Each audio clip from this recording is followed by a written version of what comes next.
cooked a egg. Or am I confusing that word with the one where he cooked an eggplant like a steak?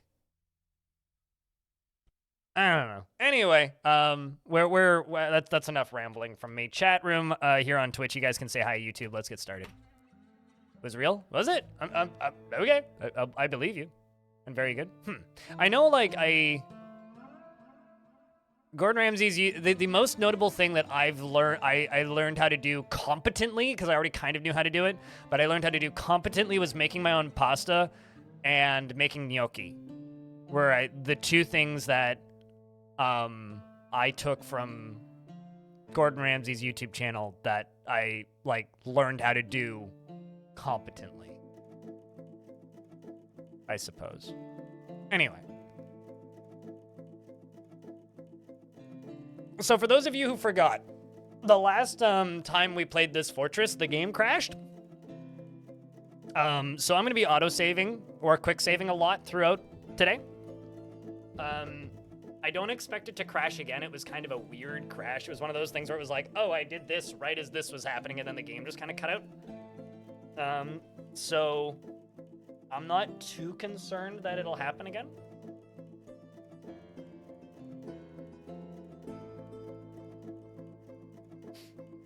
You're watching the YouTube VODs and I just say I will not have rhinos?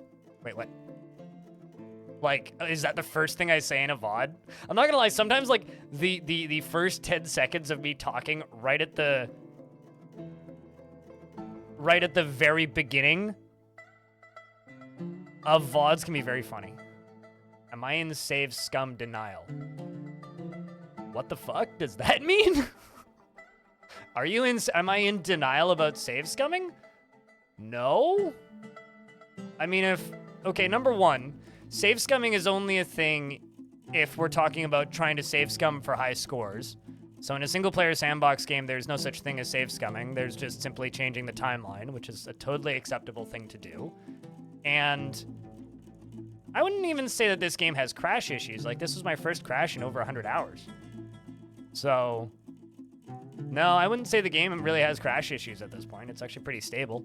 Try playing a Ubisoft game for more than 90 minutes without it crashing. So no, I'm not in save scum denial. Maybe you are, and that's why you're projecting onto me. But no, I'm good. I don't hate rhinos. I beg your pardon. I don't like training like grazing war animals.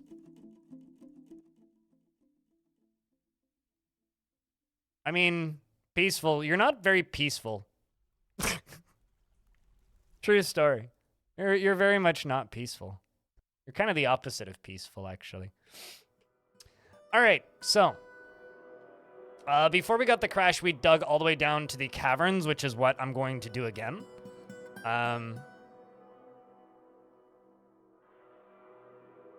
Okay, well then you can do your damnedest to not make Twitch into one of those games. Because right now, all you're doing is tempting me to time you out for the rest of the day. So if that's your goal, you're succeeding quite effectively. I mean, like, there's very little that's interesting or entertaining or beneficial about this conversation right now. It's like, I too enjoy playing games that don't allow me to save, but if all you're gonna do is like shadily side-eye, like shame people for playing video games in a way that they enjoy, that's kind of low.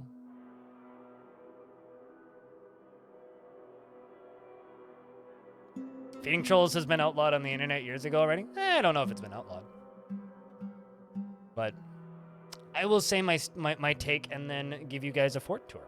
So this is the Fortress of Firebolt. The goal of this fortress is to remove every single necromancer tower on the overworld and then steal all of their books. We are raising various locations, destroying towers, and slowly knocking everything off of the map.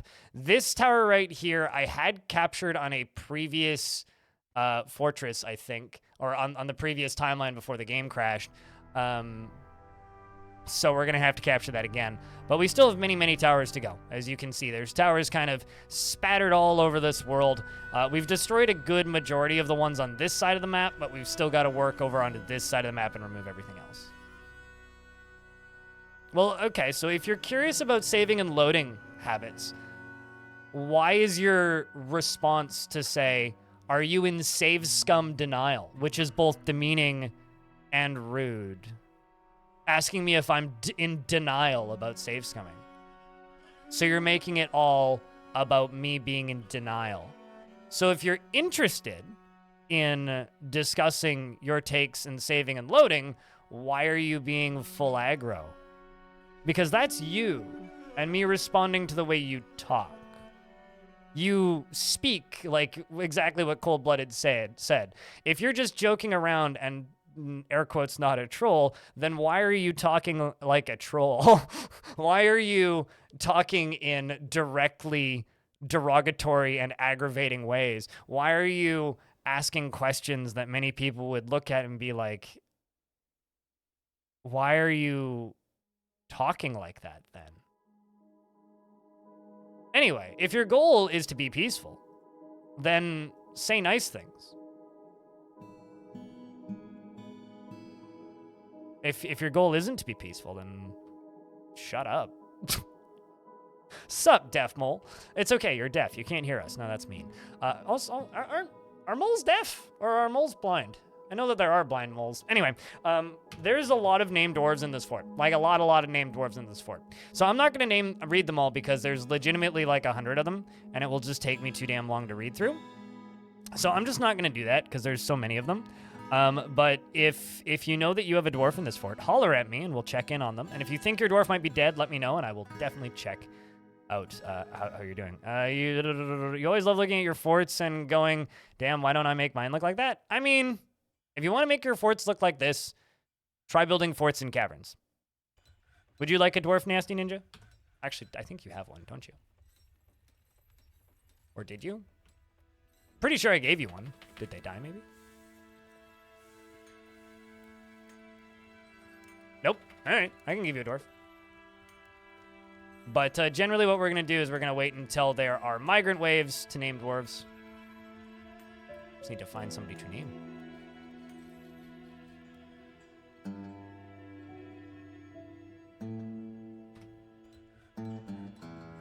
Can I check on Captain Jack? You changed your username. Oh, geez. Okay, hold on. If you changed your username, let me just do a thing real quick. I remember who you are. And thanks for letting me know that you changed your name. Otherwise, I never would have caught that. You always used to make square forts, but I've inspired you to work around the caverns to make more fun shapes. Like, honestly, like, that working around the caverns is, like, the biggest piece of advice it's, like, I can give you. It's, like, either that or, like, very, very steep mountains. So, either find, like, sheer cliffs and like, canyons and stuff, or build in the caverns.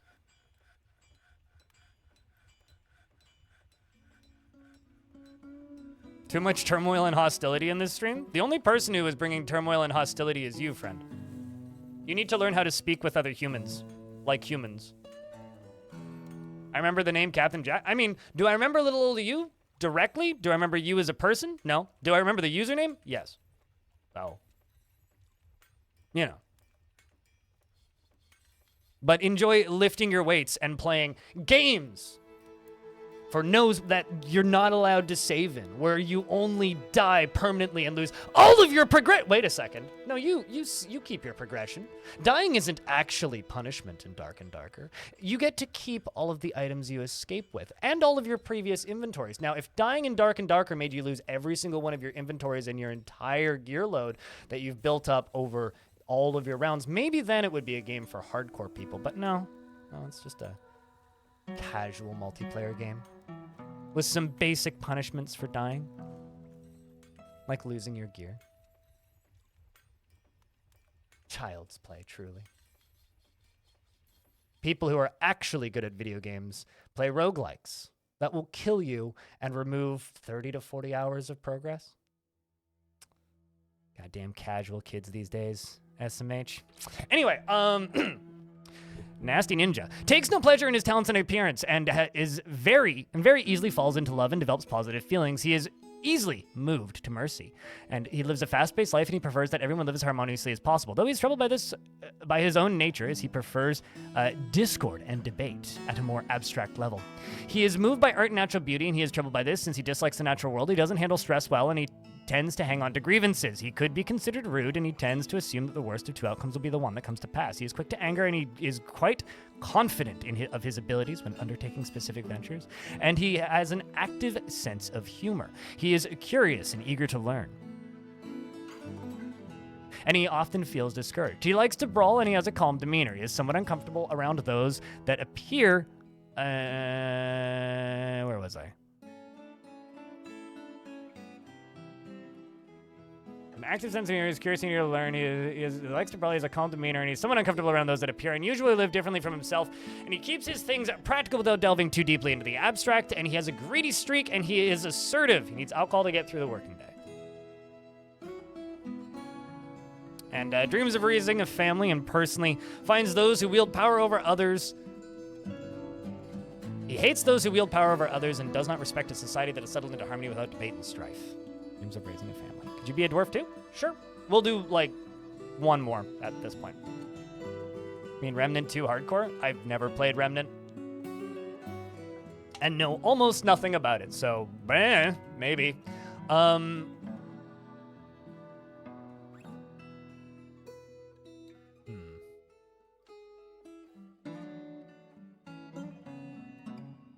Find you someone who isn't too pissed.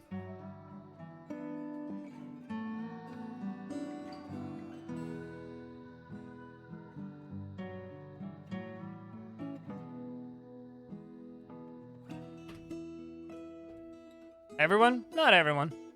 Some people do. Every time at the end boss is in Tome. Me, every time at the end boss is in Tome. Save game, close game, copy save file, paste save file outside of game, restart game, play boss, die, copy save file in, repeat. Wait, no, sorry, that was just me and Adom. It's like, I've played 70 hours of this. I ain't gonna let this go away. Dig down straight to -100 like I did your last run, and then don't hit a cavern layer and feel like I end up being really unlucky when hitting caverns sometimes. Yeah, well, the caverns are supposed to be kind of a surprise, right? But this dwarf, Kabir Grimm, is a dabbling brewer. Wants to be with family and acquire an object. Congratulations, Stone used to be rich. He's greatly pleased by his own looks and accomplishments. He is swayed by emotional appeals and is somewhat scatterbrained and does not easily hate or develop negative feelings. He tends to be a little tight with resources when working on projects, and he sometimes acts with little determination and confidence and doesn't cling tightly to ideas and is open to changing his mind, and he is quite comfortable with others that have a different appearance or culture. He tends to avoid crowds, and he is assertive, and he is very humble, and he doesn't often feel envious of others, and he prefers to present himself modestly. He likes a little excitement now and then, and he finds helping others to be emotionally rewarding, and he needs alcohol to get through the working day and doesn't really care about anything anymore, dreams of raising a family, and personally doesn't feel strongly about the law. And you've got a good number of family members in the fortress, including your mom, Baron de Bus. And how old is this dwarf? 24. Reasonable thing to do, honestly. You think that you get burnt out after a few tries and you went to play a different character for the last 10 hours? I mean... Sure. All right, so Captain Jack. Yep, you still alive. Did you want me to update your name? To Meeple or something?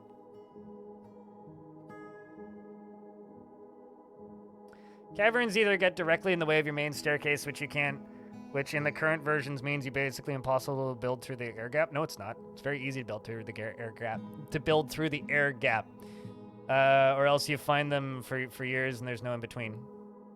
Yeah, no, you go around and you build up. Or you can build down if things line up correctly. You're good either way. All right, well, we'll leave it as Captain Jack then. Wouldn't want to... Actually, you know what? I'll do this just for my own memory. so I remember who changed their name. The Lethal Meeple.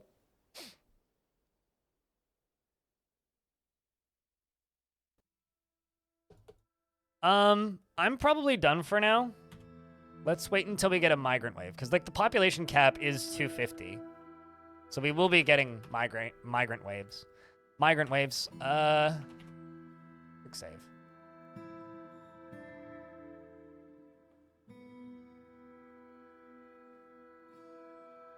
Oh, there's large portions of Tome that are tedious. Any game with that many systems is going to be tedious.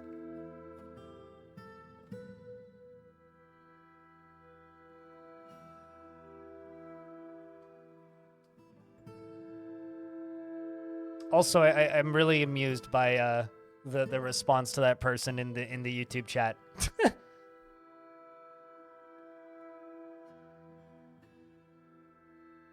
Also, if 100 dwarves get arrested, just delete the prison. Then they'll just get beaten. And then that portion will be over quickly.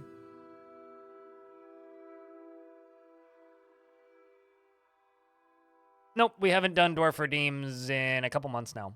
No, I just do batches of dwarf names when migrant waves arrive. It's just easier for me, and it feels more fair to me. YouTube chat doesn't exist? Right. Right. Right.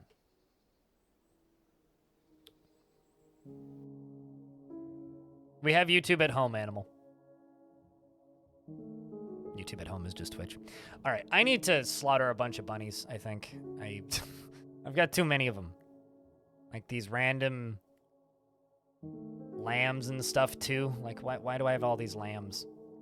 Whose idea was it to allow for a bunch of lambs?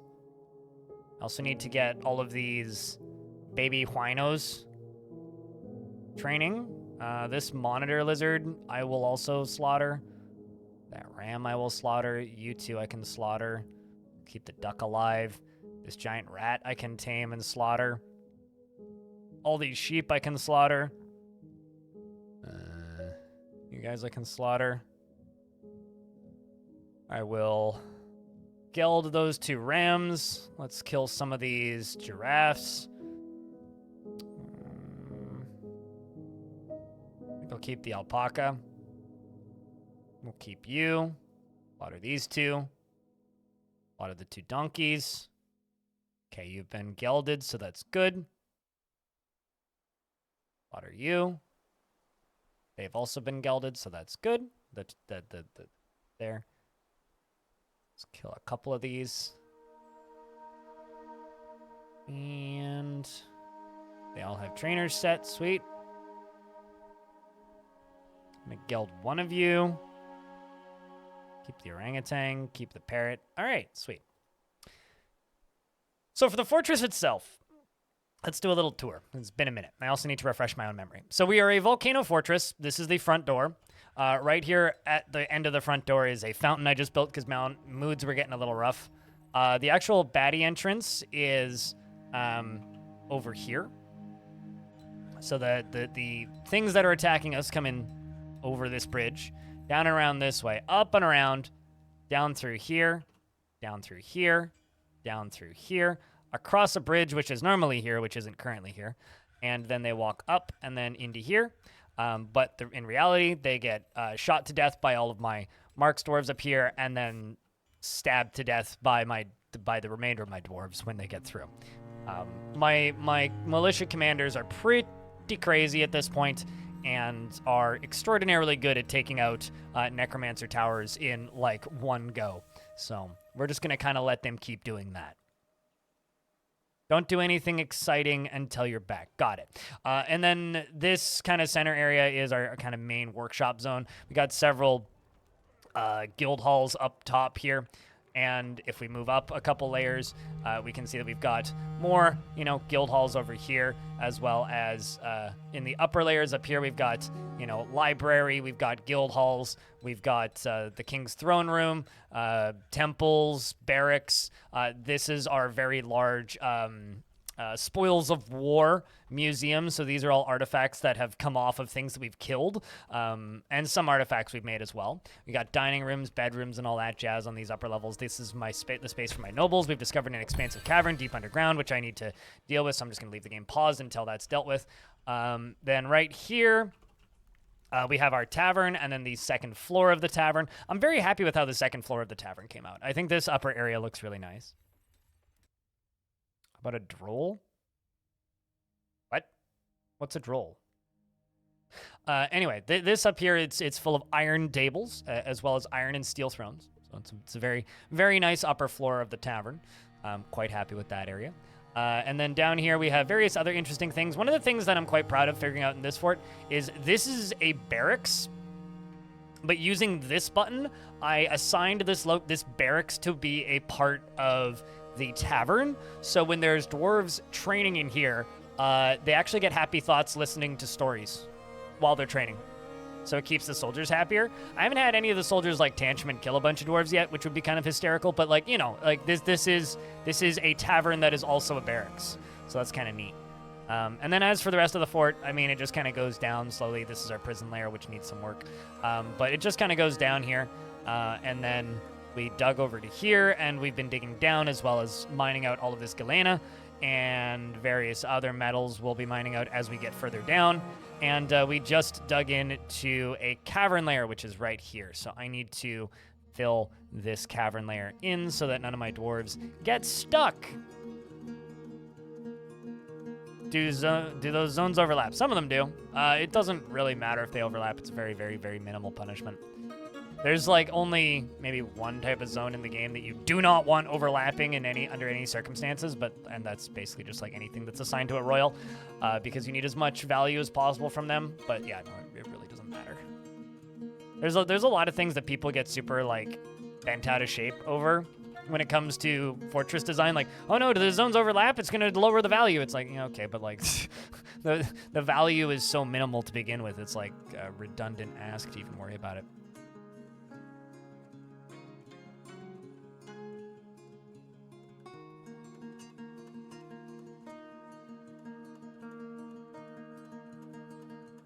That's even better than dining hall library. Yeah, no, totally. Like, it's kind of great. I'm pretty happy with how it turned out. What's up, Kit Fox Games? How is things?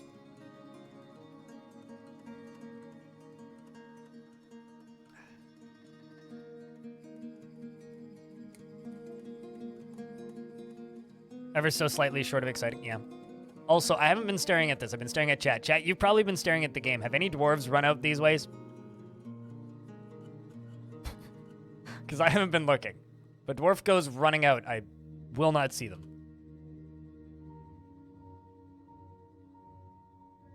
Okay, so I do have dwarves constructing buildings. They are carrying limestone blocks.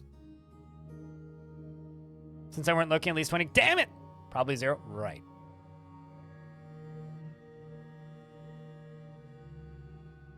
Well, here come the Crundles.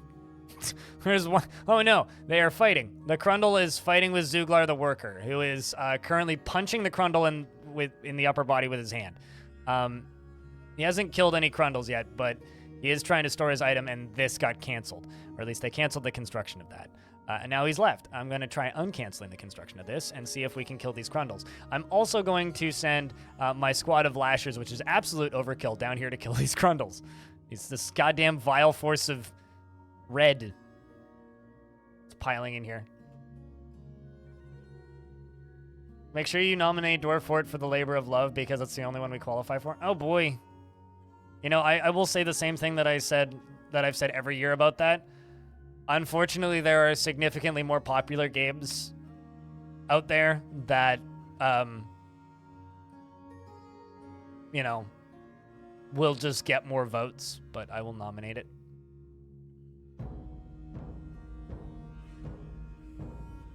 Also, I will say, for Steam Awards, you don't necessarily need to be a game that came out that year, right?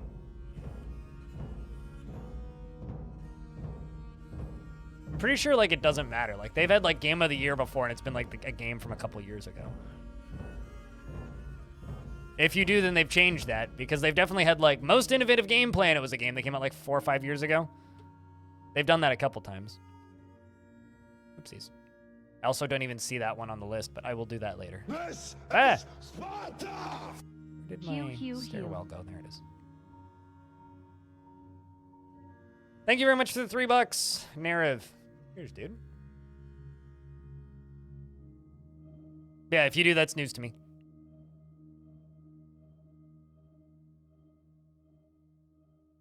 Okay, my Mace Lord is, like, obliterating Crundles. The Mace Lord bashes the Crundle in the head with an iron flail, and the injured part is crushed. Well done, dwarves.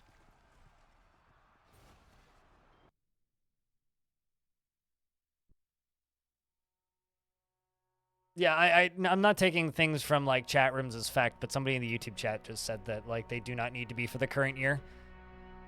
It's more like just your game of the year. So, yeah, nominate Dwarf Fortress for everything. Regardless. I mean, come on. Why wouldn't you? It's free.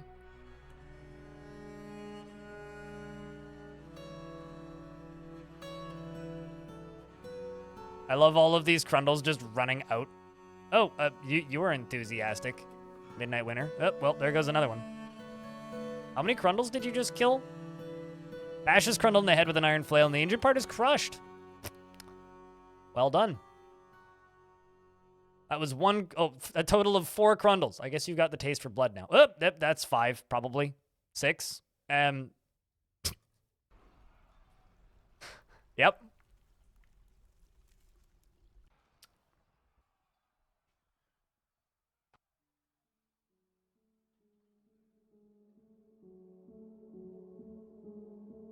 Also, it hasn't technically been out for a year.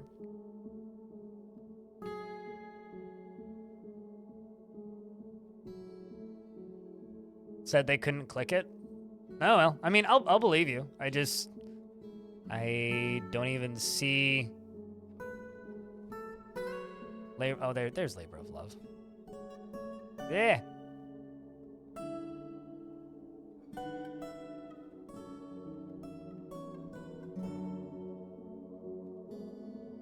I mean, I can't... Okay, so I'm looking at Labor of Love Award right now. And it says, choose related a game that released more than a year ago.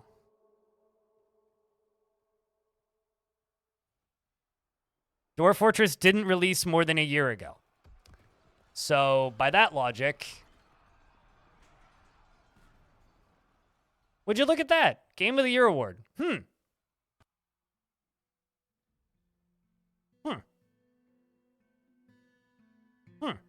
Interesting.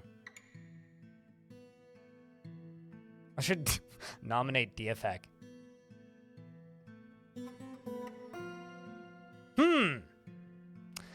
So anyway, yeah, that's what I'm doing. So that's my eligible game for that. VR Game of the Year. Well, I don't play that shit, so... Labor of Love. Caves of Cud. Best Steam Deck game. I don't fucking know. Best game with friends. I don't have friends. Outstanding visual style. Path of Acra. Oopsies. Why don't you click on the icon? Why you make it so difficult to do this? Steam. Best game on Steam Deck. I don't own a Steam Deck, so skip this category. Better with friends. Skip this category. Outstanding visual style. Definitely War Sim for the lulz. Innovative gameplay. Dwarf Fortress. Best game I suck at. Dwarf Fortress. Best soundtrack. Dwarf Fortress. Story-rich game. Obviously. Dwarf Fortress. And sit back and relax. Well, duh. It's Dwarf Fortress.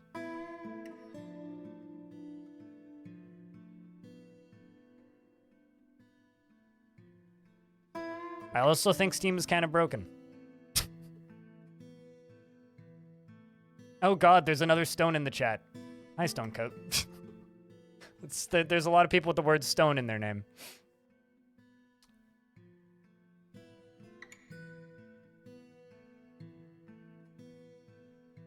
This is Baldur's Gate 3. I'm mostly memeing it, but Also, there's the reality of me being very cynical that Dwarf Fortress will get any awards, because I genuinely don't think this game has a big enough player base to. But wow, this dude's got thirst for murder.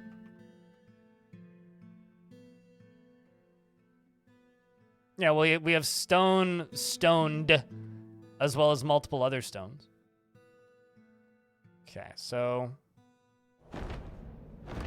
Forgotten Beast, Lefemi the Panny has come. A gigantic eyeless dung beetle. It has large mandibles and a bloated body. Its rose exoskeleton is leathery. Beware its deadly spittle. Okay, where is it?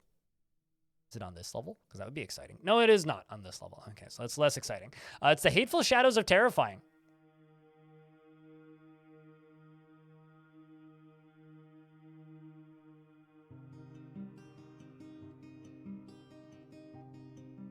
It's definitely angry, even if it's worded politely.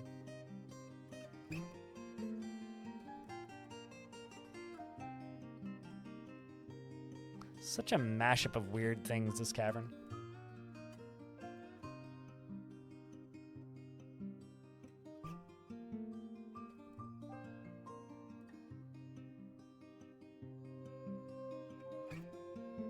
Okay, are you headed back up now?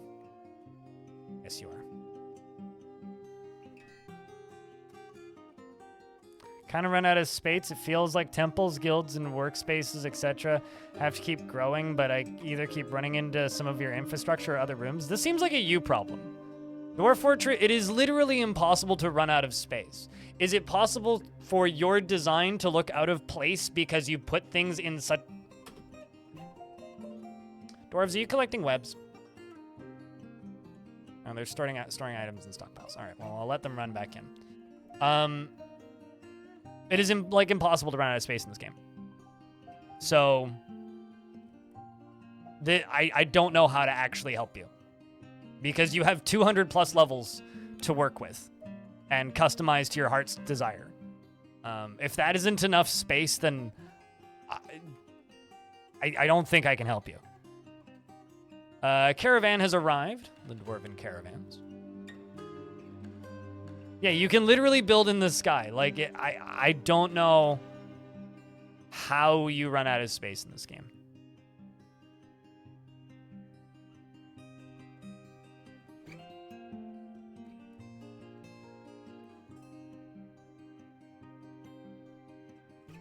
I feel like Dwarf Fortress, like, as much as, you know, there was some people who were, like, kind of weirdly mad that Zach and Tarn went and, you know, traveled around a bunch over the year and, like, spent time kind of going on tour with Dwarf Fortress. I realized that there was a portion of the community that got really mad about that because they should be working on the game and not taking the time. The reality is Dwarf Fortress is a game that's not going to win a lot of awards because it's a very specific type of game for a very specific type of person. It will never win... like popularity contest awards. It'll win some critical awards, and that is it, because people who like Dwarf Fortress are generally just fascinated and obsessed with games, as less than being obsessed with modern video games. Like they like the art form of games more than they like video games. And because of that, I don't think Dwarf Fortress is ever really going to be a likely contender for a lot of mainstream awards or popularity contests. Gotta go pick up Cud now? Hell yeah!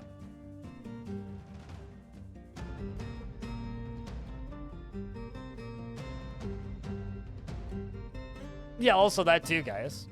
And also okay with just demolishing and rebuilding stuff.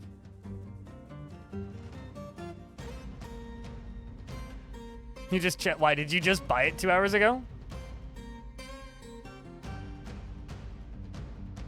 Because if you just bought Cud 2 hours ago and now it's on sale, refund it and rebuy it. I've definitely done that before. Like bought a game and then the next day it's on sale and I hadn't launched it yet. It's like, well, refunding that.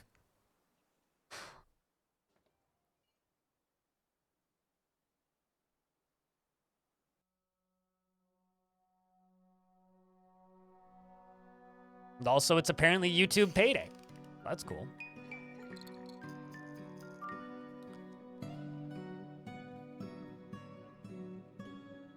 Because a friend of yours just got sucked in by Cud. Gotcha. Okay. Well, congratulations. You'll never see that friend again. I hope you enjoyed their company while they lasted, but they're gone now. So...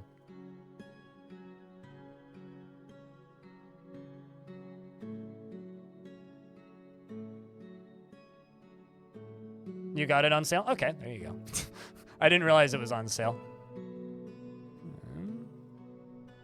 Crap. Lots of socks.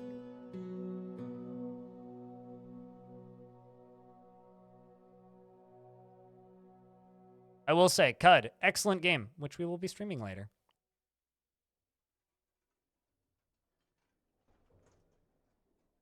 Do I have any thoughts on video game addiction? Do you have any thoughts? Crypt beer, I don't believe you've had a thought in your life. Gonzo Gorilla. Thank you very much for the 4th month.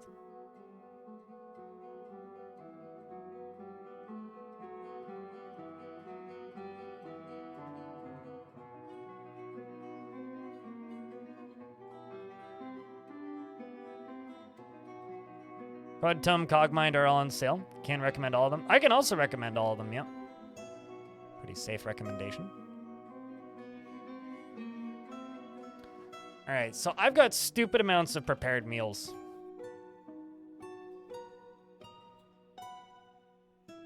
Stupid amounts.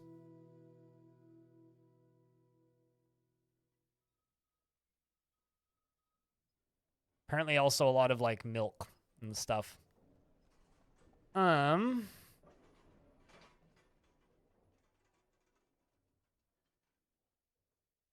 I don't really want to just start selling food barrels.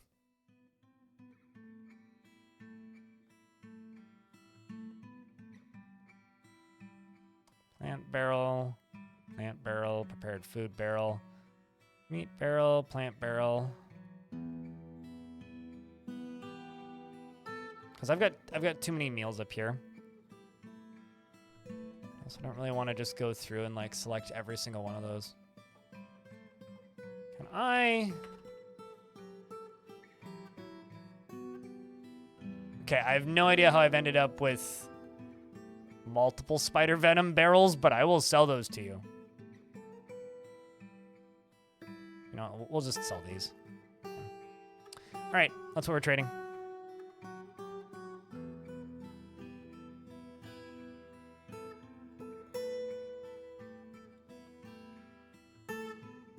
Yeah, Rain World's a good game. I really, really like the pixel art in Rain World. I also like the soundtrack for Rain World. I own it. Is Cogmind good?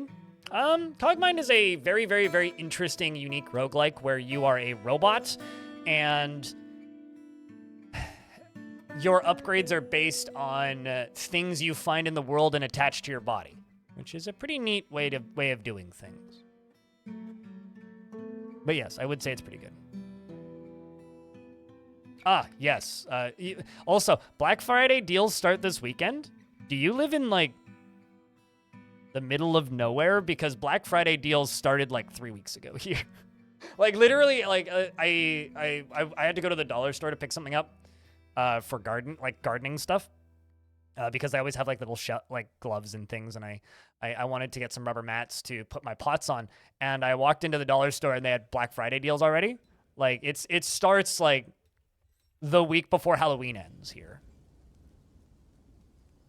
Yeah, I can't play Cogmind for very long because the UI is designed for ants, which sucks. Like, in order to actually comfortably play Cogmind, I need to use the Windows screen magnifier, which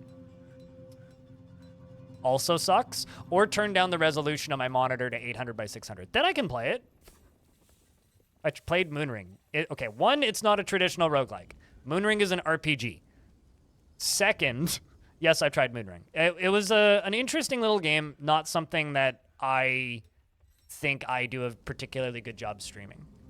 But very good little video game. I recommend it to anybody who wants to try it, but I don't want to stream it. Even though there was like 4 people that were literally begging me to stream it, I don't want to. There's something about the presentation of it that makes it very difficult to stream.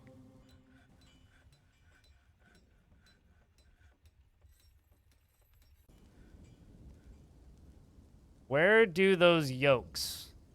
What?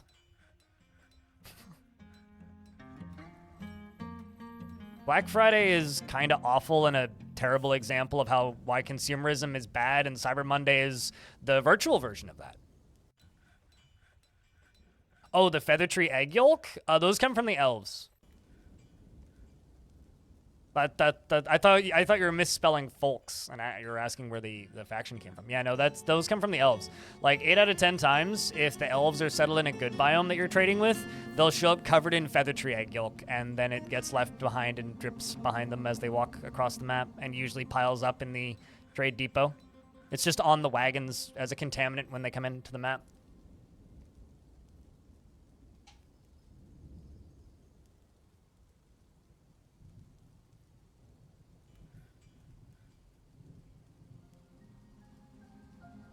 Yeah, you can sell it back to them. I mean,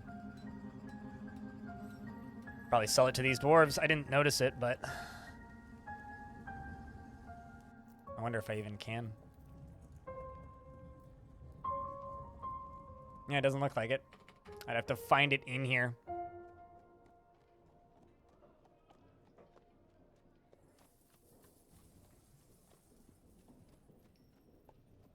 Well, I mean, feather trees lay eggs, and when they fall, they smash sometimes. So you get puddles of, like, random egg yolk on the ground.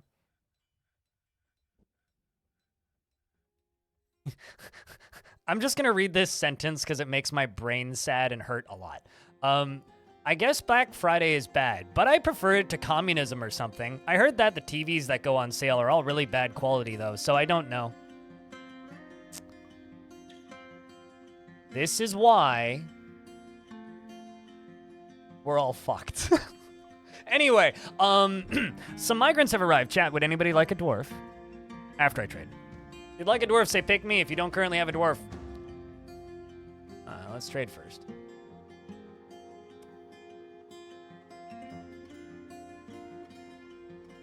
See what else they have to trade.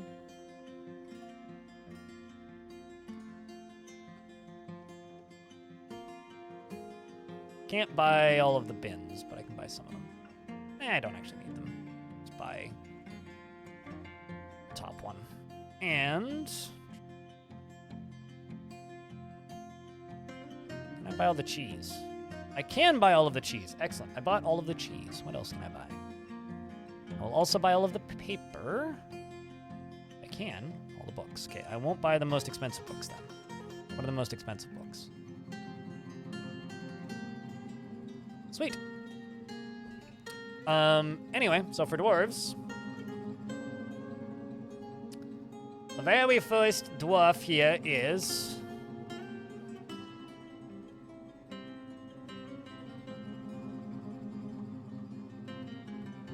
Gunna Tank, who is an animal trainer. She would be deeply satisfied if everyone could live in complete harmony and would never pass up a chance for a good fistfight. She is dour as a rule, and she is conflicted by this as she values parties and merrymaking in the abstract. She can easily fall in love or develop positive sentiments as she thinks that she is fairly important in the grand scheme of things. She generally acts impartially and is rarely moved to mercy and tends to share her own experiences and thoughts with others. And she has an active sense of humor and isn't particularly curious about the world. She doesn't handle stress well, and she is somewhat fearful in the face of imminent danger, and she is not particularly interested in what others think of her, and she tends to assume that the worst of two outcomes will be the one that comes to pass. She likes to take it easy. She needs alcohol to get through the working day and dreams of mastering a skill, and personally is disgusted by the idea of fairness and will freely cheat anybody anytime, and views loyalty unfavorably. And this dwarf has 2 children.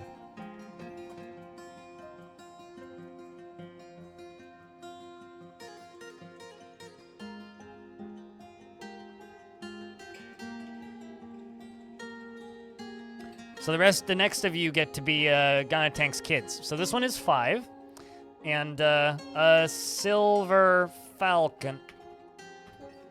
Got it. So a silver falcon, you are Gunna Tank's kid, and you have some half-siblings, by the way. She is rarely jealous, and she can be very single-minded, generally finds herself to be quite hopeful about the future, and she finds helping others to be emotionally rewarding. She thinks she is fairly important in the grand scheme of things. She is moved by art and natural beauty, and she is troubled by this, and she dislikes the natural world. She is pleased by her own appearance and talents, and she has a tendency towards forming deep and emotional bonds with others, and she has a greedy streak, and she is not particularly interested in what others think of her, and she needs alcohol to get through the working day and likes working outdoors and only grumbles mildly at crappy weather. She dreams of creating a great work of art and personally sees guile and cunning as indirect and somewhat worthless and doesn't care about art and doesn't think about, one way or another, about leisure time. And she said she was out in the rain, and that is annoying because it is raining right now.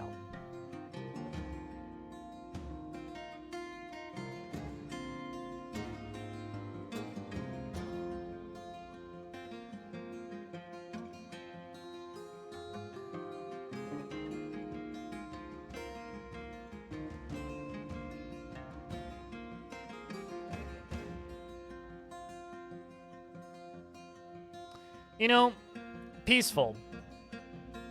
Your name is extraordinarily ironic. All right. Next up here.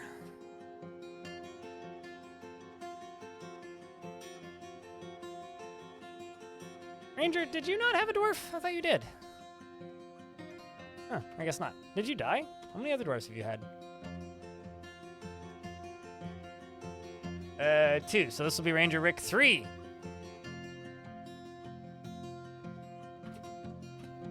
That's a 2. I thought I hit that 3 times.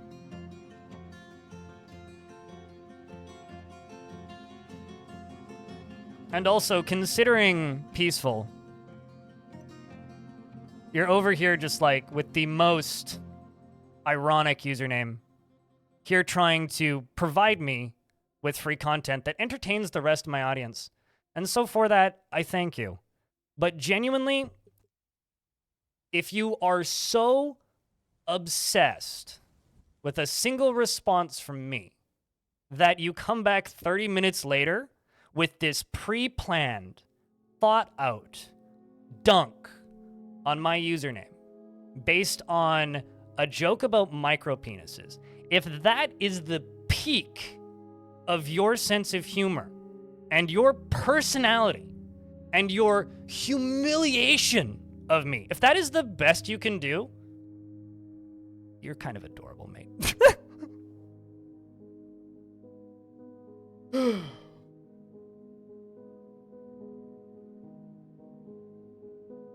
You're kind of adorable.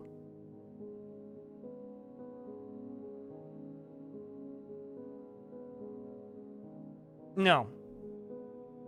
This isn't great content. This is awful content. And you're going to leave my chat and you're never going to come back. So, goodbye. Peaceful. You're not very peaceful. All right. Moving on with my life. Some people's children, eh?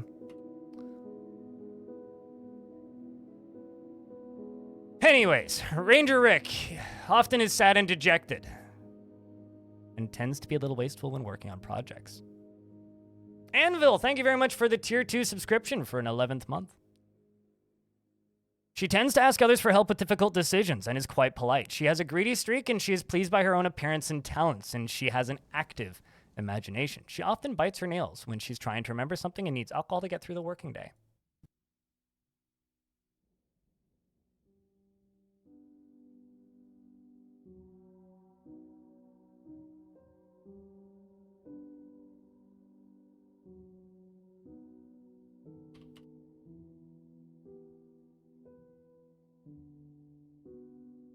All right, I was just responding to a DM. She often bites her nails when she's trying to remember something, needs alcohol to get through the working day, dreams of crafting a masterwork, and personally holds well-laid plans and shrewd deceptions in the highest regard, and can't fathom why anyone would want to live in an orderly and harmonious society that values peace over war, and dreams of creating a masterwork someday. And Silver Falcon is their half-sister who, you know,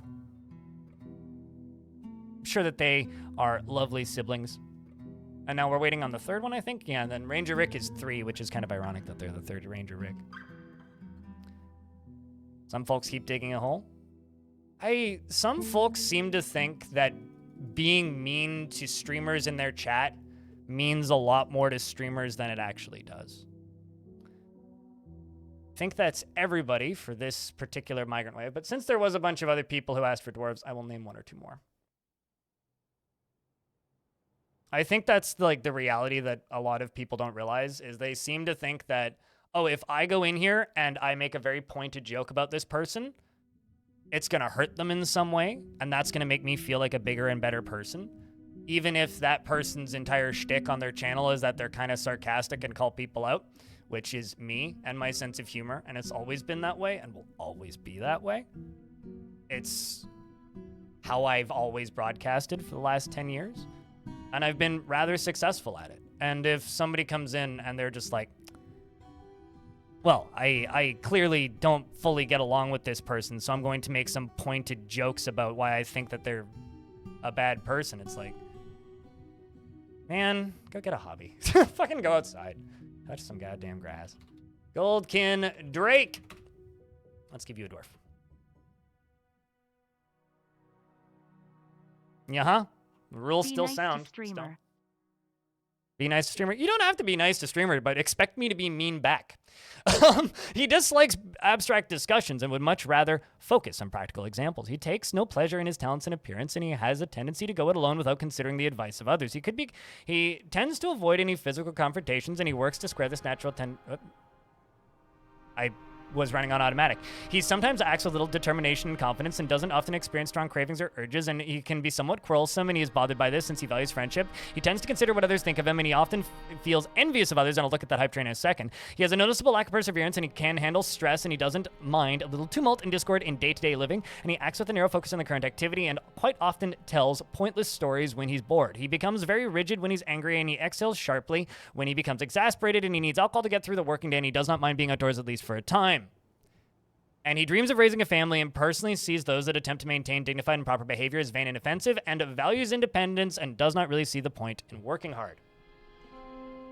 And also, because there was one person on the YouTube side of things, I will honor that.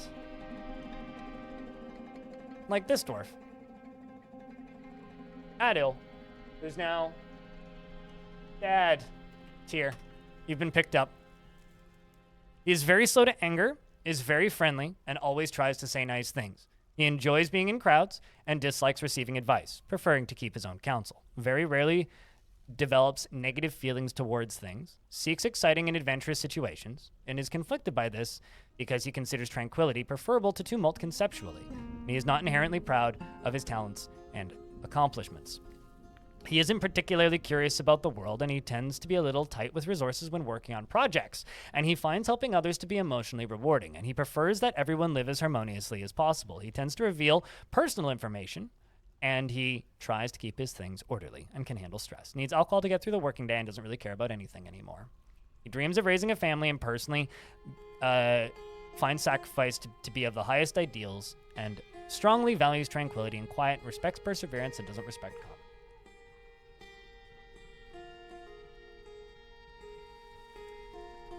And now I have to do the thing of saying, okay, so Anvil, thank you very much for the tier 2 for 11 months. Mr. Lilac, thanks for the follow and for the prime, by the way.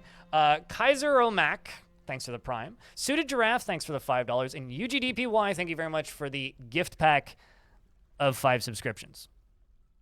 Chat room, can I get a big round of beers? And also, to the people on the YouTube side of things, if you're a YouTube member, you should have a lot more YouTube member emotes now. I added like 11, so... All right. Crypt beer. Got a tank. Thanks for the $1. Appreciate you. I'm going to do this because I said I was going to quick save a lot this season, so. Hey, Nix. What's up? Good to see you. Staying alive.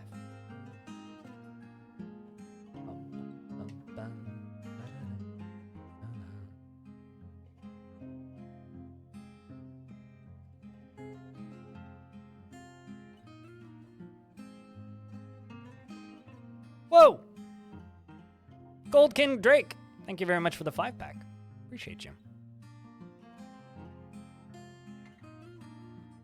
But yeah, when it comes to my sense of humor, I call people out, I berate people, and I am bluntly sarcastic to a fault. It's the way I've always been.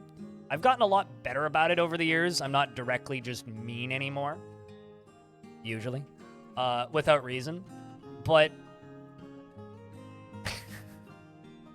if that's not for you, that is totally fine, and I accept this. And I've had that opinion for a while. I'm not going to change the way I talk for the occasional person that I annoy. All right, so we just had our squad's return from a Necromancer tower. We went and raised it, or attempted to. The question is, did we actually raise it, or is it the one that we can't raise for some reason? It is the one that I can't raise for some reason. So there is a Necromancer tower right here, which is Blaze Gravel, which for some reason I can't raise, which means there's probably a friendly unit there that's just living there. So what I'm going to do is I'm going to find the most upset dwarf in the fort. And I'm going to give them no uniform. I'm going to go assign leader, and I'm going to go by stress.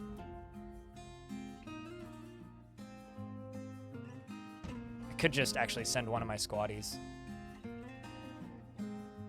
I'd rather send somebody who isn't in a squad. Like Trent. Yeah, Trent was the one who kept raging. I think Trent was the one I sent the last time. So Trent, you're going to go become a Baron at that location. Also, Bina, since you just dropped a wall of text in my chat, which I might read, I might not.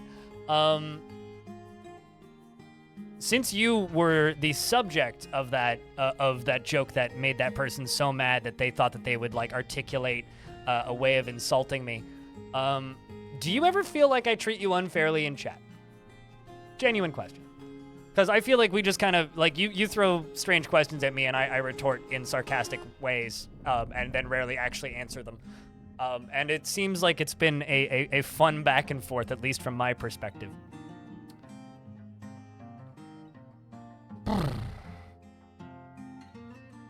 But never bothers you. See, that's what I thought. Like we back and forth, and you say some strange things in my chat, but I just kind of assume you don't know any better and move on with my life. Buy a bunch of pickaxes for cheap from an old mining company. Okay, got it. Then sell tickets to people in your audience and your city to do a live dwarf performance. Dwarf Fortress camp, and each person gets to RP as a... Okay, so I hate to break it to you, but the number of people that actually live in my city that watch me is pretty low. And not everybody is always open. But I will definitely keep that in mind as like a future event idea. Maybe like, instead of your exact idea, we just sell stickers of a pickaxe. I think that would be much better and wouldn't require me to actually go anywhere. Because, you know, going outside is...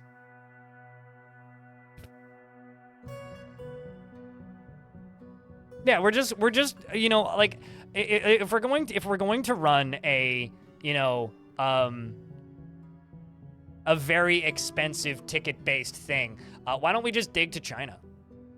Like, just go full circle with it, you know? Gfin's got the right idea. Start digging. If we dig deep enough, eventually we'll pop out in, like, I don't know, Pokemon's chat or something. No, I would never run something like that. I mean, like, maybe at like a PAX or something, you could do like a Dwarf Fortress live action RP. But you know what would be much more likely to succeed is a Minecraft one. So yeah, I don't know. You've been looking for an excuse to do a cross-country trip? Well, if you come to Vancouver, I can show you good spots to get beer. That sounds much better than running around like outside with a pickaxe. For starting a volcano fort, don't spill the lava. I guess I don't... What kind of advice are you looking for? It's exactly the same as any other fort, except there's a tube with lava in it.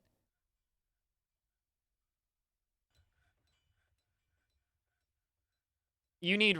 To occupy Dark Goblin fortresses, you need really, really good squads, because they usually are headed up by demons. So you basically need, like, multiple squads of, like, top-tier soldiers.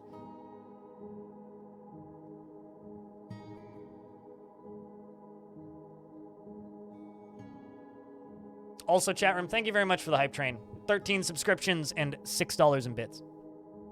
Appreciate you guys. But you want to see the Rockies? You don't have to go to Vancouver to see the Rockies. Specifically. Although if you want to see the Rockies, I would recommend going to Hope. Then you get to just sit at the base of the Rockies. The problem with like Hope is Well, it's the town where, I should really stop farming as much. It's the town where Rambo was filmed.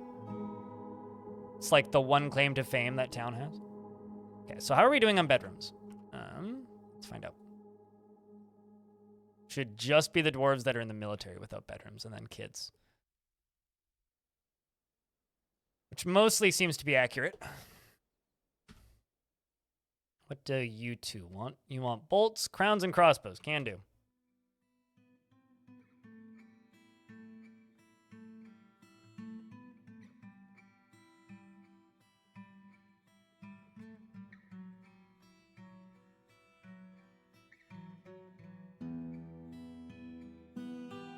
I think it was 2 crossbows, but I could be wrong.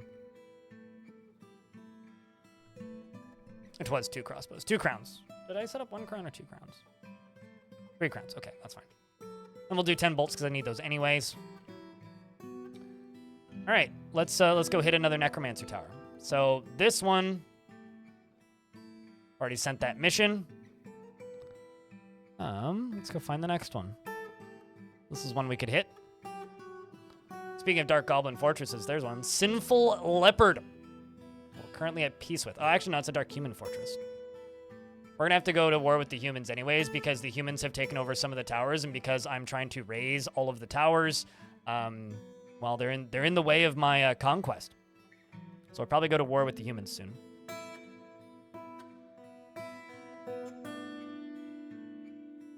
Yeah, it's possible to occupy any site on the map.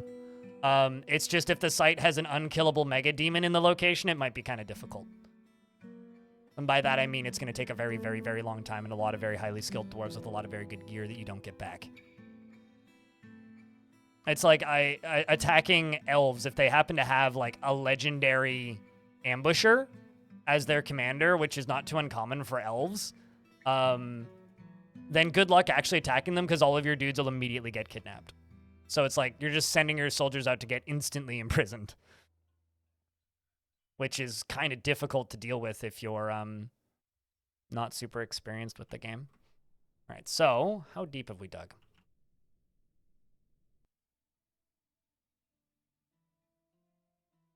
Okay, so the idea... We're digging down to here, basically.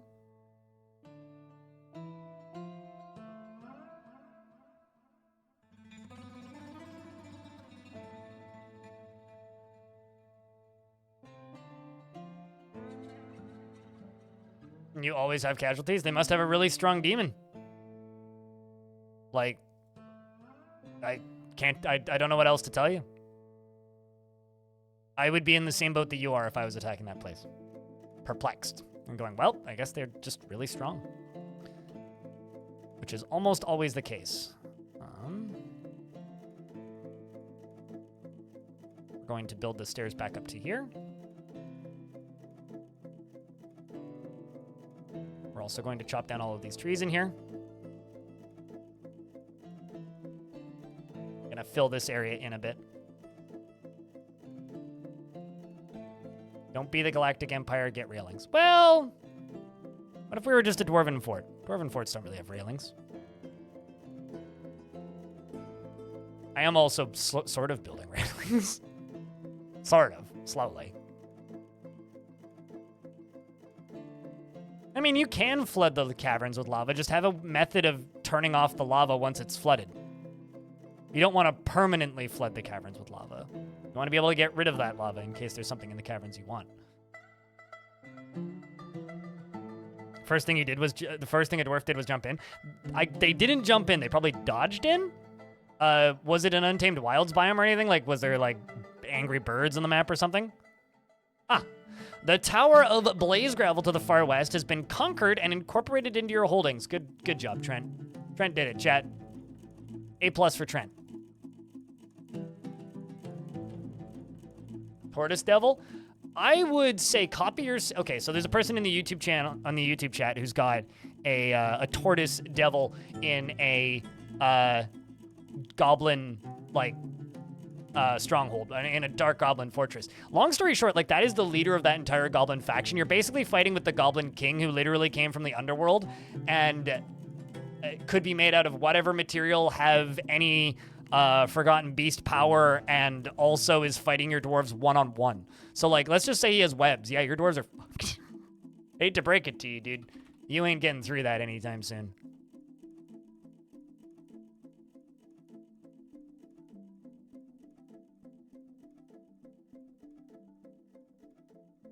No enemies around, and he was in the first week too? I mean, here's the thing. There could have been enemies around that left the map before you even saw it. Like, it could have been a... Oh, I don't know. Like a magma crab, even. Like, there's lots of things that can just make dwarves look like they're jumping in. Dwarves don't do that. Like, that's not part of their behaviors. They do not just jump into a thing for no reason. There's a reason for them to jump into that thing. Like, unless they are in a very particular type of negative mood, dwarves don't really do that. Or they're very much not supposed to do that. Anything else.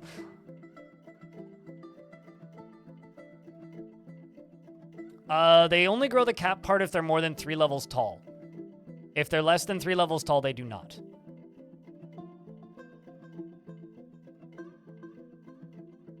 Need to remove Curry Boglin from the military. It's Dwarf.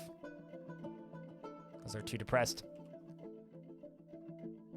Nobles are all satisfied. Our siege attempt went well. The Deep Treaty is the name of the new government there. And I'm going to quick save again. I realize I'm doing this a lot, but in my experience, they generally don't produce the large caps unless they're more than, like, 2 tiles of trunk. And don't take that as, like... How do I explain this?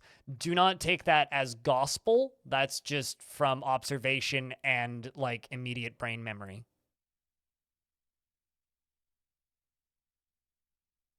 I mean, you can, but I wouldn't. I wouldn't add that to the wiki or anything. But they generally don't grow caps unless they're tall.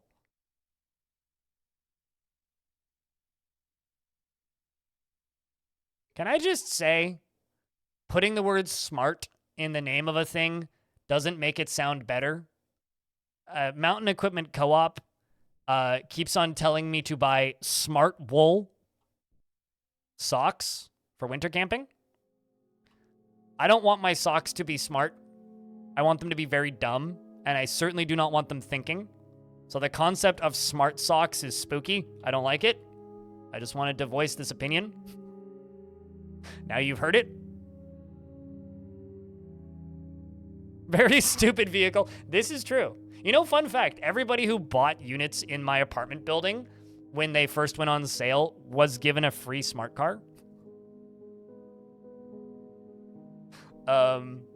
So that was a thing.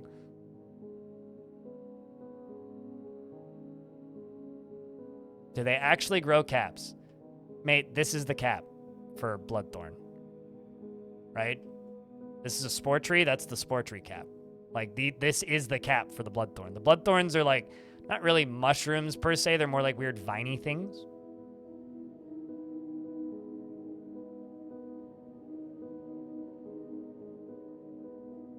They're made-up mushrooms that don't exist.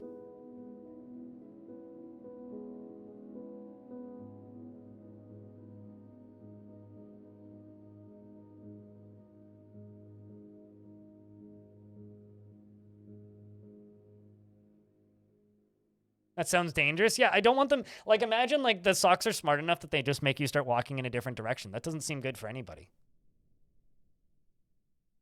Rupert...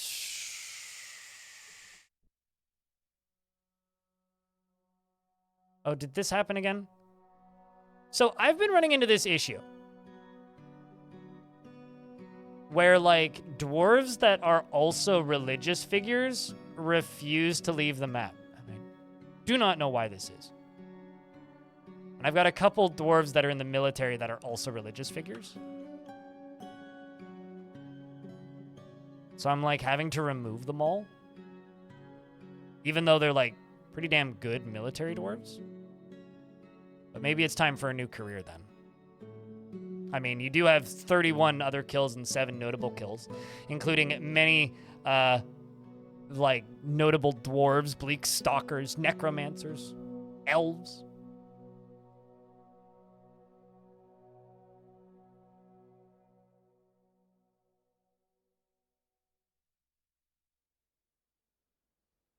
Doesn't that make them a condo? An apartment's an apartment. Do I have to specify between apartment and condo when I talk? Does it matter? A condo is usually like a specific size of apartment here, generally. And also usually one without a patio. I don't think that the specificity of that matters, and I'm not going to be that specific when I talk. Why is this bed not built? Build that bed.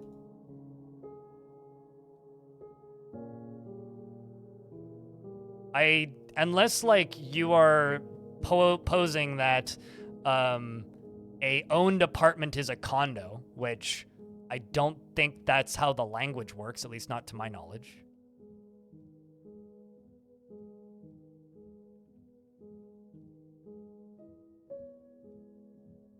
Because what I live in is technically a studio apartment. That is not how the verbiage works here at all. No. A condo is usually a place that you don't live in, that you either own or rent out. So I own my apartment and I rent out my condo, is how the words are used here. Like I own my apartment and I have a condo which I stay in a couple weeks a year, and the rest of the year I rent it out short term. Would be how the wording would work there. I've literally never heard of somebody saying, if you own an apartment, it's a condo. No? Everything's just an apartment. If you happen to own a condo, it's probably a very small home that you don't live in very often, or alternatively rent out, or purchased as an investment. People don't usually live full-time in condos. An apartment is just an apartment. You can own an apartment or rent an apartment.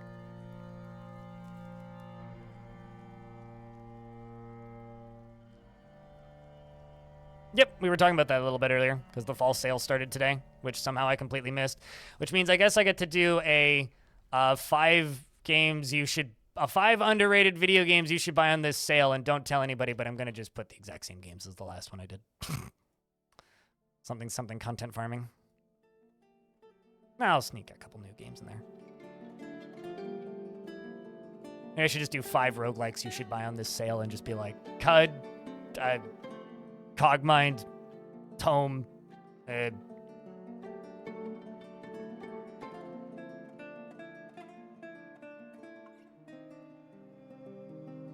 yeah, I've never seen anything like that here, Zach Quicksilver.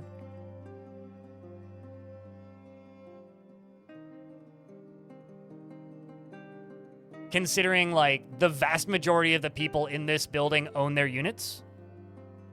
And on my lease, it says rental apartment. And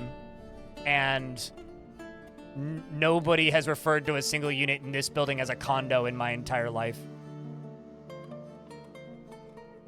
So, there is that.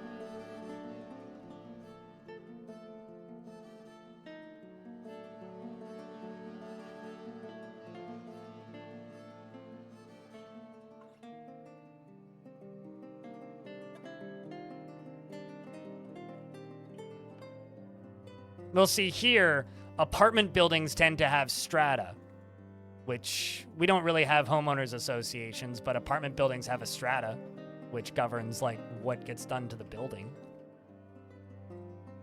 But I could join the strata for this building. Neither. Dwarf Fortress and Caves of Cut is the correct way.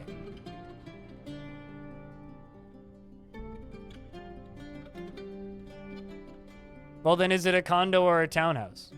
I think Americans just have, like, dumb naming for all this shit. Like, because the way it's always been, to my knowledge, is a condo is something that you either own or rent temporarily, or is too small to reasonably live in. A studio apartment is one step up from that. A bachelor apartment is one step up from that, where you might have 2 rooms. And then it doesn't matter as to whether or not it's an apartment or a condo. It's more based on size. It's all a flat to you? Yeah. I think Britain got this right. Don't over-categorize. It's all just a flat. It's either a house or a flat. Even though apartments are definitely not flat, but that's a different discussion. So we're going out to raise Ruler Pride, which I raised on the last timeline before the game crashed. The defenders were led by the human necromancer, and my militia commander Shogun outmatched the human necromancer with a cunning plan, and the attackers had a strong positional advantage. Yeah, true. Americans do love to change the meaning of words and also insist that everybody else is spelling it wrong, even though everybody else has been spelling it right longer than their country has existed, but I digress.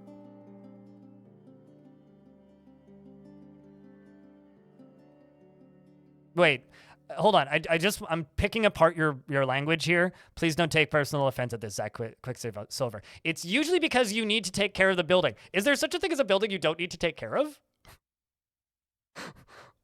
Unless you're like referring to concrete Soviet blocks, but is it possible to have a building that you don't need to take care of? See how? I mean, I'm pretty sure all buildings need to be taken care of. Multiple owners or not. At least maintained. Anyway, the human necromancer Nissa was struck down by the dwarf Ullun, who, if you'll remember, was there. Also, Roar Towns. The human necromancer Nissa Roar Towns was struck down already, so that's good. Another one of their necromancers was struck down by Dweezil, who has no movement of her left arm. Psychon struck down a human.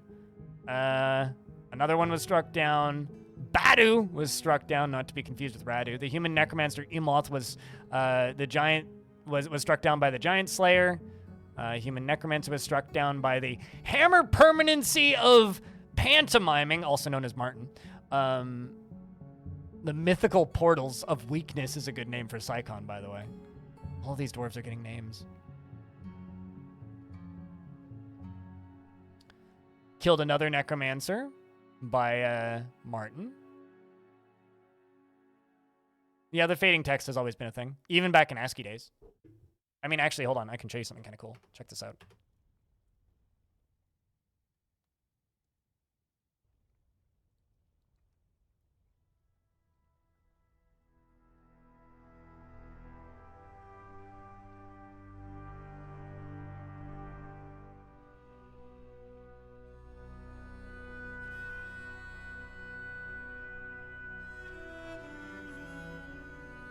Ruler Pride, this one. This is what we were just watching. This is what it looks like in ASCII, which also looks kind of awesome. And then the little exclamation points move across the map.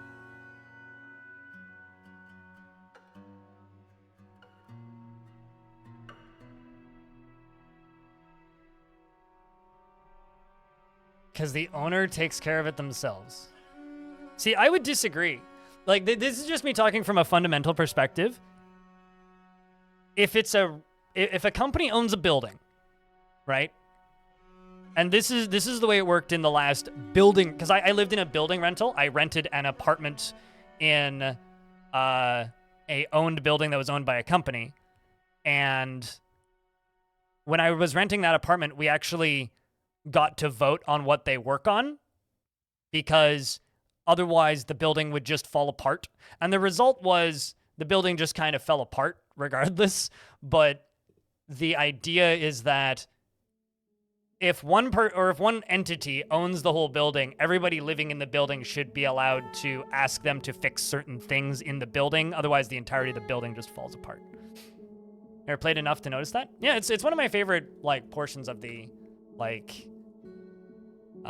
rating screen. But let's double check to see if I have a spoils report. Nope. All right, so that's another tower down. Ruler Pride is now Gonzo. So who next? There's still a ton of towers. Let's go hit this one. Human Tower of Bridge Prices.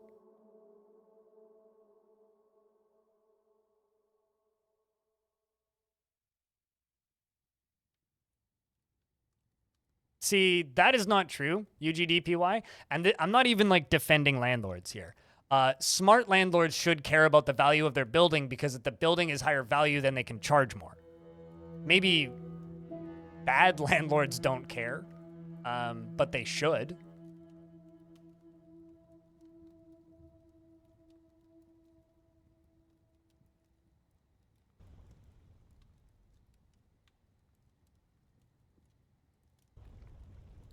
Don't usually care about what problems the roof has, at least in your experience. Oh, trust me, a portion of my ceiling caved in that building. Like, they certainly didn't do a great job maintaining it, but in theory, they should do a better job of maintaining it, is what I'm trying to say, I guess. Kind of want to try and get the frame rate back up above 50. If landlords are smart, I guess my landlord is smart then. Landlords do not equal slumlords? Sure. I don't know. I really like my landlords. I'm in like that weird situation where question the fort. I'm in that weird one of the weird lucky situation of being somebody who actually has a good landlord. What do you really want to do? Want to acquire object, be with family, and be with friends. I'm going to take my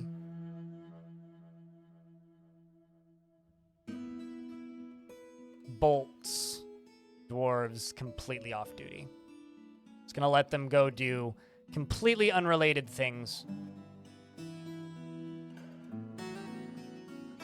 Buys the orange spaces in Monopoly. So I haven't played Monopoly in like 20 years. What were the orange spaces in Monopoly? I played that game a couple times, like pre 10 years old, and decided it was awful and I hated it and haven't played it since.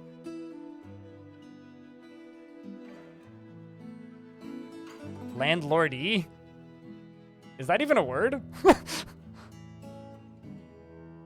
I don't think that's a word.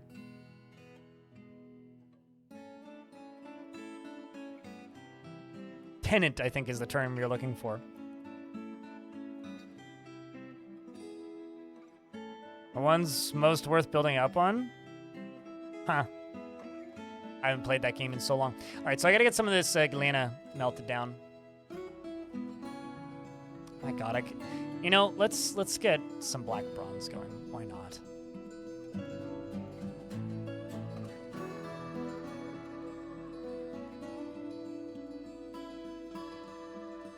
I don't know how much I can make into black bronze, but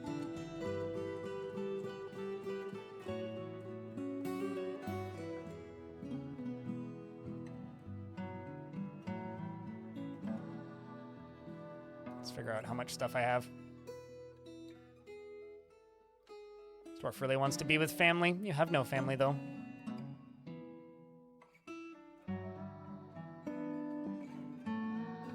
When it comes to repair on an older water system, epoxy repairs were very popular back then. It was fast, cheap, and people did not need to wait a week to use their stuff again. Cons weren't that well known. Oh, no, totally. Absolutely. You are very much correct. Really wish I had tetrahedrite on this map.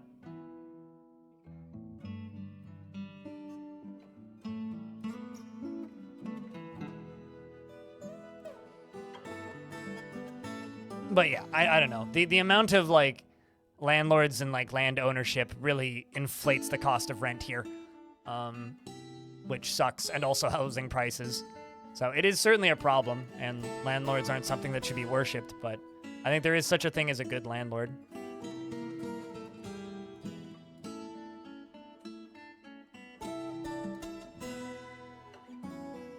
Yeah, also there's an element of that.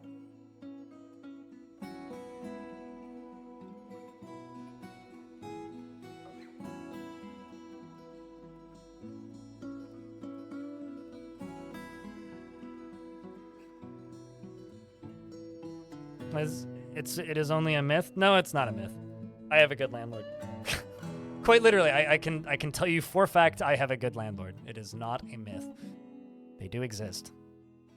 Maybe few and far between, but they do definitely exist. You've had many, all bad? Well, I'm sorry for your loss.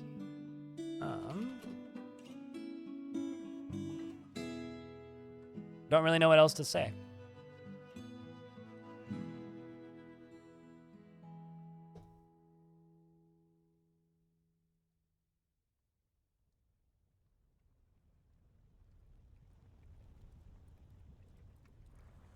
I generally agree with you, UGDPY.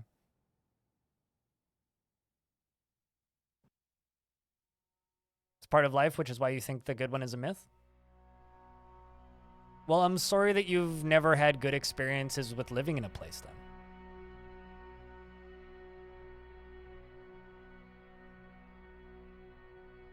You've not played this in a while? It's in a really good place right now.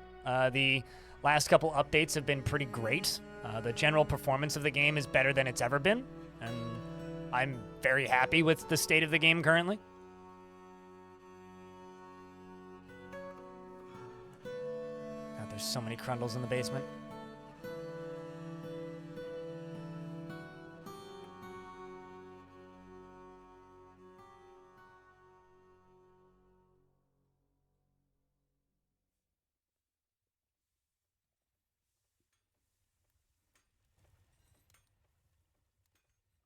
Yeah, I think Zach's got a lot of points here. Yeah, also DFHack has made some really great strides towards improving functionality without ruining the game, which is nice. It's the direction I've always wanted DFHack to go, and it's nice to finally see them doing that.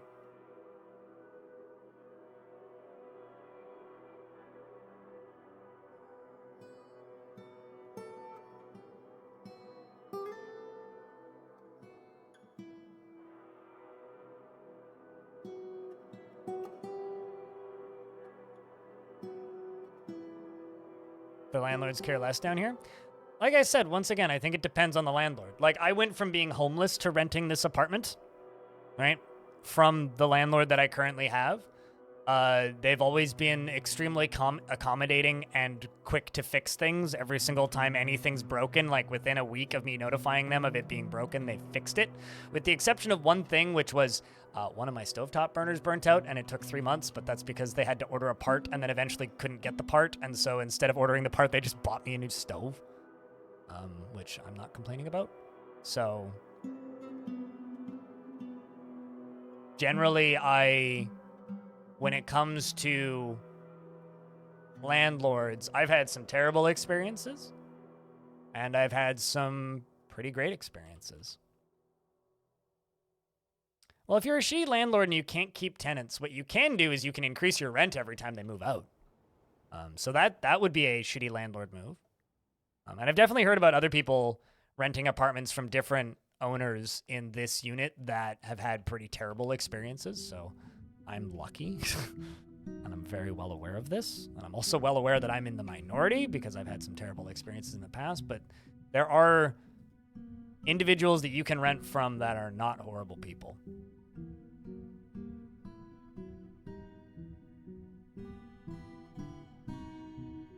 Yep, and that's why I've been here for 10 years in regards to the not moving for a long time comment. 6 winters went by and no one showed up. I would have fixed it and built them by that point. Rent's wild in Maui. Oh, trust me, rent's wild here too. But that's the other thing is like there's only been one time they've actually raised my rent the maximum that they were allowed to raise it. Generally, if they raise my rent, it's less than 1%. They're allowed to raise up to 2%, and now as of the laws being changed, they're allowed to raise up to 3%. But the only time they actually raised the maximum was this past year, and it's because they didn't raise it from 2020 until this past year. Like, this year was the first time they raised my rent at the maximum they could possibly raise it in the 10 years I've been here.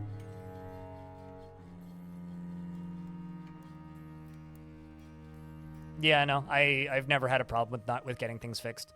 There was one time I fixed a thing that they didn't want to fix, which was the blinds, because they didn't deem it necessary. My ex's cat completely obliterated the blinds that were in this unit. And after she moved out, I really wanted my blinds fixed. And so I asked them, and I sent them photos, and they're like, I mean, those are still like perfectly functional. I'm like, they're functional, but they're ugly looking. They're like, well, if you want to replace it, we'll find a new pair of blinds, and if you pay the bill, you can take them with you when you leave.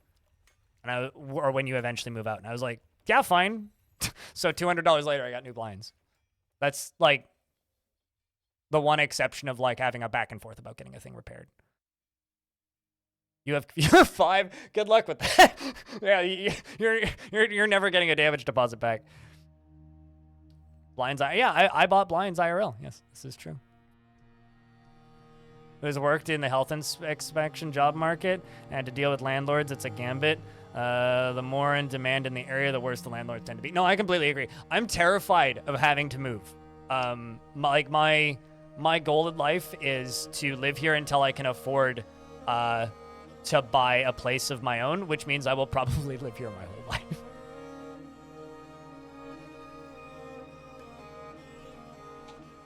Which realistically, like, if that's the way my life goes, that's, I guess, kind of fine with me.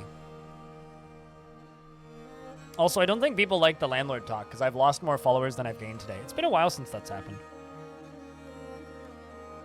In Canada, really bad right now? It highly depends on where you are in Canada. That's like asking if the housing prices in America are really bad. It's like, well, it depends on the state. And like with Canada, it depends on the province. Housing prices are really bad in the greater Vancouver area and British Columbia in general, which is where I live. So yes.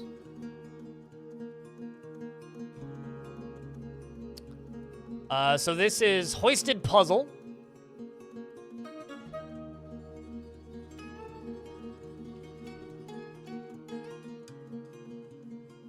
Under the file of what? For $200, OpenAI's new CEO, Emmett Shear, who was appointed yesterday, is in talks to resign per Bloomberg. I wonder how much they paid him to be CEO for 48 hours. What? Hey, Cramp, it's good to see you.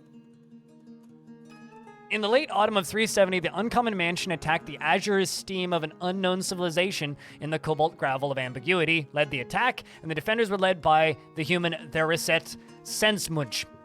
Shogun, the Cobalt Gravel of Ambiguity, outmatched the human with a cunning plan, and the attackers had a strong positional advantage.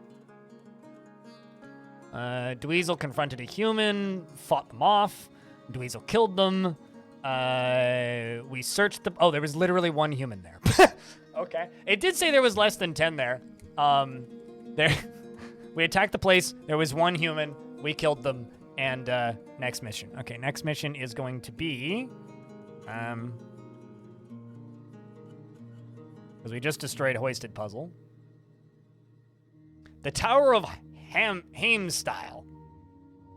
So that was the one that we just destroyed. We're going to move on to this one. Thunk, thunk. Raise. Take no treasures. Get back out there, dwarves.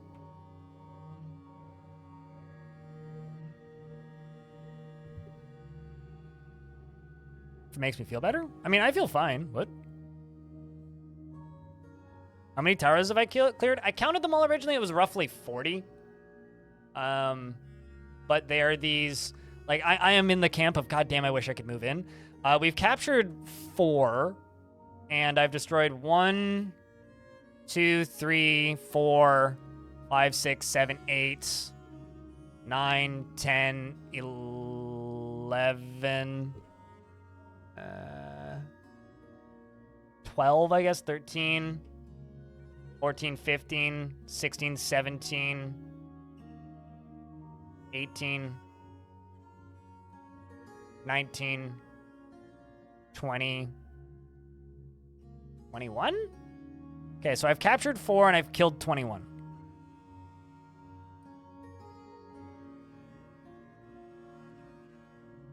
Start a corporation and you can be a CEO. You won't get paid anything, though.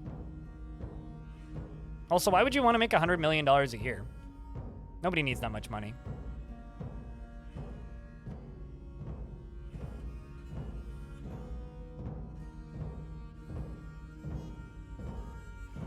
Like, absolutely nobody needs that much money. You want to buy a house? You don't need $100 million to buy a house.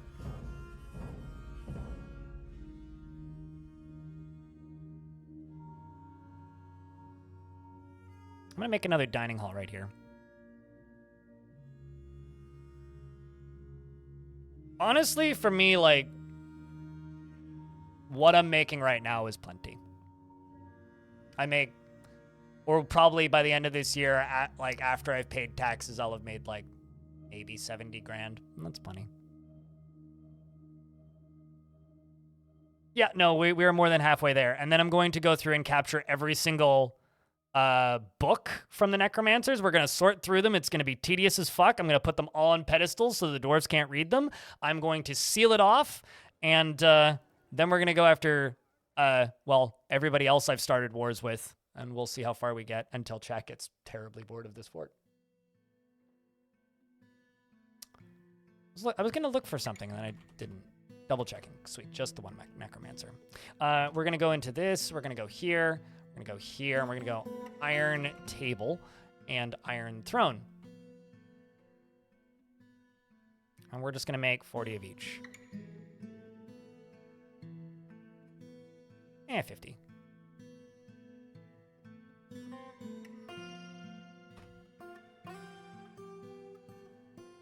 Retire? Oh, nobody's going to retire. The concept of retirement died with is gonna die with the generation that's currently dying. That is a something that people aren't gonna get to do anymore.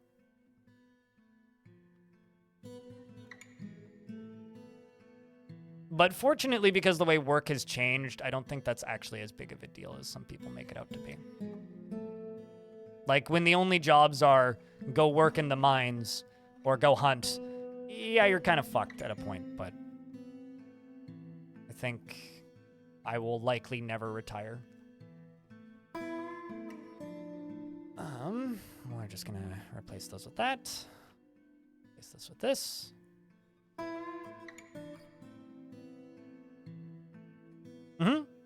Certainly. But for a lot of people, I think ideally, if you work in that sort of field, you should be able to retire. Like if you work in welding, just to throw out a job, you should be able to retire and you should get paid well enough to retire because your body will fall apart first. But if you work in a job that's like mostly mental, retirement will probably stay for a bit longer on the other side of the Atlantic. Yeah, depending on the country. I mean, places that actually have functional socialism, possibly.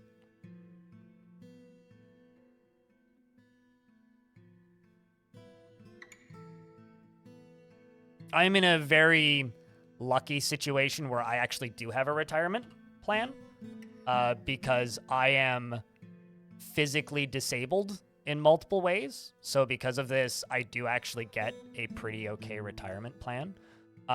But there's a couple of asterisks and catches to it. Simply put, I have to put quite a bit of money into it to actually get anything out of it. But I do actually have a retirement plan. So.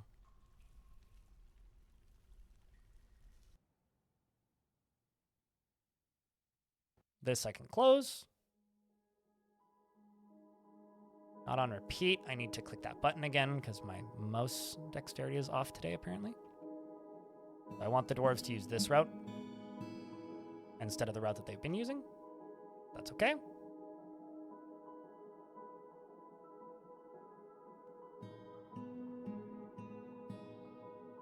Are we talking about real life or Dwarf Fortress? Venus. Because it could be either, and I need to clarify.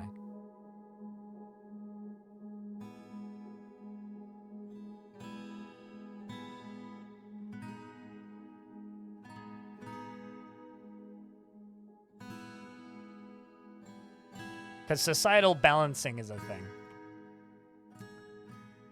All right, let's...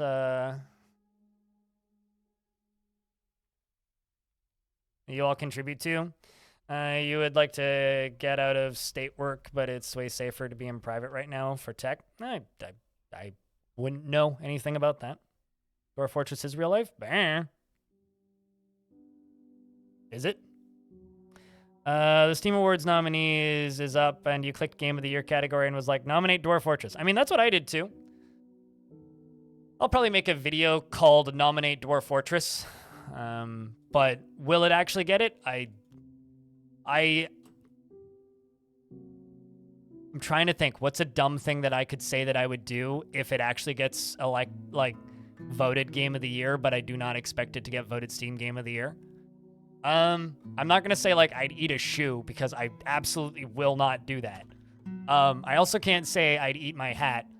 I will wear my beard for the first hour of a Dwarf Fortress segment, and it's very itchy if Dwarf Fortress wins Game of the Year. There we go. I'm not going to eat the dwarf beard. It's made of friggin' yarn. I'm good. Thank you. You will sooner, Ranger Rick, see me quit streaming full-time and go live as a Buddhist monk before you see me cut off my hair.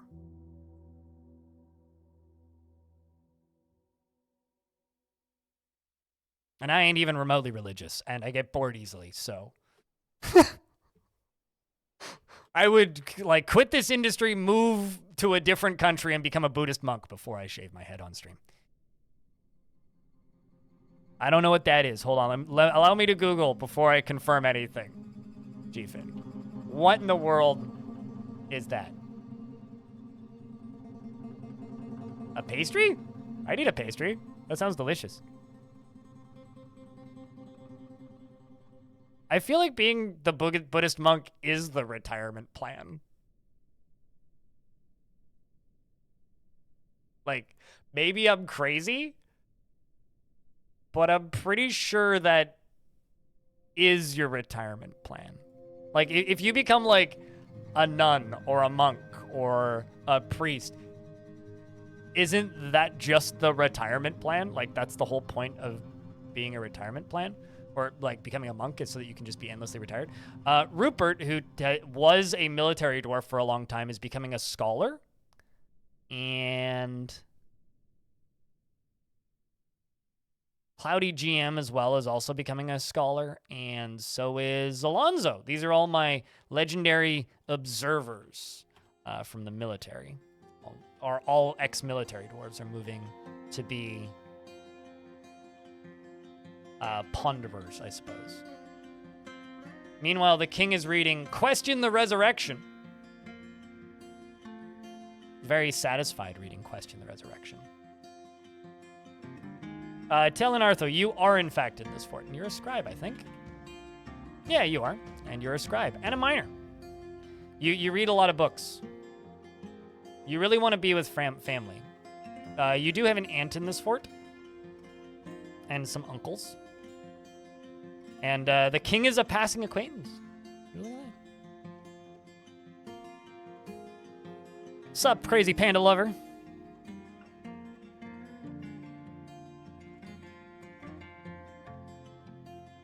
Oh, I get it. I understand the joke here, GFin. Do you have family here?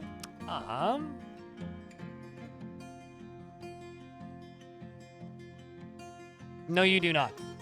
You either kind of do or you don't. Usually the dwarves that don't have family are actually just secretive, meaning they are lying about their life, essentially.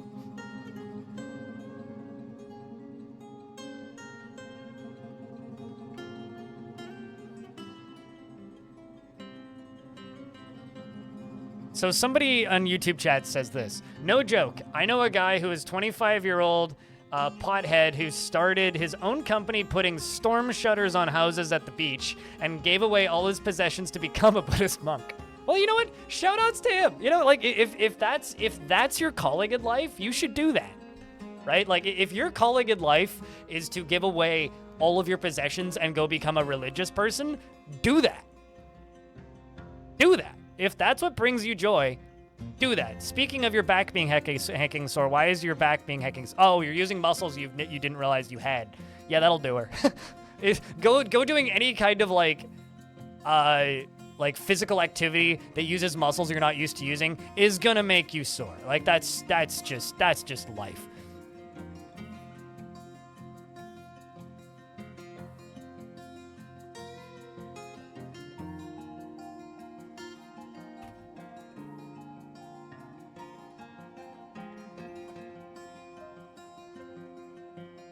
Philosophical person, religious person, I don't know, same beeswax, different hive.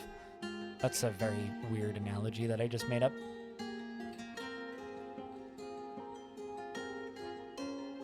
It's like going and being a professional student. Like my dad's like goal in life is when he retires, which he's gonna do in I think 2 years.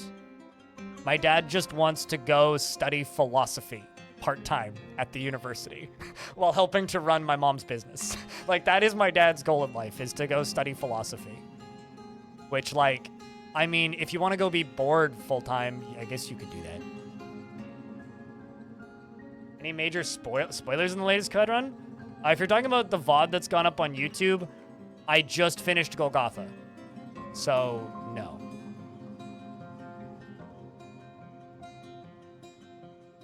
You know, honestly, I want to second that. I feel like it's kind of funny that you can become a monk faster than you can become the president of the United States.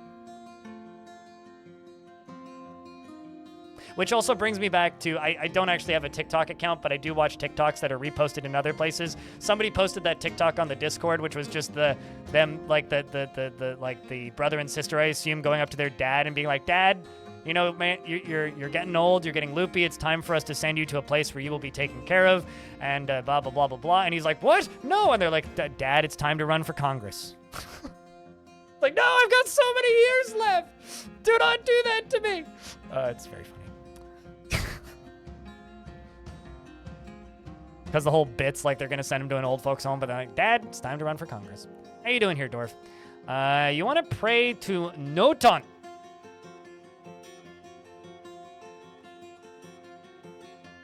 I'm actually curious about something.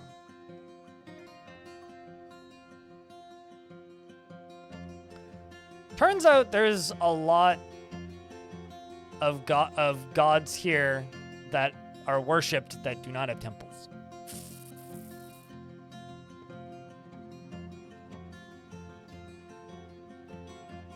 Granted, they all have like 1 to 3 worshippers. Somebody worships the god of death. Urn fated. Yes, you're fated to live in an urn. Moon in the night. Victory, war, and peace. A long book. Chaos. Sus. The god Nani, the god of games, luck, and gambling, is pretty funny. It's like the god of surprise.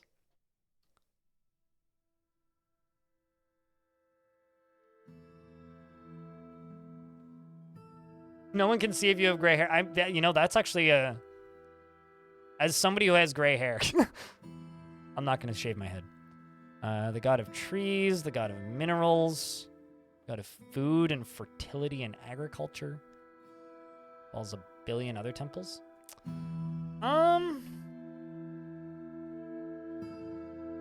Yeah, that's something I've always been thankful for. It's like, I know I've had people telling me for years, you know, you could just dye your hair. I'm well aware I could just dye my hair. I'm not going to do that, though, because I do not want to. It's kind of that simple. We could just build temples for a bit.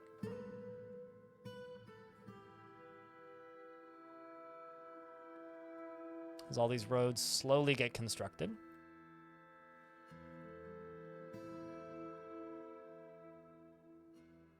Was already bald at 16. Oh boy, that's rough. Yeah, the entirety of my extended family was, well, not the entirety, but all of my grandparents. I never met my grandfathers, but both of my grandmothers were bald or were gray by early 40s. My grandmother was gray in her early 30s. My mom's mom, my Oma, was gray when she was in her early 40s. And both of my grandfathers were fully gray by their late 20s, early 30s, and they all still had their hair when they died, so. Do roads improve mood? It's similar to, like, trading depots. They get a happy moodlet for seeing roads constructed, yeah.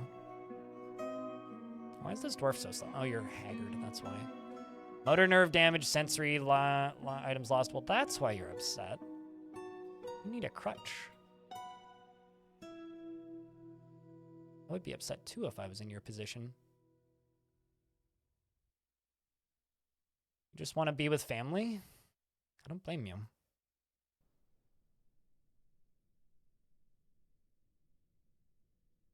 Only if you'll play them, animal. Don't buy games you won't play.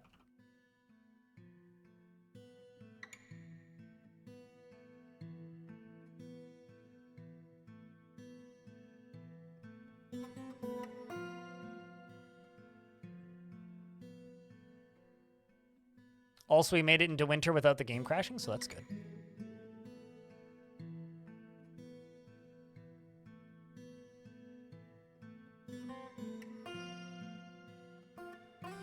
so these are all the temples I've already created. This little kind of temple complex down here. So what I think we're going to do, get some snatchers.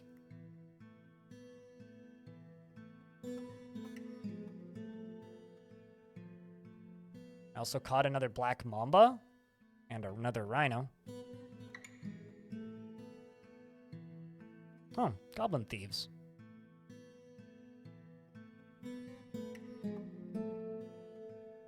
Neither of them got kids? Well, that's good. Let's set them both to be stabbed to death so that they don't get anybody important. Watch my dwarves jump into the lake instead of actually killing them. Dwarf Fortress does have monks. Every organized religion can have religious leaders, and those are assigned when you have 10 dwarves of the faith, and then you can get upper religious leaders if you have 25 dwarves of that particular faith, and they work like any other noble. They like tend to depress dwarves and give them encouragement and cheer them up, and dwarves can cry on them, and they're quite useful to have. So yes, Dwarf Fortress already has monks. You're gonna go get caught on that cage trap, aren't you? Great, good on you.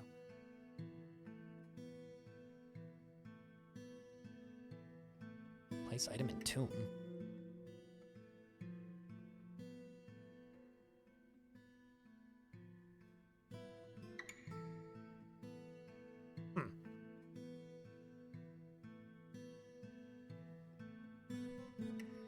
I love aquifers because they are free unlimited wells and very easy to turn into rivers. I feel like the way Dwarf Fortress works is you either learn to hate aquifers and then despise them and then never learn to like them, or you learn to like them and then you have a better experience with the game as a whole. But they only release alcohol through their eyes. That sounds very painful. Like, very painful. Like, I don't want to imagine what that would feel like, so... Ow, my eyes hurt. Thank you. That's an awful image. Can you fish in it? Good question. I've never tried. I would assume that vermin fish would spawn in it, because they'll spawn in any body of water. Of my eyes? Yeah, that's a meme.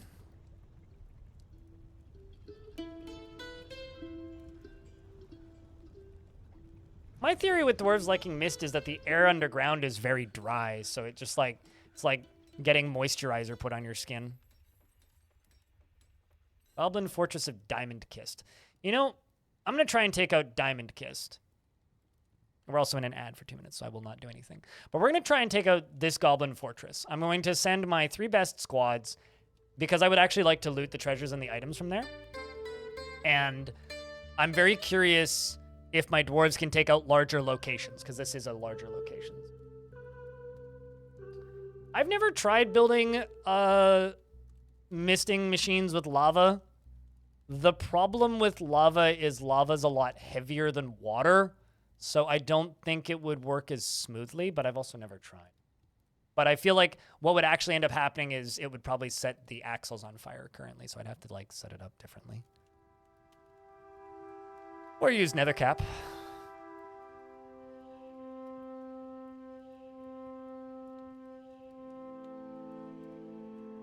It has to come in contact with cavern water first before it can be fished underground. That would make sense.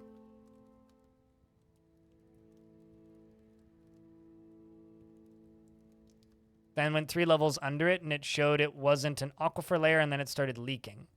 So ceilings can leak in the aquifer layer, right? So you have to... Basically, what I would do, if you have an aquifer like that, just go a couple more layers down. Give yourself some breadth. Because if you accidentally dig up into it, and aquifers are not a flat line, right? Like, the layer that the aquifer ends on is not necessarily the layer that the entirety of the map's aquifer layer ends on. So... aquifers are not a perfect thing. Like, they go up and down over across the map. So if you dig right down to the bottom of the aquifer and start going to the right, you're probably going to hit the aquifer again. So I would recommend going another 10 layers down. Try and, like, actually get underneath them. Yeah, like, aquifers can be very frustrating while you're learning to deal with them, but once you've learned to deal with them, they are an extremely useful tool. And also, the layers that you dug through that had the aquifers in them, if it's dirt, dig that layer out and fill it up with blocks. And if it's stone, smooth it, and it'll stop it from, what's the word? Dripping. The best games you suck at award. I nominated it for Game of the Year. I am not even remotely expecting it to win anything.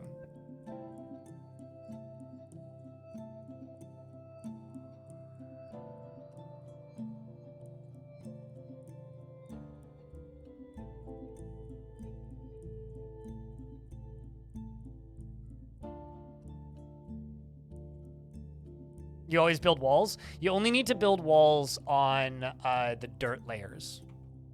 So we were sending these dwarves out to go fight. We'll see how they do. Fingers crossed they do well. I'm going to remove Cloudy from the military, though.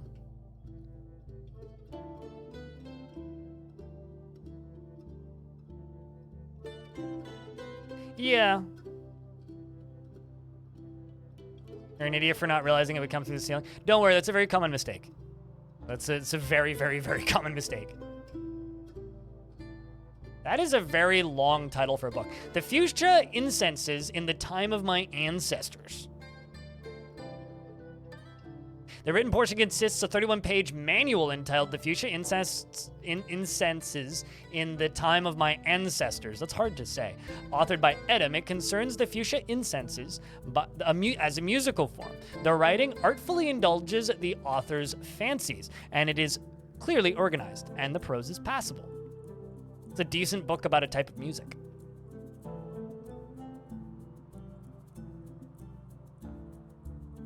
Yeah, no, I mean, I generally just assume that people would, like, just dig past them and not run into that issue. So that's also probably a tutorialization mistake on my part, if anything.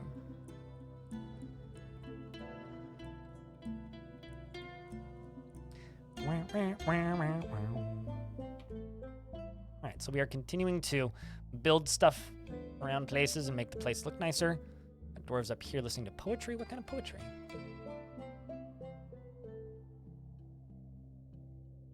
The Barricades of and Nothing More is an example of the lilac of libraries. The work has no particular subject, and the writing throughout is ornate and refined, yet quite cruel.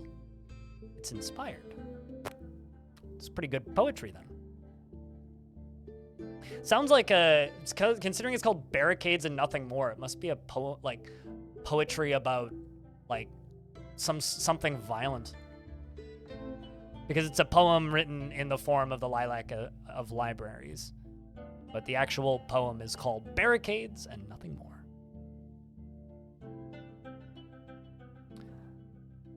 What makes the top bar show more specific food categories? You mean more specific numbers in the food categories? Is that what you mean? Like where it says the numbers instead of just like the little tilted out numbers? Food types. Because it shows that by default. Are you saying like it says the specific? Because like when you first start, it just gives you like an estimate of the amount that you have, and then you assign a bookkeeper this job, and they need to be assigned to an office, and then they write down the numbers of things that you have. So when you first embark, you don't get specific stat numbers of like what is in your inventory. And when you click the stock screen, it'll just give you estimates, and this won't be fully populated until you get a bookkeeper, and then they keep track of what's going on in your fortress.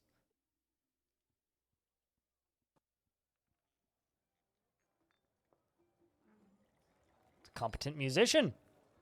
Novice reader. Prophet of Genius, a reflective poetic form intended to amuse the audience concerning religion, originating in the Tour of Knighting. The rules of the form are applied by poets to produce individual poems that can be recited.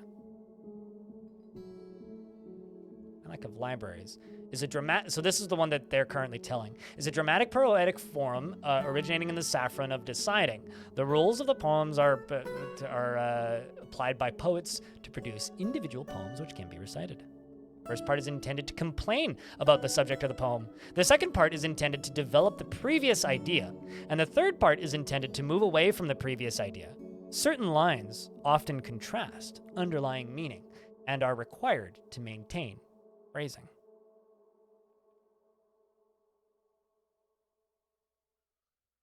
No, it's not a DF hack thing. What do you mean you never have the fish category? So all the categories are up there by default. I'm now suddenly curious what your UI looks like. Wait, hold on a second. Do you see any of this top bar when playing? Like this top bar, like do you see like the capital name and the dwarves? So you just specifically, I want to see what your UI looks like now, because something's weird then. I know that like the top UI can get weird if you have your resolution set extraordinarily wrong. But I think you need to fix your resolution. So like if you're playing the game, I don't know what the current situation with that stuff is, but there was a point where if you were playing the game in 4K and or if you had a 4K monitor and you were playing the game in 1080, it wouldn't fit. So it would like make things get weird. So if you're like not seeing the words up here, something's off.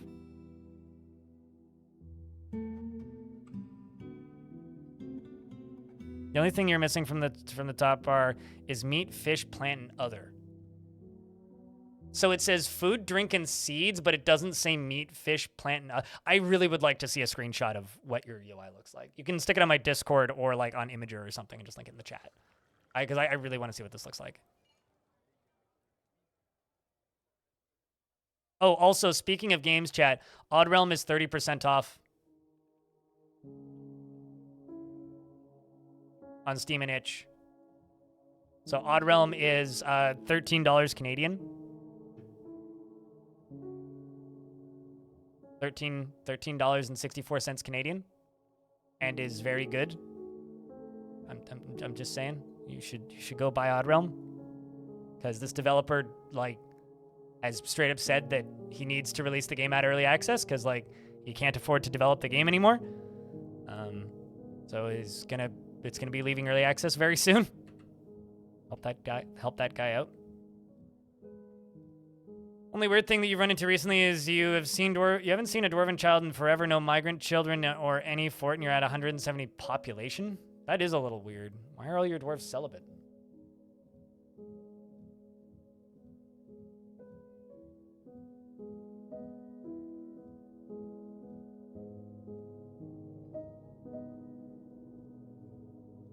Elfie dig Odd Realm? Well, fortunately, Elfie can dig in Odd Realm.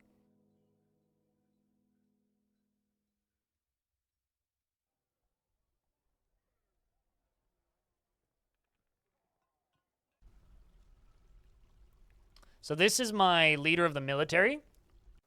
Guy's got a couple kills at this point. Elfie could buy Odd Realm on Itch and have 2 copies of Odd Realm. Elfie doesn't need to buy Odd Realm twice, but you could buy Odd Realm twice if you wanted.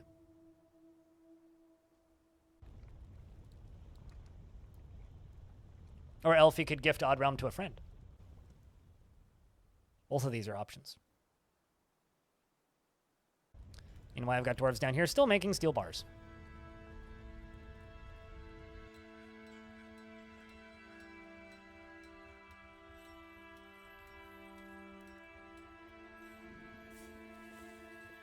How many whips do I have? Got 4.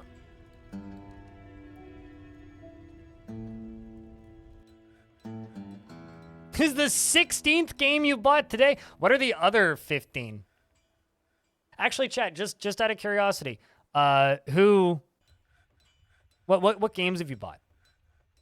Is Odd Realm anything like Dwarf Fortress? The way I describe Odd Realm, and like the developer kind of agrees with me after thinking about it for a bit, is if Dwarf Fortress is Minecraft, Odd Realm is Terraria. They are completely different games that kind of use similar ideas to get to a completely different outcome, if that makes any sense. The gameplay of Odd Realm is very different than Dwarf Fortress, but if you play it, you can absolutely see the inspirations. Wandering migratory patterns. Is this connected to the library? No. How are you pondering in the tavern?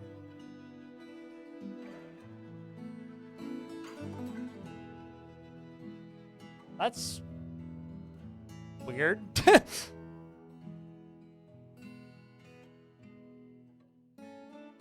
Odd Realm, Tome, and Balram, Songs of Six. Is Songs of Six even on sale? Pretty sure, yeah, that's just like a will never be on sale game.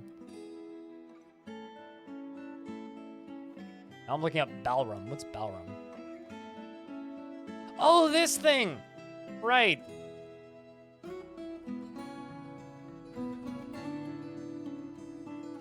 Good isometric looking thing. I think I remember Splattercat talking about it.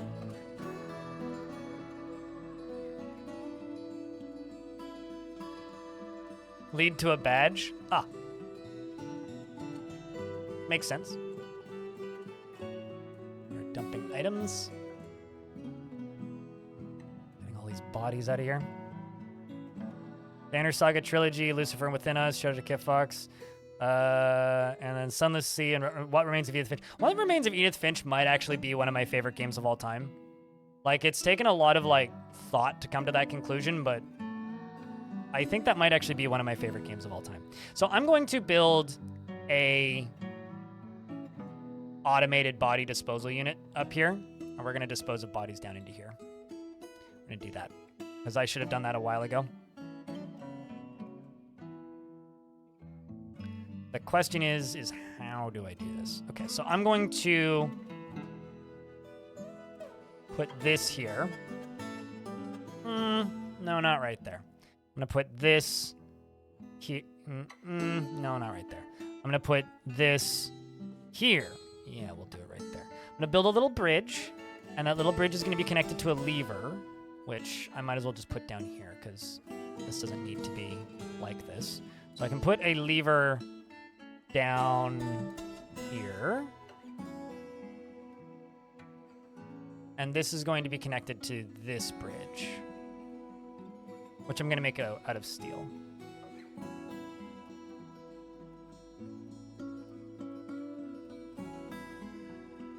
No, you can't put line breaks, unfortunately. Fair assumption, though.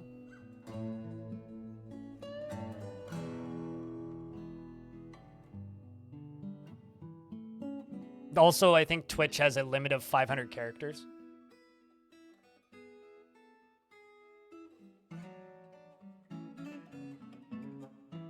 But yeah, let me know how Balram is, Jiefin. The thing that, like, you shouldn't tell anybody about Tales of Maj'Eyal is Tales of Maj'Eyal is actually a completely free-to-play game that you do not need to pay for. Tales of Maj'Eyal is 100% free. You can just go download it from the website. However, the DLCs cost money, and the online functionality and the account is what you're paying for. So when you buy Tales of Maj'Eyal on Steam, you're actually just buying a premium license for Tales of Maj'Eyal. So there is that.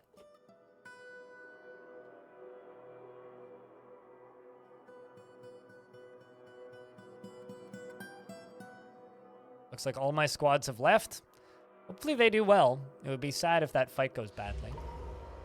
Mini Monster, the paper maker, has been possessed. We'll have to keep an eye on you. They're probably going to go for a crafts dwarf shop if I had to bet.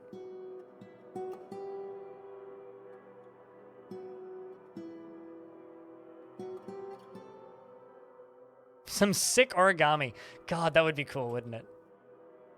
Paper crafts would be what that would be, I would think, right? But if they were to make paper crafts, they'd have to break down really quickly. It would have to be like the fastest decaying item in the game or something in order for that to work in my brain. Oops. Midstone instead of mudstone. Mudstone is pretty mid, though.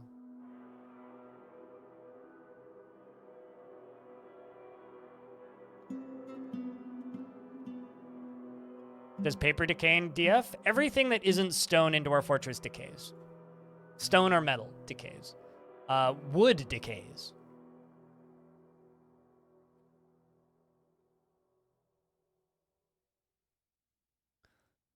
And I missed this corner. Okay, so then I think right here.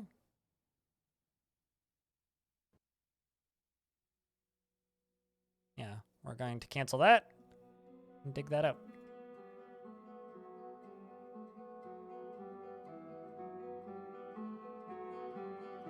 Shared vault and online character sheets that Tome does. It's really nice. My favorite part with Tome is when you're running around and you see somebody died at level 1 to the easiest boss in the game, and you go, ha, ha, ha, and then you die to the same boss seconds later, and then everybody else in the online chat laughs at you. Definitely happened to me. So, you know, best memory of that game was making fun of somebody for dying to a boss as I died to the same boss. Psychon, the mythical portals of weakness, has been elected to the position of Holy Gem of the Wise Doctrine. All of my military dwarves keep on getting elected to these positions and then not being in the military anymore. Eustace, Feral Canyon, the Utcher Murder of Snarling, has been elected to the position of Sacred Amethyst of the Coven of Rock. I don't know why they keep electing my dwarves to these positions, but...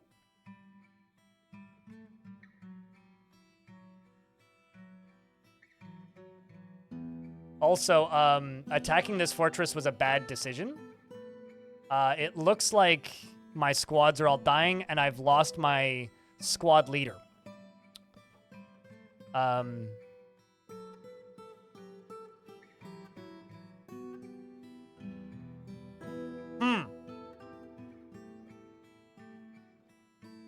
That's what we get for attacking Diamond Kist, I suppose. So it's time to rebuild my squads. But we'll find out what happens when they get back. At least we still have Non-Major Nerd, who's also a very good captain. But we just lost Shogun, chat. I don't know if they're dead or if they have simply been captured, but we're going to have to go on some rescue missions. This dwarf wants tree life, rough color, bones, yes. Rough color, gems shining. Bones, yes, probably bones.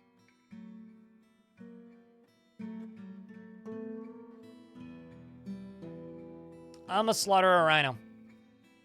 We'll do that. Never seen it for paper products? Paper does decay, yes. Although I don't think it does once it's made into a book, but sheet does.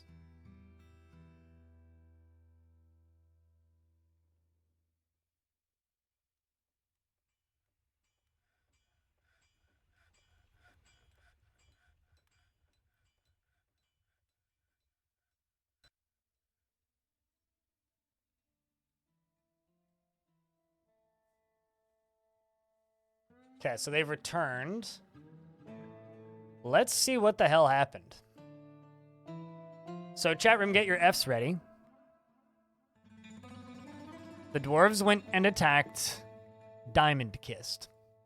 The Uncommon Mansion attacked the speckled hexes of the undignified ruthlessness at Diamond Kist. Shogun led the attack, and the defenders were led by the dwarf necromancer Unib. Our planning was superior, but the defenders had a strong positional advantage in Diamond Kist. Melville's left ear was torn, okay, and we almost immediately start losing dwarves. So it appears that half-empty glass was struck down.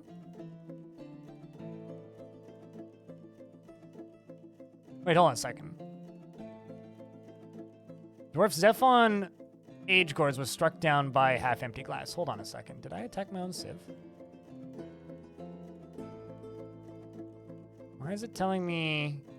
Was I fighting prisoners, perhaps? Because that looks like it's killing my own dwarves, but I'm not. Huh. That's weird.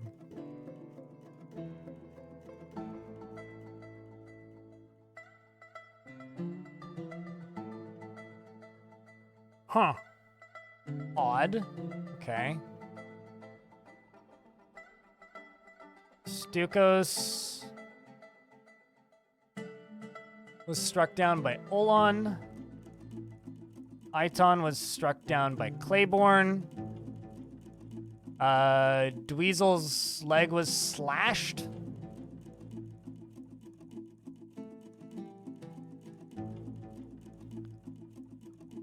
Another dwarf was struck down by Dweezil. So why is it telling me that's bad? So there must be, like, things that are technically part of my faction here. Urist was struck down by Martin. Quinier the human was struck down by Psychon.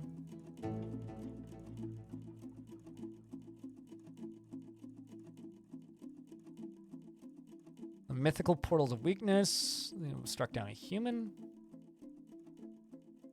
But I do lose a bunch of dwarves. There we go. Baka Glass was struck down. Okay. GM was struck down by the Haunt of Flame. Okay, so there's a demon there. A Haunt of Flame.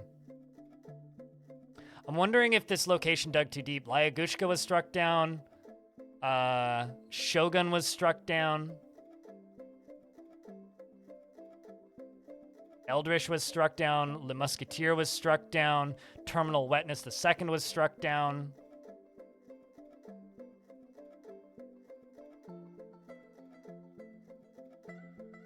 A human was struck down. We need to see if that demon gets killed, though. Human named Mori was struck down by Martin. Dwarf Kickroast was struck down. Dwarf Cyril was struck down by non-major nerd. Yeah, they must just have been part of my faction at one point. My dwarves are getting injured again. Claiborne was struck down by... Okay, no, it's Claiborne didn't strike anybody down. Let's see. A dwarf was struck down by Ros. Alath was struck down by Dweezil. An elf was struck down by half-empty glass. Okay, we struck down another dwarf.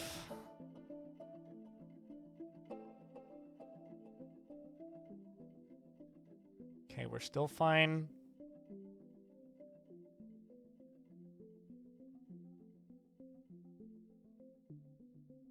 So yeah, no, the issue is there's a demon here.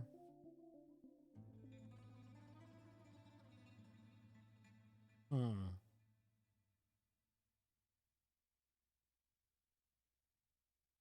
have a feeling this fight's gonna go on for a bit.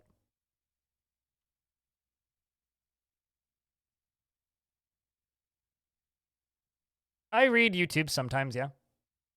Like, I look at the chat, but, like, the thing that you need to realize is there's, what, 203 people watching on Twitch and 39 people watching on YouTube, and I'd prefer you watch on Twitch. So the YouTube stream is there, and I will occasionally read it sometimes, but it's not the focus. I'm more reading it just to moderate it than anything. Goss struck down another person. Another human was struck down. Another human was struck down. Another human was struck down. A dwarf was struck down. Adil was struck down. Lycoat was struck down. So this demon is the problem. Zon was struck down. This elf was struck down. Dwarf was struck down. Nespo was struck down. Here's another human. Another elf was struck down. I haven't seen that Haunt of Flame yet. But the thing is it's like, it's not a named Haunt of Flame. It's just a Haunt of Flame, which is interesting.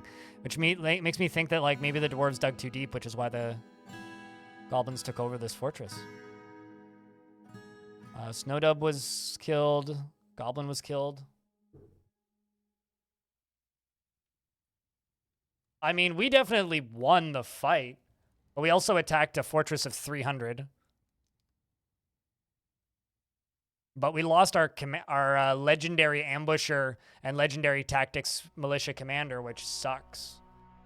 A dwarf was struck down, another elf was struck down, another dwarf was struck down. They attacked Sparta, I suppose.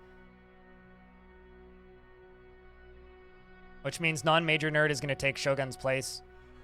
Dweezil was struck down, or Dweezil struck somebody down. Another dwarf was struck down. Hold up.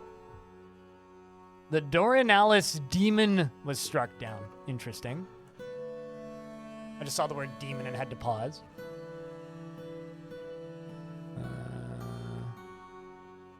More fights. Kubak was struck down. Another dwarf was struck down. Another elf was struck down. Yeah, there's experiments there also. Uh-oh. The dwarf Zuglar are handle-wise. The Sprayed was shot and killed by the human Ica Phantom Dune of Sensing. Okay. The dwarf Risen was struck down by Colette, the Spotted Portal of Burdens. That's one of my dwarves. Not sure why sometimes the purple text is actually an okay thing for me, but... Ulko was struck down by Gus. An elf was struck down by Rokar.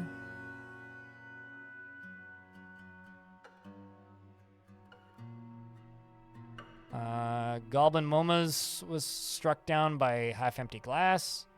Certainly increasing their kill counts, jeez. Well, the Hunt of... Hold on, let me scroll back up and double check. The Hunt of Flame I don't think was. Where's D3? This one. Yeah, because it just says by a Hunt of Flame. So there is a Hunt of Flame, which is a demon, in this location, but it's not so-and-so a Hunt of Flame. It is just a Hunt of Flame, so it's a generic demon, so that isn't the leader of the Civ. Once this is done, I can actually tell you who the leader of the Civ is. Or what the leader of the Civ is. Because it's the Ruthlessness, but I'd have to click the Civilizations tab, which would reset this. Rokar killed something. Half-Empty Glass killed something. Necromancer was killed by Psychon.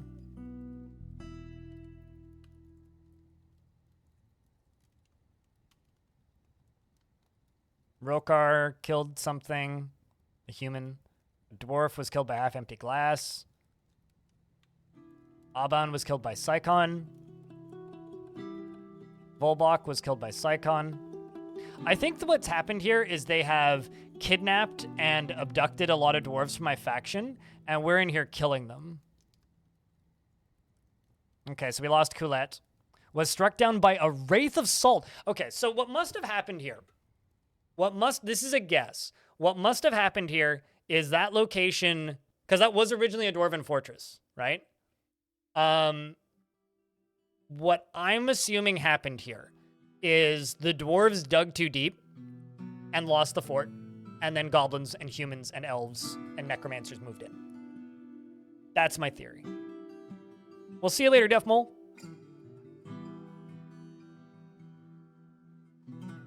Yeah, so it means that the Civ has demon in the animal population. Yes, exactly, Rum Rusher. So basically, they just have, like, livestock demons. So we have two goblin factions that we're at war with. There's the Healing Witch, and then there's the Undignified Ruthlessness. Their master is a thief named M.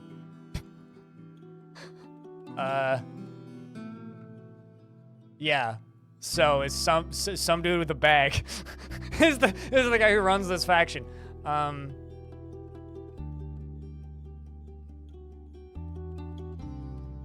Which is kind of funny. But the issue is this was my best squad. It's now empty. This squad didn't lose anybody.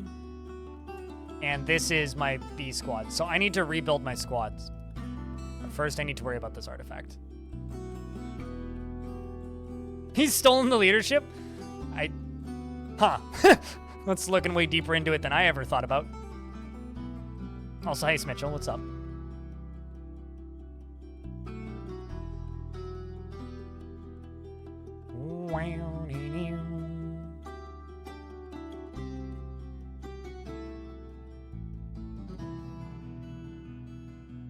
How am I doing? I'm doing all right. Doing okay. Waiting for that butchery job to go through.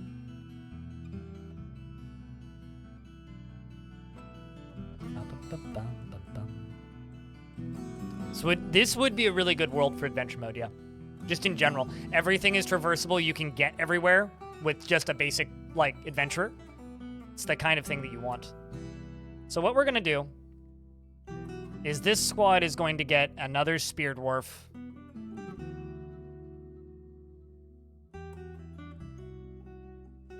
As their commander.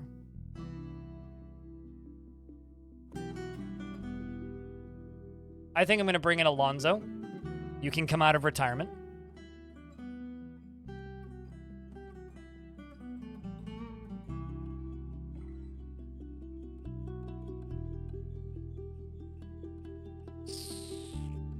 We're going to bring in some dwarves that have a need for training and see if it improves them happiness-wise. If it drops them down happiness-wise, I will move them out pretty quick.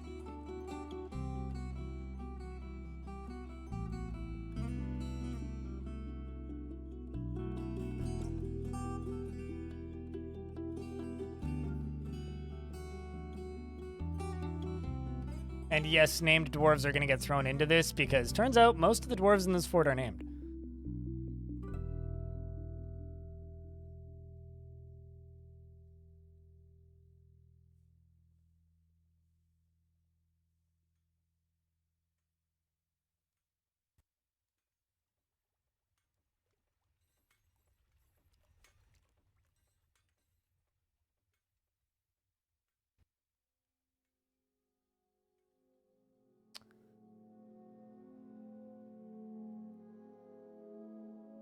Though it depends on if the sites aren't too populated that you end up waiting minutes to have the adventurer's turn pop up. You know, I really, really, really, really, really hope. Is Lennox still alive? Yes, Lennox is still alive.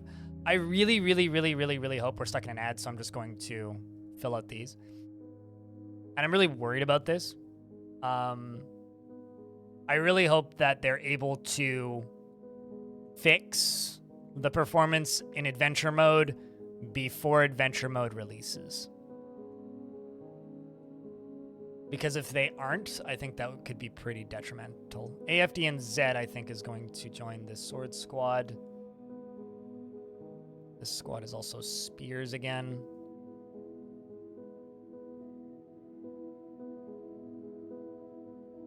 We're going to throw Yushirir in there.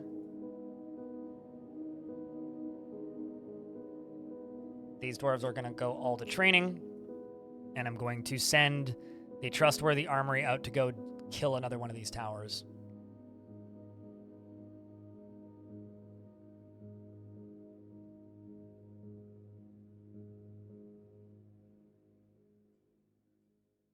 Do goblins play tennis? No? Question mark? I don't think so.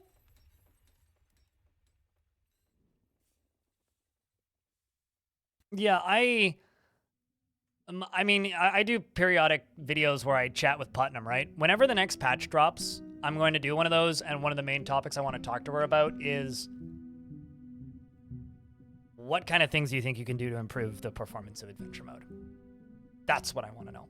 I want to know what she's planning and how good she thinks she can get it. With elf skulls? The thing is, goblins don't discriminate on what they kill.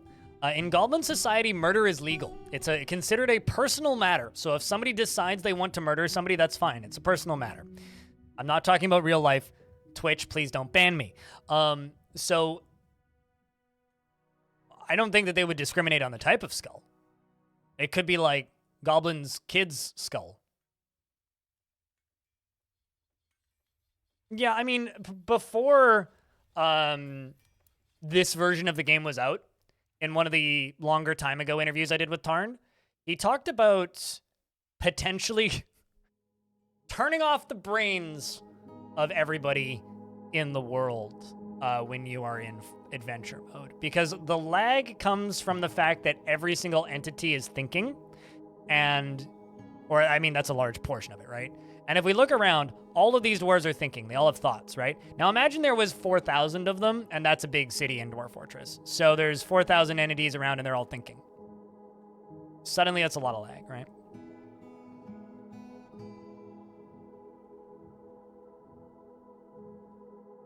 Or something like that. Yeah, I'm not sure.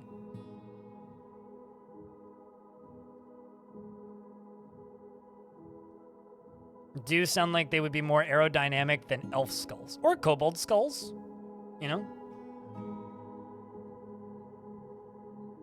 I'm sure they have no shortage of random skulls around.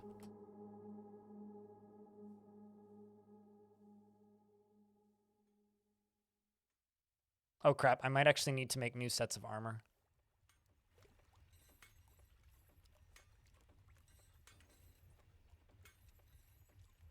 No, they're just putting shit away. Yeah, I mean, the kobolds are lovely individuals that never did anything wrong. It's like a cat can't commit a crime, neither can a kobold. They don't understand what crime is. They just know shiny, get shiny. They're like the crows of the Dwarf Fortress world. Thing shiny, me like shiny, take shiny. Shiny mine. Strange mood. Are you moving? No, you are not.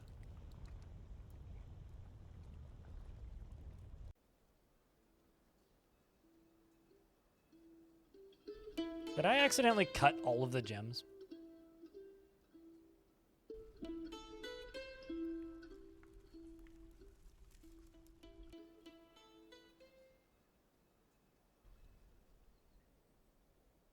Maybe it's because they're of the bin. That might have something to do with it. Work with that theory and tell them to cut some gems.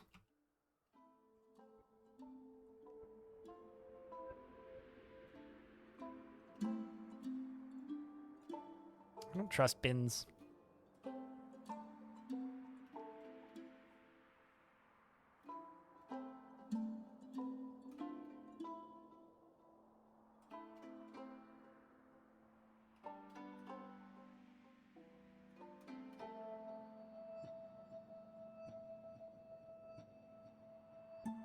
Why couldn't you say things before, Arcmaster? What happened? Why no bins for gems? Because I'm suspicious of something. I'm removing bins simply to see if this dwarf can go get gems. I don't always have an answer for the questions that you ask. Sometimes something isn't working and I squint and go, this isn't working.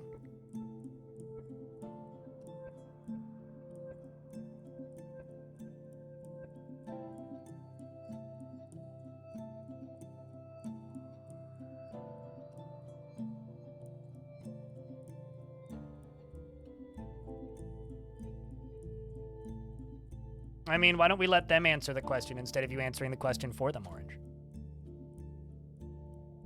Unknown? Weird.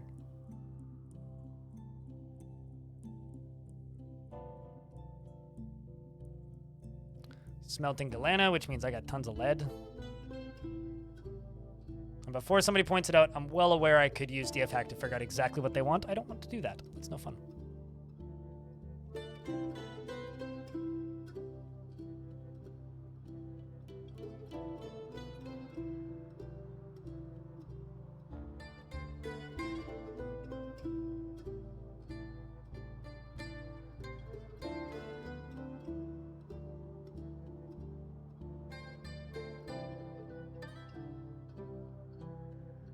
That's the problem. Found the problem.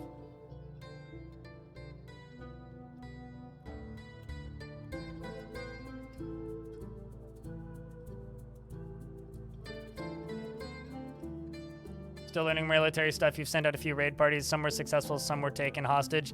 Elves are really difficult to raid currently. I'm not entirely sure why, but they do have a habit of just kind of taking everybody hostage immediately.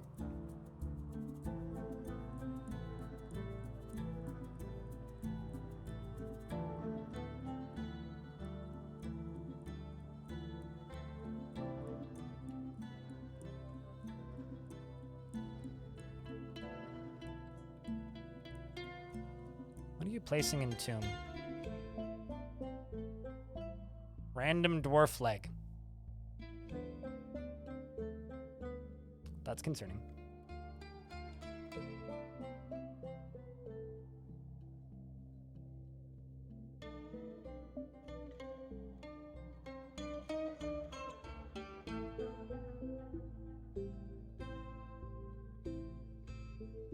I think I'm just gonna do this.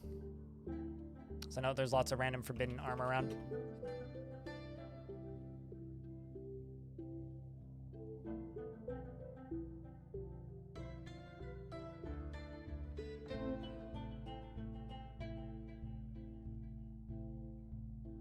Shield, helm, breastplates, greaves.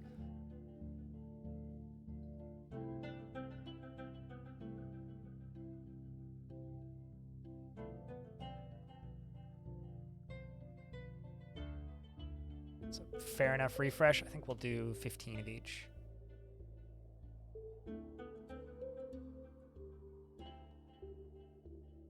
And then I'll do 20 swords and 20 spears.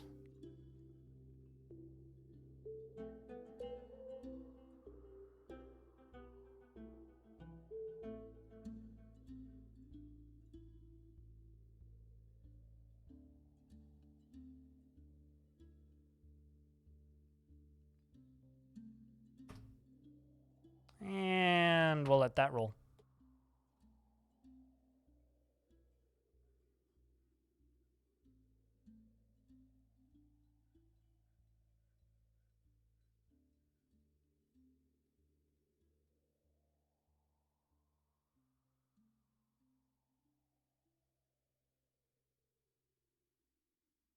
I mean, that is kind of the goal for adventure mode, right? Is learning more about the world. That really is the, like, hope that you're going to get out of it, is that you just learn a lot more about what's going on in the world, which makes things in adventure mode super neat. But also, remember, hype is the mind killer, so don't overhype yourself.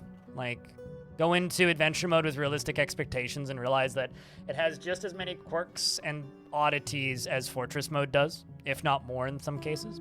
So just, whatever you do, go into it with realistic expectations and I'm sure you'll have a good time. Only a bit of the stocks bar playing at 1440. Posted a UI pic in Discord.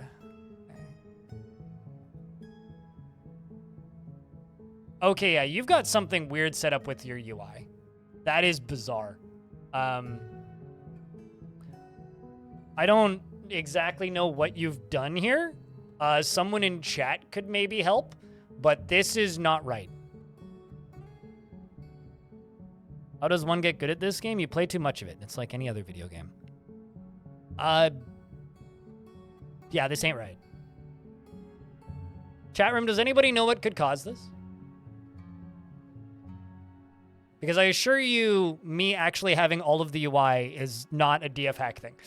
That is just, you are just straight up missing UI elements.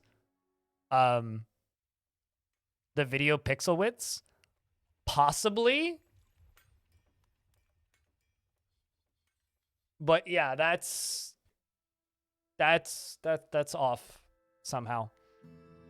I don't think that's an YouTube chat's asking if that's an ultra wide. I don't think that's an ultra wide monitor. I think that's just like it does that on your Steam Deck. What's the resolution on the Steam Deck? Yeah, I don't really want to go poking at the menu options, but like something is off there. 2080 by 800?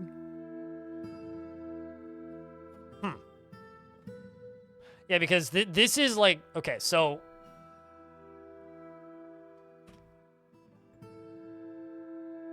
please don't crash.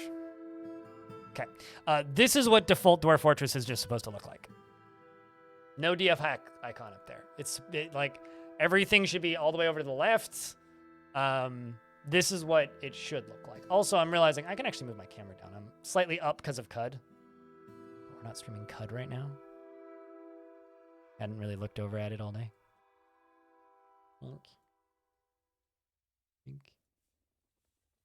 Go over there. We'll move stuff back when we swap to CUD later. I'm all right, Naki. I'm doing okay. And then enable overlay.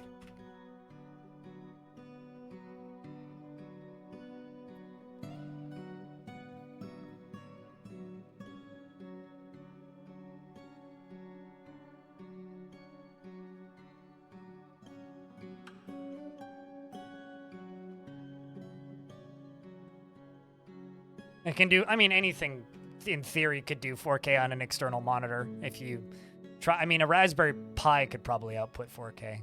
Never looked, they probably can't. Let's start refreshing this squad because they need cavern dwellers. Send them back to the darkness. It's a forgotten beast that found them.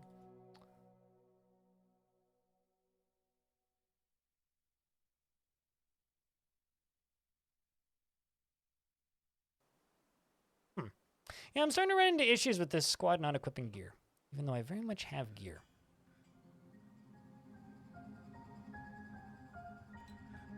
Let's try this. Sign uniform. They're all spears, so spear. Try reassigning everything.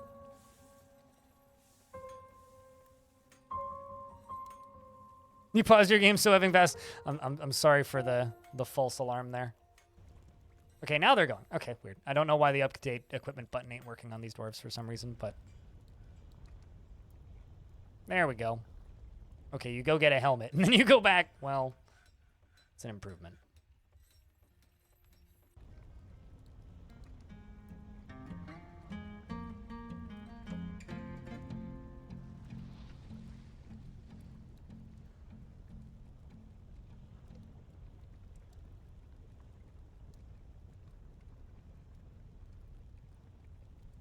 Dwarf's going to go pick up equipment.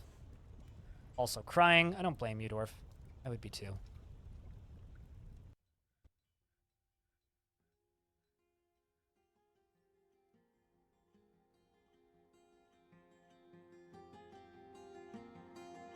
Where are you going?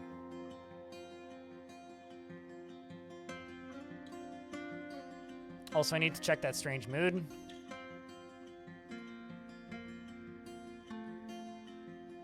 Still nothing.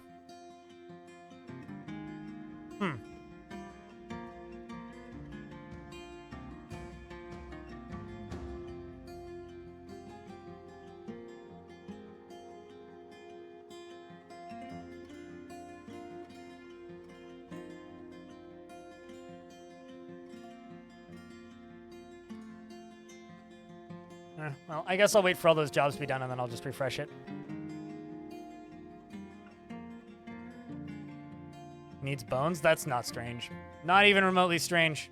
In fact, needing bones is one of the most common things. Speaking of common things, my dwarves have just returned from a mission. So this is to raise flag boats.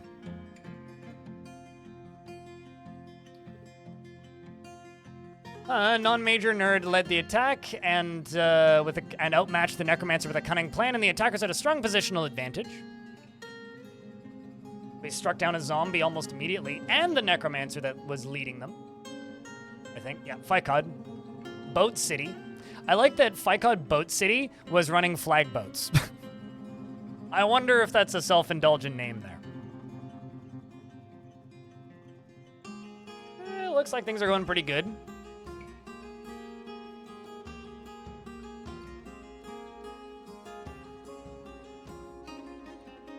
Need bones, that's strange. Oh, I see what you're saying. Yeah, I mean, like, bones isn't the issue.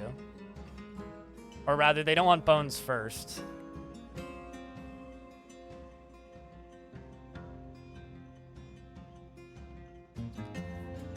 I'm going to send the fresh rags to Conquer and Occupy, which is a empty squad, which I'm going to put the most stressed dwarf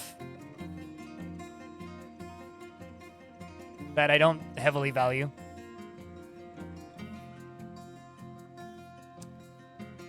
Curry Boglin,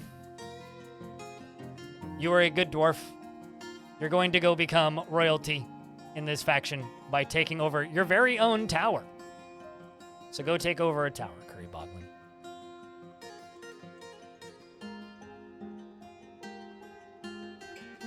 Zero. I don't think they can come back from being destroyed. Theoretically, new ones would have to form, but that'll only happen if I retire and reclaim the fort. What if he actually does, though? That's the point. I want him to.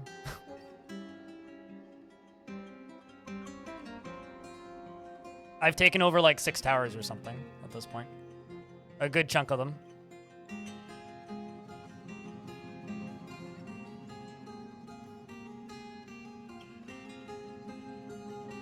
Also slowly paving the fort.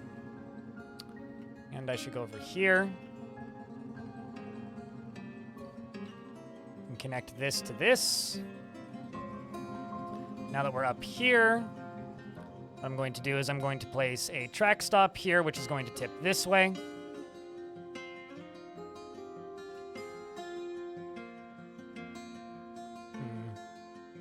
I don't know what material I just used that for. I don't want. Let's do this again.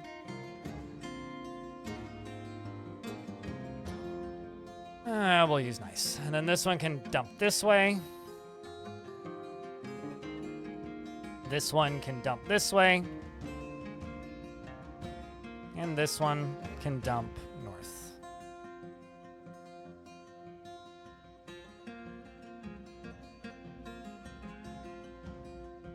You can't figure out Prison Architect. Dwarf Fortress has a pretty steep learning curve.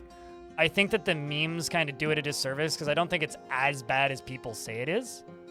That being said, I guess the question is, what's the most complicated game you've learned? For me, learning Dwarf Fortress, I used to always describe learning Dwarf Fortress like learning a complicated board game. You sit down and you read the fucking manual. And then you realize you didn't actually understand any of that information, and your first 2 or 3 times playing it are horribly confusing. But the 5th or 6th, you start to kind of get the gist, and by the 8th time you've played the game, you really enjoy it. Is how I've kind of described Dwarf Fortress for a number of years. I don't know necessarily how 100% accurate that take is, but...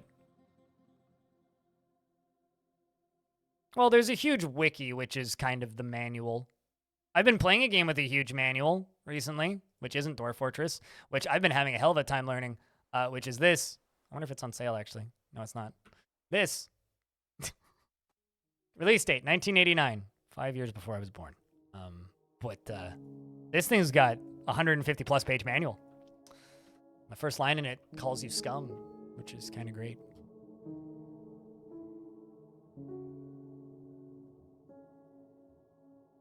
Yeah, the tutorial for Dwarf Fortress that's in the game is okay. But properly, like, if you're asking about the total learning curve, for me, and this was in old Dwarf Fortress back when it was just ASCII, for me, the learning curve for old Dwarf Fortress was about, realistically, 30 hours to be comfortable doing most things, but obviously not knowing everything. So that's about what it was for me, but that isn't going to be everybody's experience.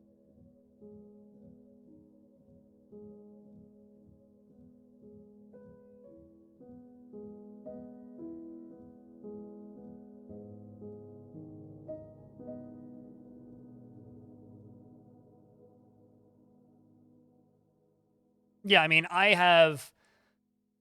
according to Twitch tracking services, I've streamed about 7,000 hours of this game, and I still learn things. So they're stoked for adventure mode? Me too. Me too.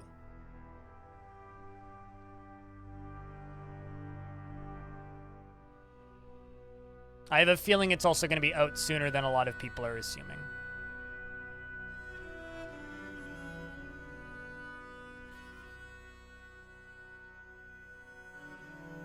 Okay, so this is going to be 4 minecart routes.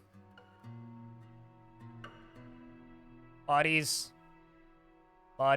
Oops. Bodies. And bodies. Dead, I hope. These minecart routes are going to be connected to... Why did I do the bottom one first? Interesting.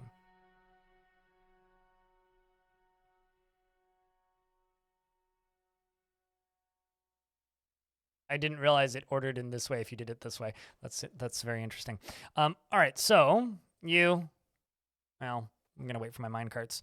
But we're going to load this, and you're going to load this, and you're going to load this, and this. And you, lastly, are going to load this and this.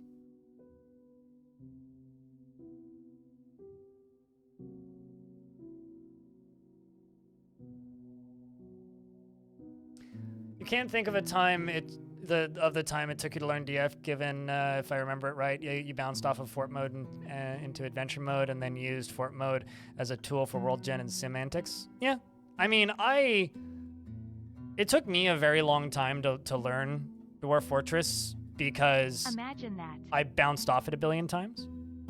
Thank you very much for the 15 months, Oskatev. Appreciate you, dude. I bounced off it a billion times, so it took me like 10 years to learn this game. Which doesn't sound like a good endorsement, but I swear it is. I did very much, like, enjoy the process of learning it, even though it took me a very long time to do it. You've been playing Classic to hold you over? Adventure Mode Classic? Check, can I get a round of beers? By the way, for Oskatev.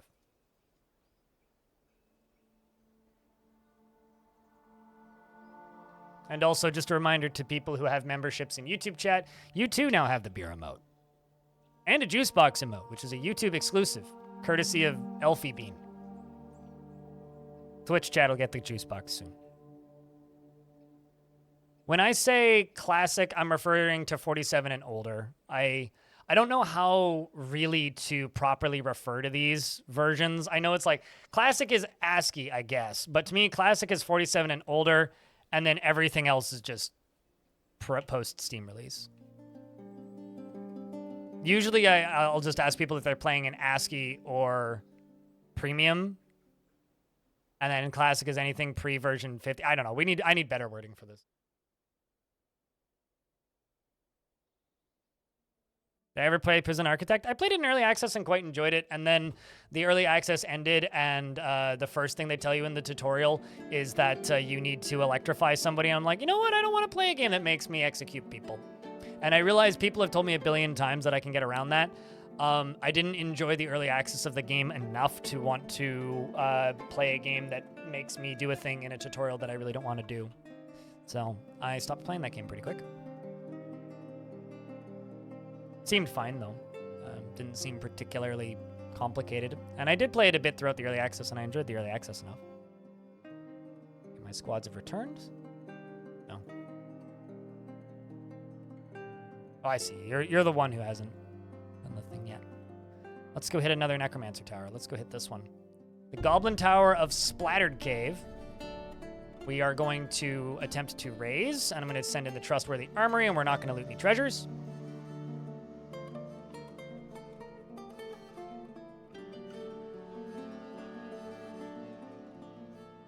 Yeah, I just go with version numbers generally, too.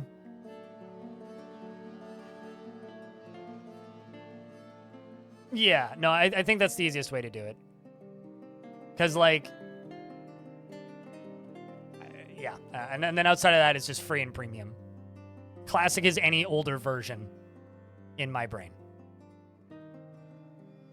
Oh, that's interesting. So when you populate this screen... it puts them out of order, but then when you close it and refresh it, it puts them in order. That's neat, I guess.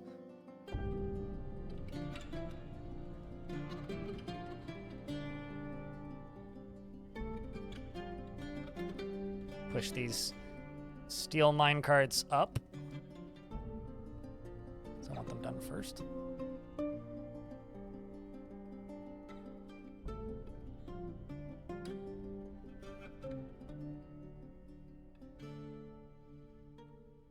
Yeah, God, the Dwarf Fortress wiki is such a, like, Cthulhu monster at this point. Hey, Salty Tempest, what's up, dude? The cave's gonna be very splattered, especially when we're done with it.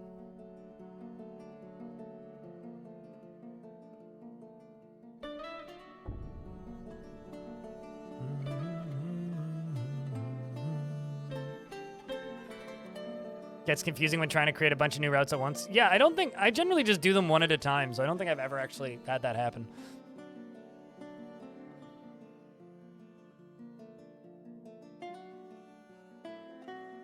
Cheers, Matthias Wise. Appreciate you.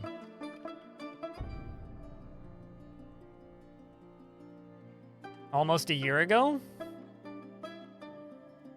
Yep. I mean, like, I look at this resub counter on some of the people who resubbed to me, and it's just like... Fruit flies and I squish them. Mm-hmm. And also, unrelated to fruit flies or squishing anything, the lettuce continues to grow in my closet, which is good.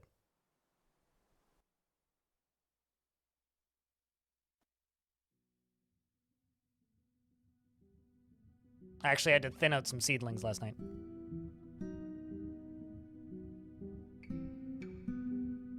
Oh yeah, no, absolutely. I will always let you know. All right. And also, you need to remember, if you are growing plants in your closet, make sure to keep that soil moist. Very important.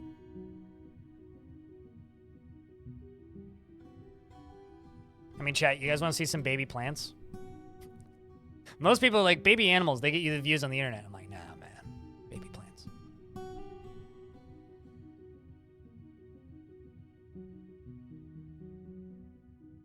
Baby plants are cute. I'm just sitting here waiting for these dwarves to make my goddamn minecarts, so...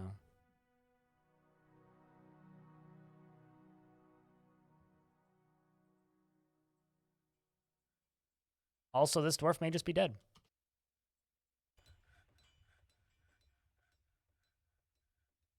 Oh, wait a second.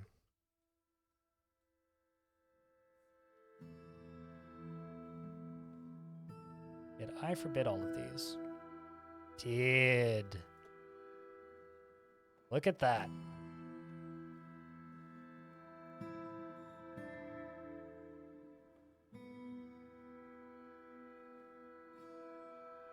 I think that might be the issue. We'll follow this dwarf and hopefully they don't go nuts. 2 seconds.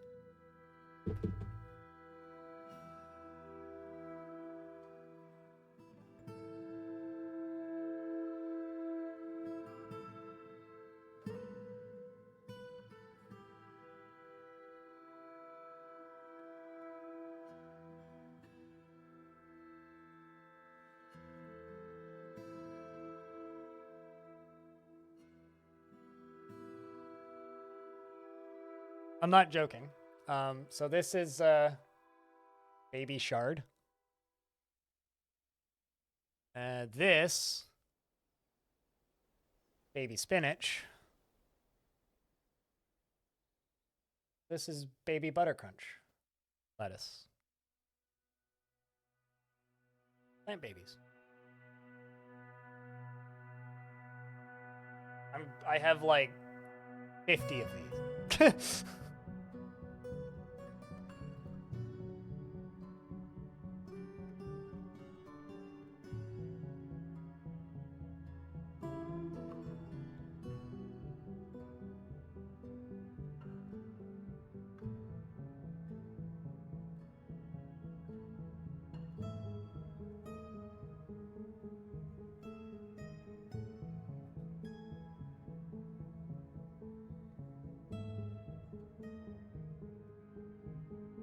Blind with leaves.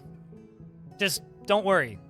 If you ever get to meet Keanu Reeves, eventually, Keanu will leaves. All right, let's unpause the game. My phone's beep booping at me. My phone is informing me that I just got a new patron, which is funny because I got a new patron like 7 hours ago, and it's informing me of a new patron that I got 4 days ago. Thanks, phone. Very timely with those notifications over there on the Patreon app.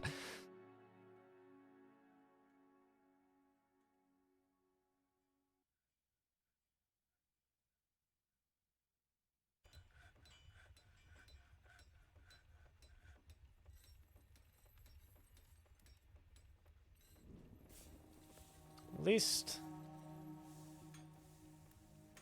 this top squad here and this squad down here are mostly geared up. Are you guys all spears? Yes, you are all spears. You know, actually, I'm going to increase the amount of gear I'm making.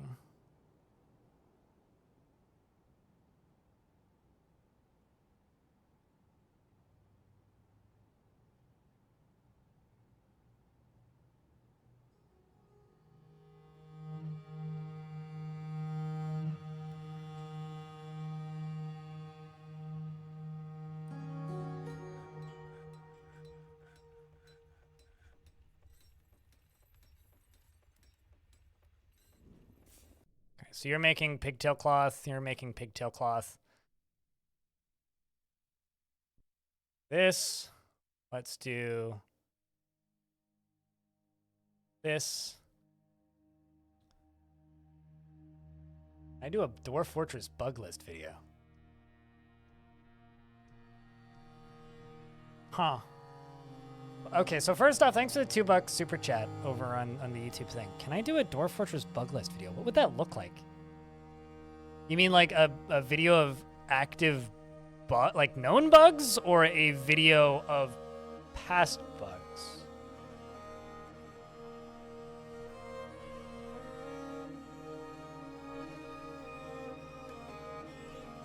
Also, we're currently in an ad, so I'm not going to leave this screen until that is done. But, like, I'm not entirely sure what you mean by that. Or I'm not sure what that would look like. Because currently on my to-do list, I have Mark's Dwarf tutorial, which I'm waiting on until the new AI is out, because I don't want it to be immediately out of date. I want to do a recommended settings video for both DF Hack and Dwarf Fortress Vanilla.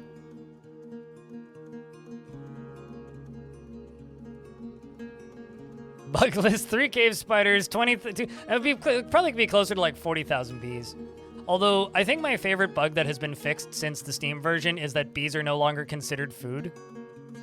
Which is very, very funny to me. Also, to the people on the YouTube side of things, can I get a round of beers for that super chat? Thank you. Of course, beer emoji works just fine. Don't forget blood gnats. Sure, yes. And the ones from the creepy biomes that are just fingers. The bajillions of different types of spiders. I remember once I found the file that has the full population list of a particular world. And upon looking at it, I suddenly became very concerned because the full population list was just like 4.6 billion spiders. Was like the first thing on the population list. I was like, and chat was just like, burn the world down, set it on fire, kill it. It's like, why is there so few? That was exactly what I was thinking. It's like, that seems low. Multiple billions of spiders because the game is paying attention to the spider population. All right, so let's see. Strange mood. Are you moving? No, you are not. Buttons that are known like the skinless children. So known active bugs. The hard part I think would be replicating it in a footage format.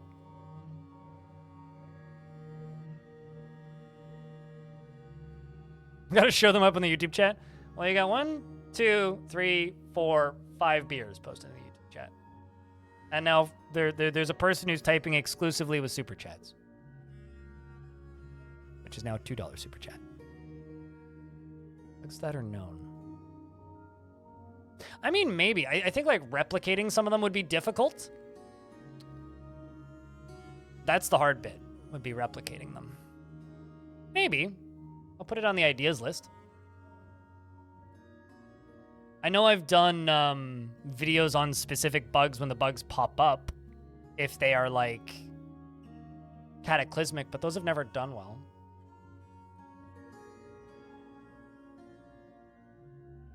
But yeah, I'll put it on the ideas list for sure.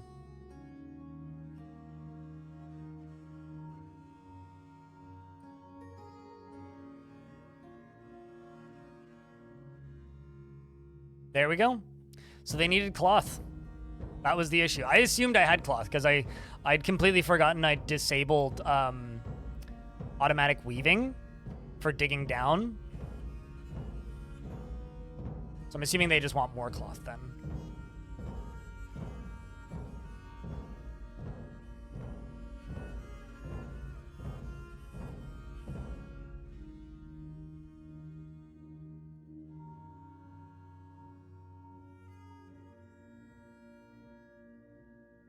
We're just gonna set up several of these. There we go. Dwarves pick these jobs up. I should sort that out.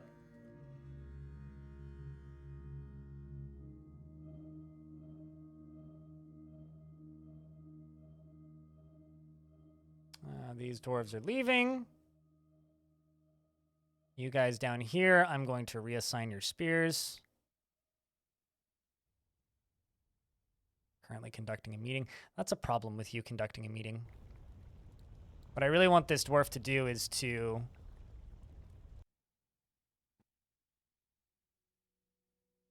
At least you have pants now. What I want this dwarf to do is train up this squad quicker. Hello, Neezer. I'm doing all right. Stream's been okay.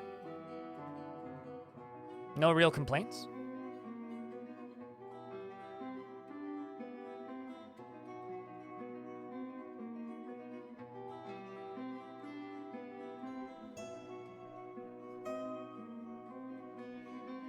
Rev Brown, thank you very much for the 12th month. Welcome back. I appreciate you a great deal. And thank you very much for keeping that subscription alive for yet another month.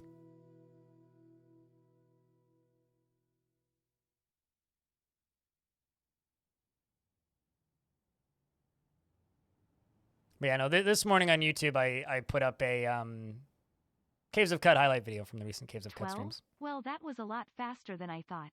Potato Gremlin mug is good company when I feel extra masochistic, like when I want to spilt my seed stockpiles between my farm and kitchen. Thank you very much for keeping that subscription alive for a 12th month. Sentient Potato, welcome back. I appreciate you greatly. And thank you for continuing to support the stream. In my headcanon, the YouTube, the Twitch chat had to one-up the YouTube chat, who just threw $4 in super chats by resubbing twice. Weird how that works, right?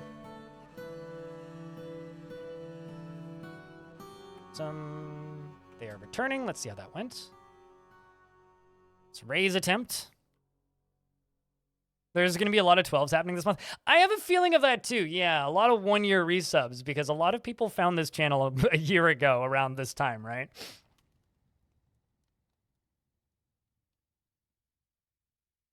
Like around now, so about, I don't know. It was because it was the first week of November that the release date was announced, right? It was like the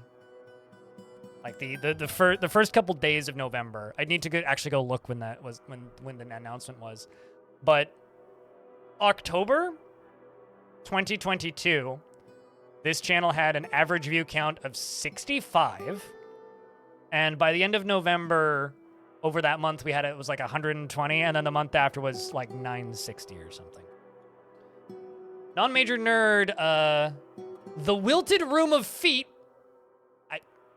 I didn't name him, outmatched the goblin Mato with a cunning plan, and the attackers had a strong positional advantage. In a harbor parking lot in 0 degrees Celsius, and a wee bit of wind waiting for a ferry to go do some work. Oh, that sounds unpleasant and cold. There was literally one goblin there, and we killed him. So I will send somebody to go take over this place. Conquer and occupy. Fresh rags. Who's our volunteer?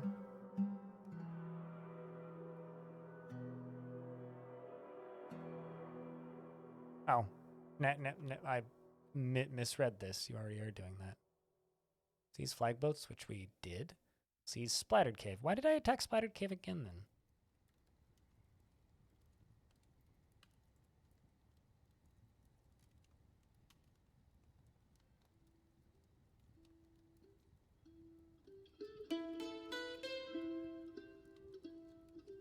Okay, so I need to go after 2 then. Because we got Blaze Gravel, we got Splattered Cave, and Flag Boats. So Flag Boats is the one that I should be putting this one on. But why aren't you leaving the map, Dwarf? Are you just that insane? Oh, that's why. That's why. You're in prison. Right. How long are you in prison for? Why haven't you left the map yet? Why am I moving you from job to job? Why haven't you left the map yet? Well, it's because you're in prison. Where's Curry? Curry Boglin. 11 more days. Okay, that's fine. We can just deal with that. I will also make a new squad, which is going to be a new no uniform squad. And I'd assume that they'd left at this point. I'm going to put Vubok, the cook. So the mission I've already got is... Okay, that I can get rid of. Seize Splattered Cave.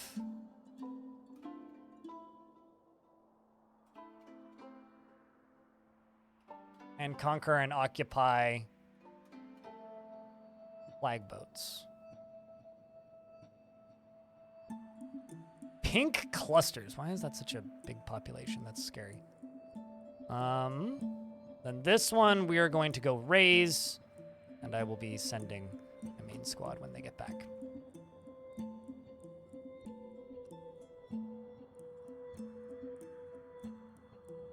I don't think your dwarf is still alive. No, your dwarf the second is still alive. I remember the first one dying. Your child is still alive. You are 10. And how many to go? I haven't counted. We've killed 23, 4, something like that at this point.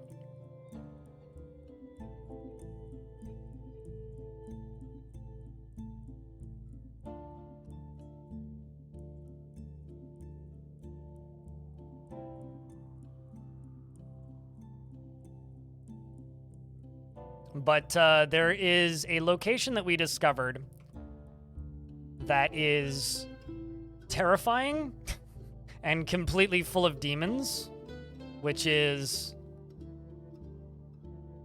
Interesting, that looks like a destroyed helix. But we attacked this place, Diamond Kist, and they have a population of flame haunts and salt fiends, which is scary as hell. Then there's also, like, these other big goblin fortresses. So, we'll see.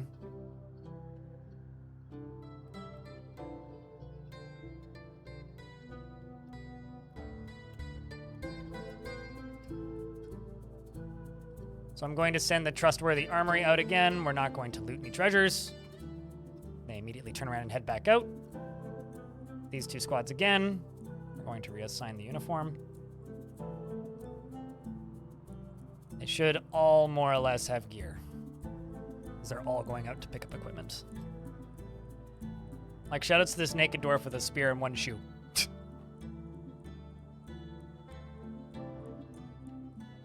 Mortal Throw is a mug that a necromancer was so obsessed with stealing that they were stealing it from themselves. So I think it would be fun to steal that, just because I think it's kind of a funny artifact. But it's not a priority.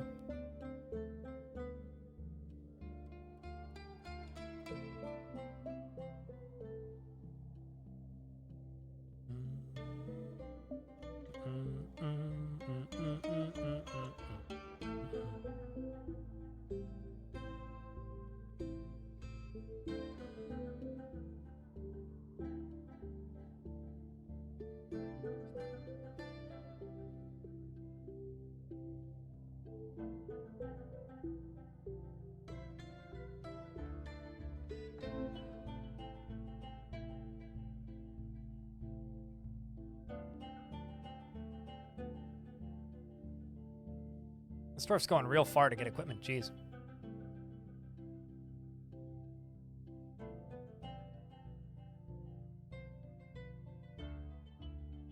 I cannot allow myself to have that mug. I will take it from me. Pretty much, yeah, no, it's like that's not too far from what happened. I did put a highlight of that up on YouTube, I think, which was like the necromancer in his mug or whatever. Or if he's crying, that's how sad.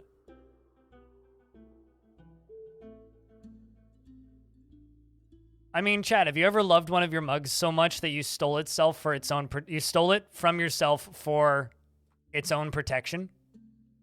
I mean, I've never done that, but, like, maybe you have. Who knows? Oh, shit! Mini Monster has begun a mysterious construction. 3 pieces of cave spider silk cloth, 2 coffee wood logs, rough citrine, stray lamb bone, Lambone. It's better to be a Lambone than a Lamborghini. Anyway, and cushion cut praises. Prisses? I don't even. You've experienced mug love, but never that mug love. I would do anything for love, but I wouldn't do that. You know, I just want to applaud Meatloaf for tricking mainstream music listeners into listening to Broadway music. Just would like to hats off to Meatloaf for that.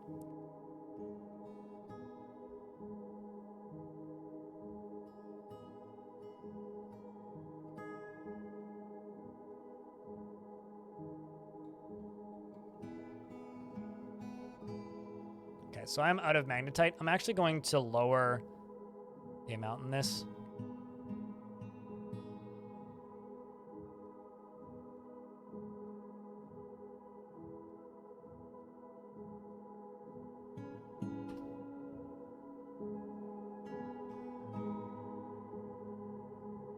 Rock opera? I guess you could call it rock opera. I'd call it more musicals, but ballads. I like Meatloaf. Meatloaf is fun. Well, if you would do anything for Mug, you know, I like the direction that this conversation is going, because did you know that this streamer is a humble mug peddler on the internet? I try and trick people into buying my mugs. Also, shoutouts to Fourth Wall for having a Twitter sign-in that says X and then in brackets, it's still Twitter Lamau. That's pretty funny. Anyway, I have a selection of mugs, including a mug for Dwarven lore. It's a dwarf reading book. It's a very lore mug. You can get your minecart certification mug if you are a certified minecart operator, or if not, that's fine too. We got the Vile Force of mug. We've got the dinner mug, so you could have a version of the Last Supper but dwarfy. I mean, who doesn't want the dwarfy Last Supper? It's even got a guy getting licked in the head. That's how you know it's good. We also have shirts, and also a mug that commemorates that time that we raised $13,000 for charity, almost in like a couple of hours on this channel. There's various stickers as well as other T-shirts and things. I'm just !chat, !merch and chat if you're on Twitch, or it's in the description if you're on YouTube. A minecart mug looks nice. It's pretty good. I like the lore mug, and the lore mug's only sold one.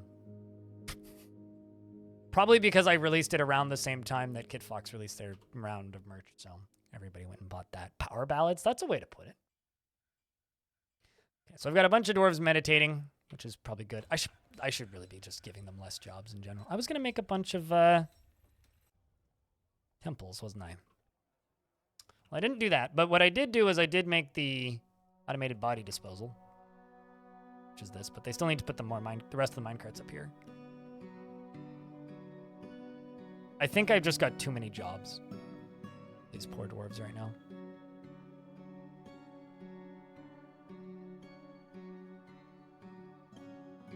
And the bug bat and distress mug? What would the Famp mug be? Minecart cannon operator?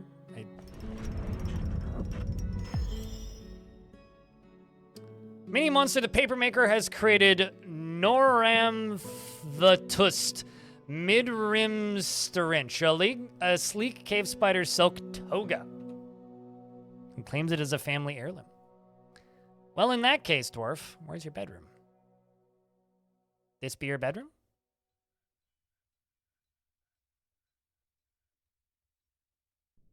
This bedroom right here needs a cabinet.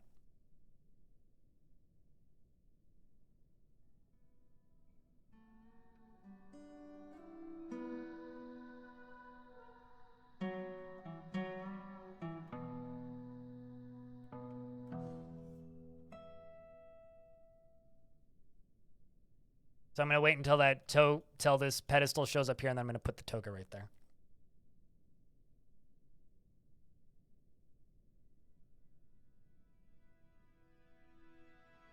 You bought the large Vile Force of mug?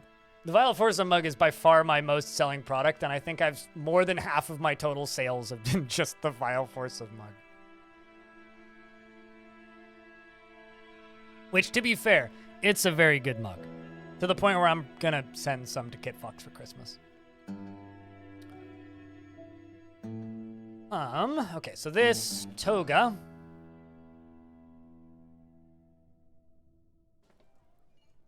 And let's read this description. Oh, never mind. They already ran off with it. This is a sleek cave spider silk toga. All craft workmanship is of the highest quality. It is encrusted with single-cut citrines and square-cut praises, and decorated with cave spider silk, lychee wood, and sheep's bone, and encircled with bands of cave spider silk, coffee wood, and table-cut citrines. It is made from cave spider silk cloth. This object menaces with spikes of cave spider silk. On the item is an image of cacao trees and sheep bone, and it's worth 8,200 Dwarf bucks.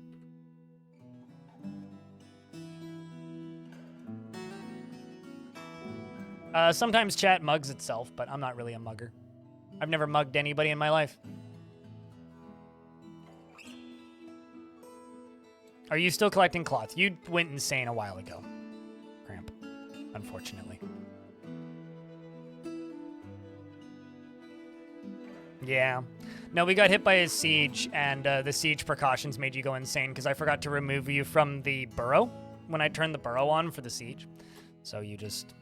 unfortunately didn't survive that siege.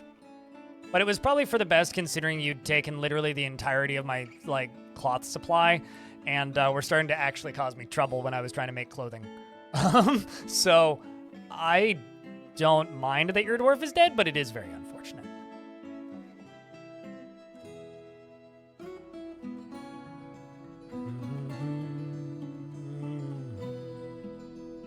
All cloth is yours. It's okay. Your dwarf is going down in the annals of history and will be remembered fondly for the time that you claimed all of the cloth.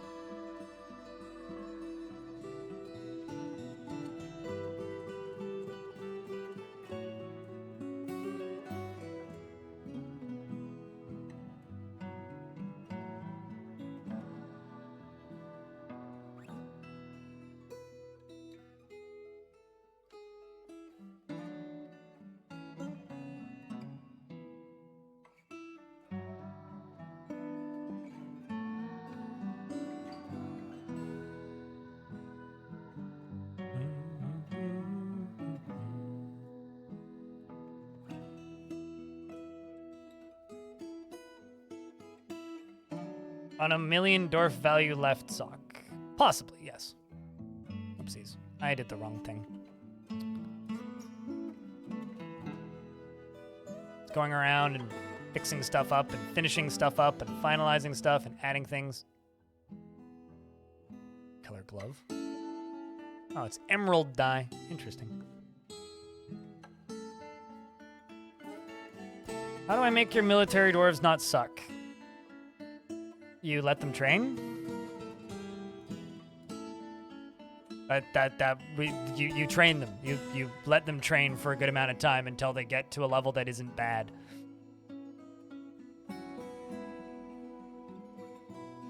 Because, yeah, this is a relatively new combat dwarf. This dwarf's done some decent work so far. Let them train exclusively? Yeah, I'm not sure. I mean, you have to look at their combat skills, right? This is a legendary spear dwarf. And, yeah, this dwarf's done pretty well.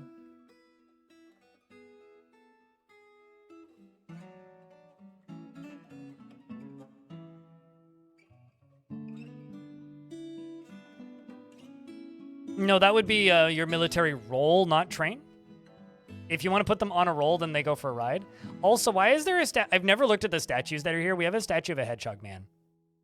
It's a nice statue of a hedgehog man. Designed by Imgram. That's a very good statue of a hedgehog man. I just felt the need to say that. It's a good hedgehog. Sonic statue.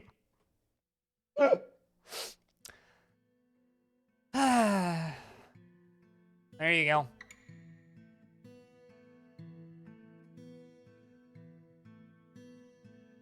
You're welcome.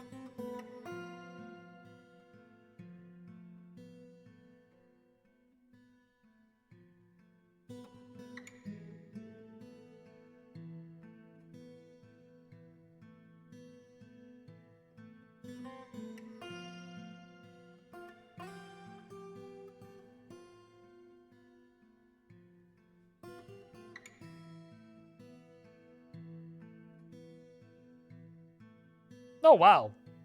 Neezer's gifting 5 Vile Force of Mugs into the Twitch chat. So if you're in the Twitch chat, type in !enter. You have 90 seconds. It doesn't need to be capitalized.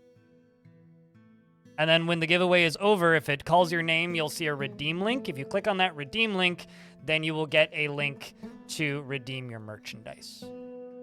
Thank you much, dude. It means a lot. It really does.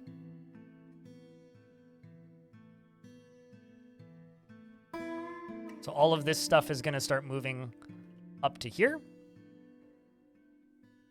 And then we're just going to dump all of it down into here.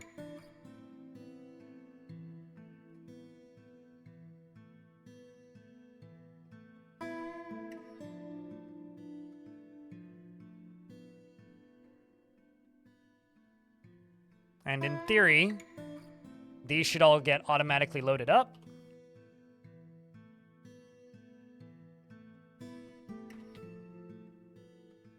Okay, so you're replacing track vehicle. They should just start automatically tossing stuff from up here.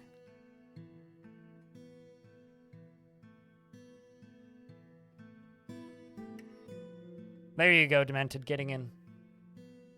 Hasn't finished yet. Pretty good odds, too. So all this stuff will be brought up, and they will automatically drop stuff off. So it looks like... Okay, hold on. Let me just read out names here. Ezenis, EBYRD, Arcrid, Tellan Artho, and Cathode Raytube.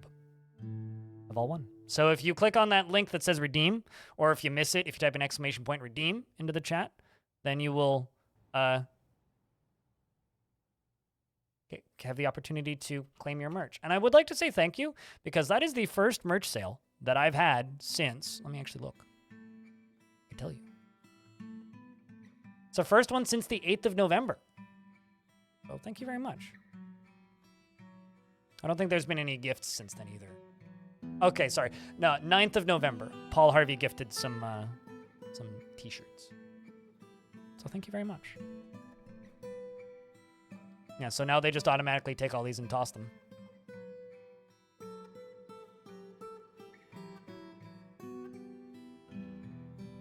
Are gearing up for December Ween?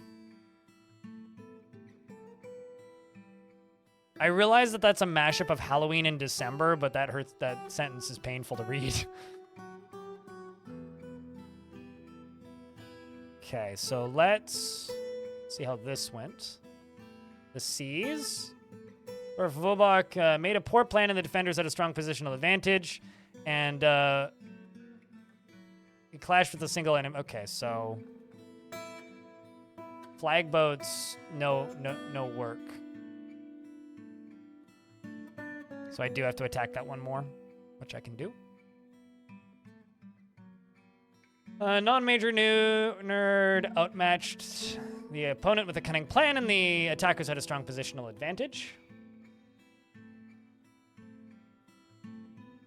Owned item loops. Forbid the item they're trying to pick up. Fixes it immediately. Literally just select one of the items that they're picking up and dropping and forbid it.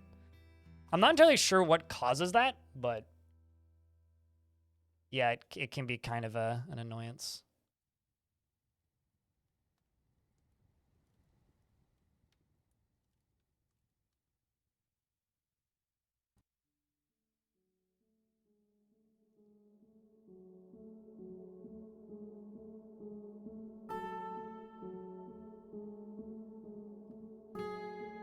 Removing these take important treasures. Jobs, because I've got too many locations that we're attacking right now.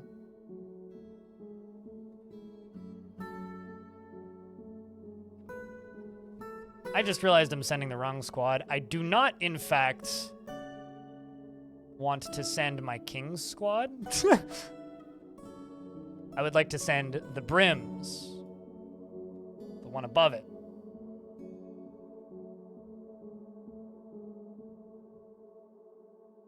Brims of Lansing, yes, these ones. This is the one I wanted to send.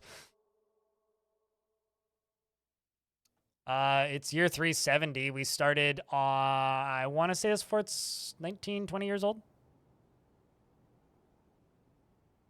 It's not super old or anything.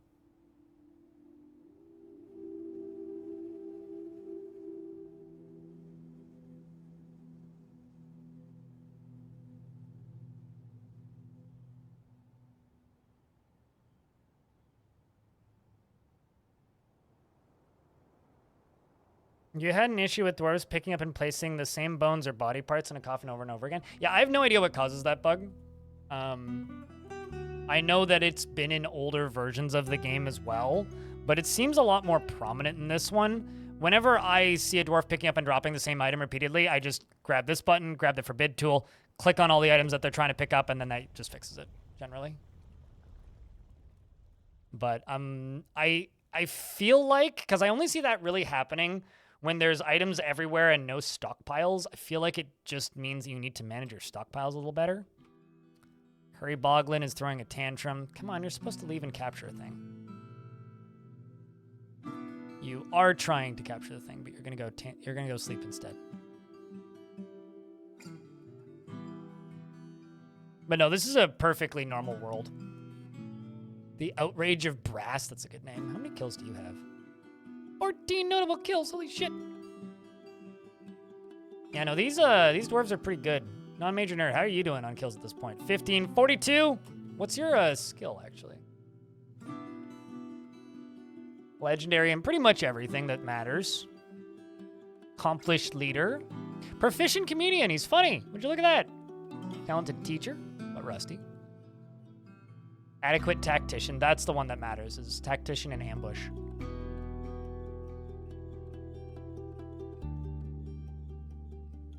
And that also takes forever to train.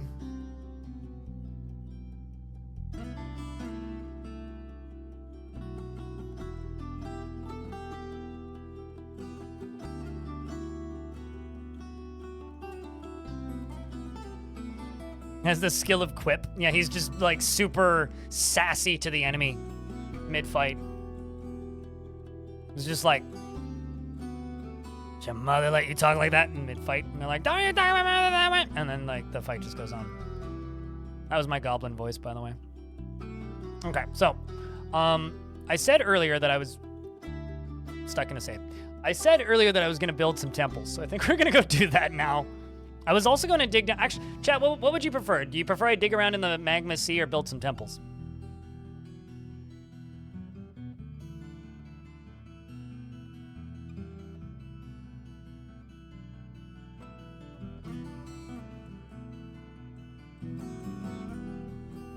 So more is lost to the demons. I kind of I'm pretty sleepy. I haven't slept well in weeks, Mitchell, so I can kind of focus on one thing at a time. Temples in the Magma Sea. I'm not doing that because we're on layer 11. The Magma Sea is like 130. So I'd rather not my dwarves have to run from layer 11 to 130 for that. Chat's saying temples. All right, we are building temples then. We're not going to listen to the band Temples though, so don't get too excited, especially if you're a Temples fan.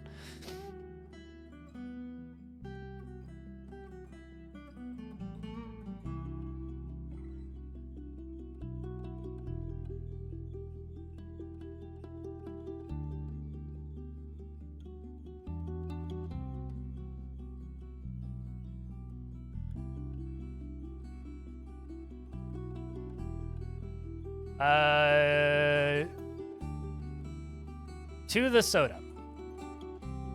No. Anyway. Any record players I recommend? Anything that isn't Audio-Technica. Mean? No. I just don't take your demands. And I don't play bad games. So you can go play your free crap, and I will play my free crap that I enjoy. Okay. I need to pave this. Bad, yes.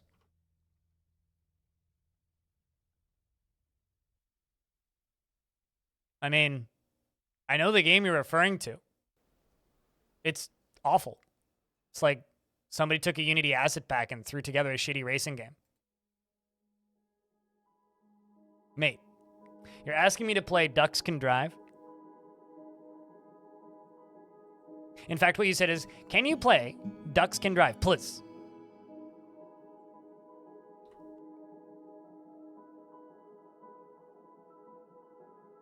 I don't take requests.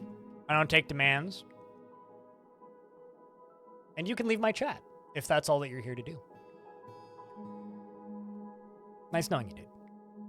And checking daily to see if you've had fun yet and ready for some new for that new fort content. I mean, I can't guarantee when there will be new fort content. Chat keeps asking me to do world domination, so I'm finally kind of doing one. Do I take cookies, though? I'm diabetic, so cookies make my blood sugar go high.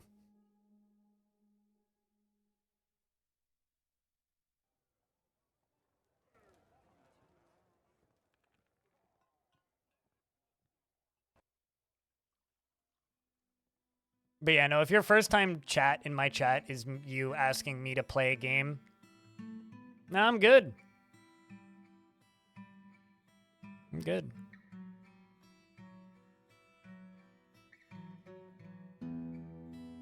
Gonna have to go back and watch blind extras for this one then? I mean, you do what you gotta do. I mean, I don't really think that my forts are always worth catching up on, but...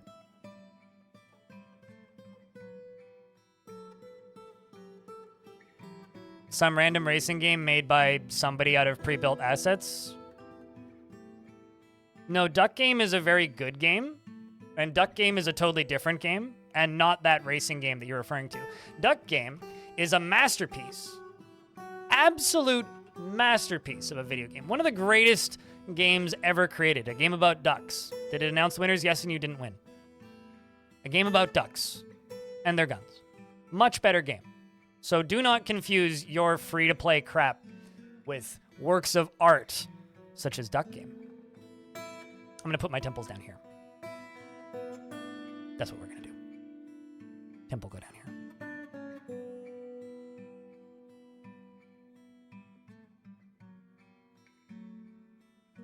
That is a very fun game.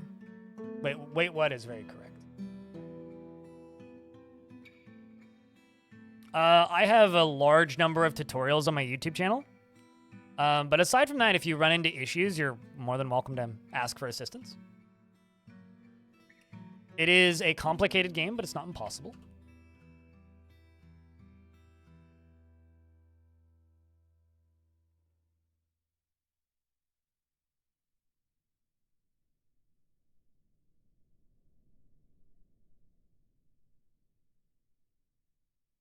I think you're mostly thinking about Untitled Goose Game, probably, because most games labeled bird are actually pretty bad.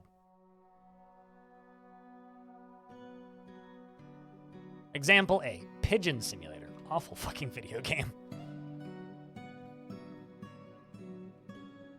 Thanks, Bosa Studio, for shutting down the most promising skateboarding multiplayer game and then making us I Am Fish and fucking Pigeon Simulator. No problem, Belif. That was right before the game crashed, so I haven't gone back down there yet. Oh, KV Board died of old age. Rest in peace, the old KV.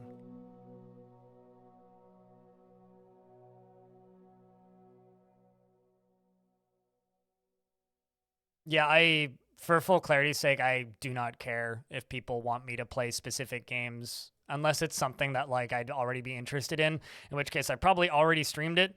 Yeah, I have no interest in free-to-play, like, lazy game crap. I mean, if you want to go promote that shit, go turn on your own stream and you go stream that shit, and I'm sure you'll have a great time and have lots of obnoxious children in your chat. Yeah, F's for the KV. It was somebody's pet, too. It was a named KV. I had a couple of those. So yeah, for me, from my perspective, I do not care. What do I think of RimWorld? I've streamed a lot of it in the past and have absolutely no interest in ever streaming it again. But that being said, the RimWorld Hot Potato is about to start tomorrow, actually. The RimWorld Hot Potato is a charity marathon that my stream team runs, which is based around RimWorld. As a video game, I think it is a not a very good attempt at replicating what Dwarf Fortress has managed to achieve. But yeah, we will be raiding the hot potato over the next couple days. And I will be helping with roll call behind the scenes. These are going to be temples.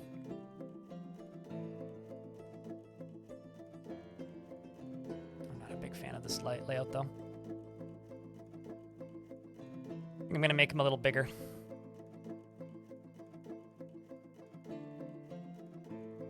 Come that way. Just fit in, use the space instead of doing it the way I was.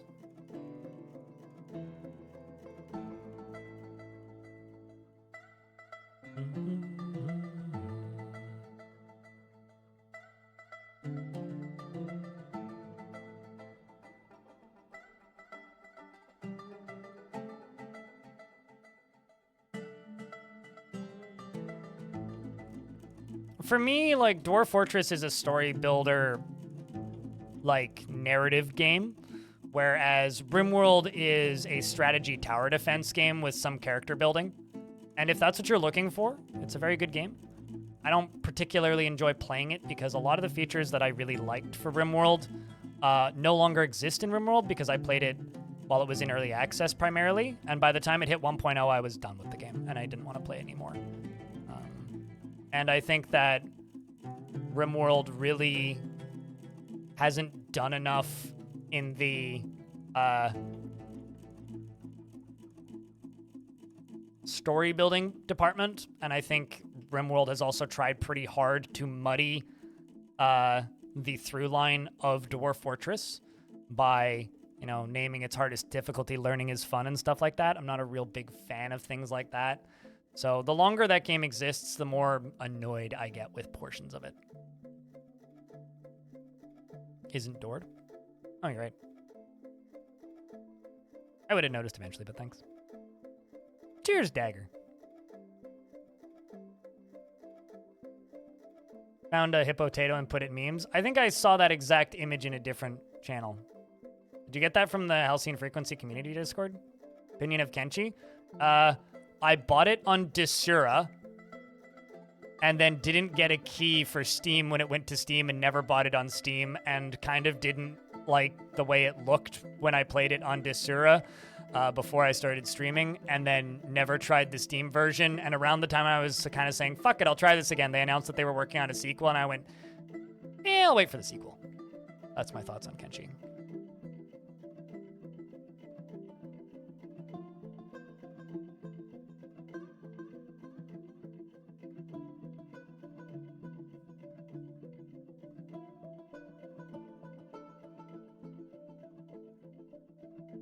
I don't care. I've got plenty of game to play until then. I'm sure it's an absolutely phenomenal game. It's an absolutely phenomenal game that, frankly, I don't have time to play and isn't super high on my priority list. Because it's already a very well-known, popular game that many people enjoy. If I'm going to play something that isn't Dwarf Fortress, I'd rather play a game that I want to play. And there's plenty of great games that I don't want to play. Kenshi's one of them. Cogmine's another one, because it makes my eyes hurt. Kenshi is not good for streaming. Shrug. You seem to think that fucking duck bullshit is good for streaming, so... I disagree with you on the Kenshi part. I just don't like looking at Kenshi.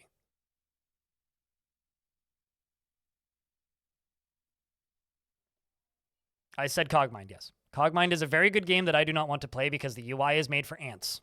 And my eyes are terrible. And so thus it's very difficult for me to play that game without almost immediately getting a chronic headache.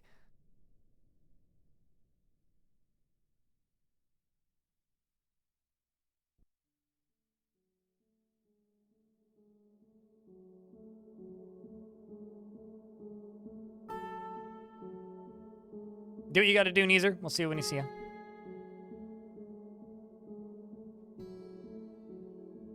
Yeah, I'm good on Undertale. I don't need to play anything that Toby Fox has worked on, even though his music is pretty great.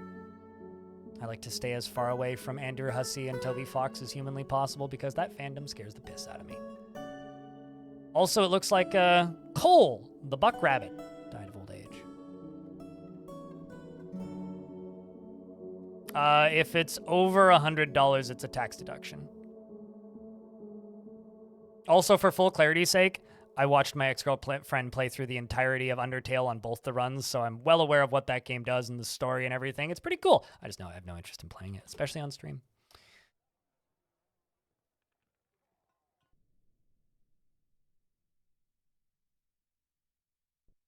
As a game, I would call it a masterpiece. I just do not want to play it. Let's do Diorite.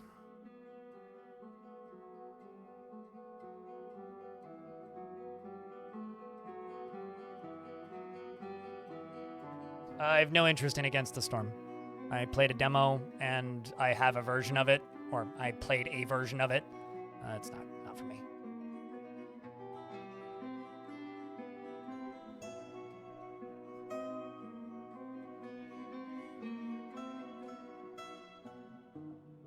Is the lap kitty a trap? Is that what you're saying? Good-looking fortresses without symmetry?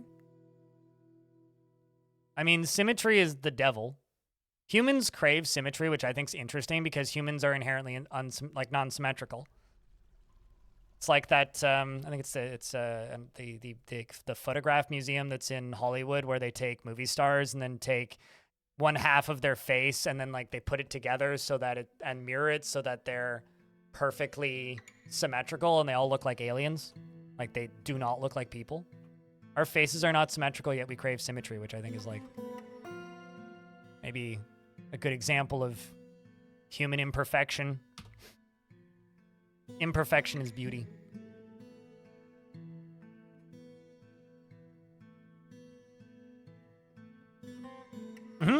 Want a good example of perfectly symmetrical faces? Any of the serious Sam games. Just look at Sam's face and try not to have nightmares. Good luck. It's impossible. The Trustworthy Armory has returned. So this is Balded Labored. How young was the kitten or the cat taken away from its parents? Because generally they only do that if they were taken away too young. No, I will never play adventure mode in my entire life. I've never played adventure mode. I don't want to play adventure mode, and I think playing adventure mode is for losers. Of course I'll play it. God damn it. What kind of question is that? Also, it won't come out in 2099. It'll come out early next year. You goofball. The dwarf, the wilted room of feet, outmatched the human with a cunning plan, and the attackers had a strong positional advantage.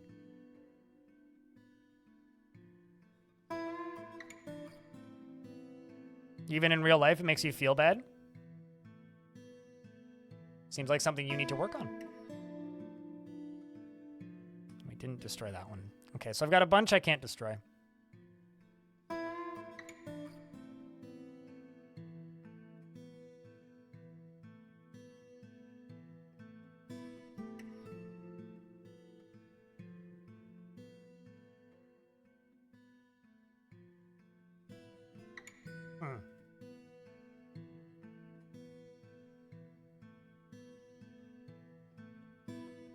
Sure why those are still listed.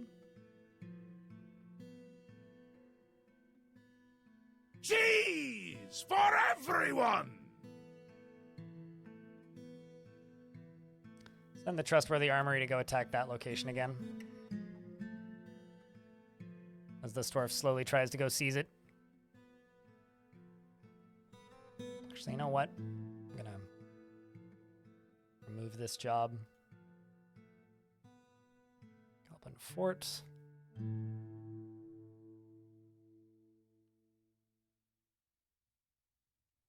Try to raise you again. We'll send you there. I also love this game's soundtrack. This game's soundtrack is very good. I can't wait for my record to arrive. I've been thinking about turning the raid message into the tavern song.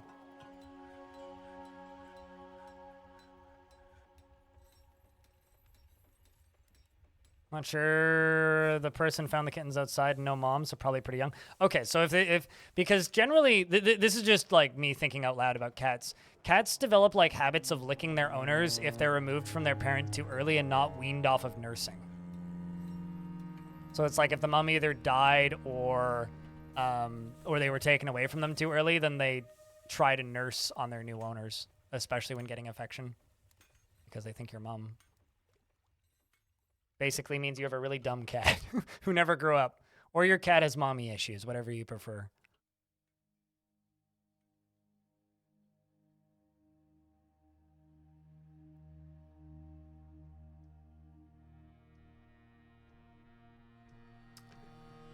Curry Boglin just can't get off the goddamn map. This dwarf has been trying to seize this location for quite some time. They're incapable of doing it.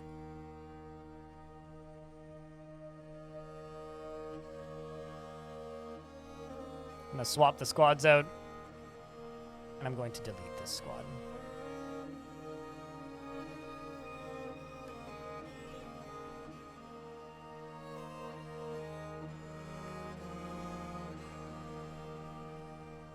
Okay, I need to make new backpacks. That's about it.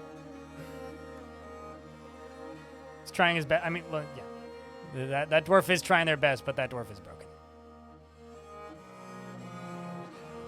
Very broken. And is currently throwing a tantrum. It's probably just going to go back to prison, honestly. An elven caravan has arrived. Elves are here to trade.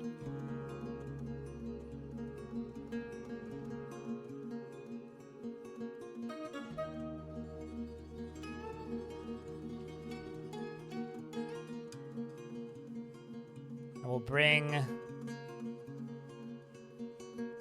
anything that isn't a bone or wool. So silk, basically, or pigtail.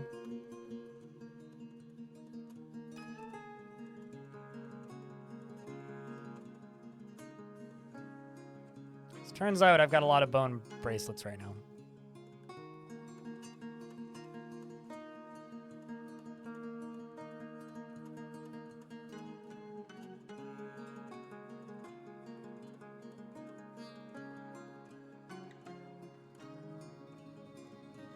Interesting, I can actually sell crowns. Kind of surprising. My, noble likes to ban the export of crowns.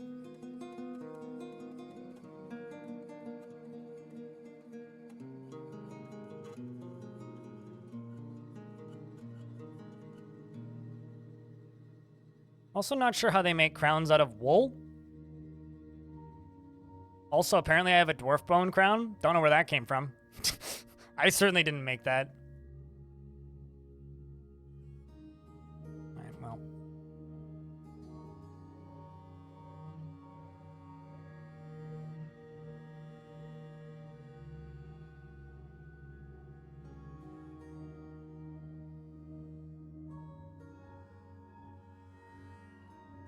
Pigtail, silk.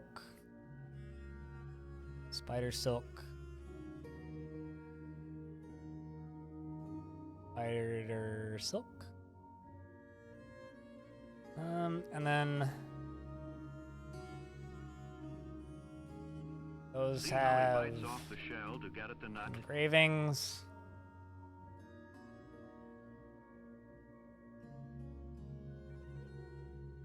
Yeah, this'll do.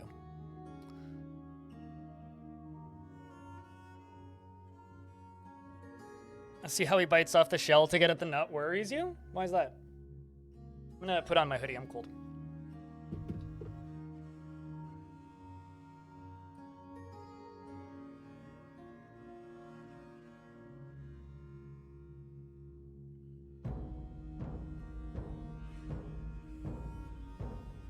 Gonna be even floppier than a paper board or whatever it's called. I would imagine that a wool crown would be something like...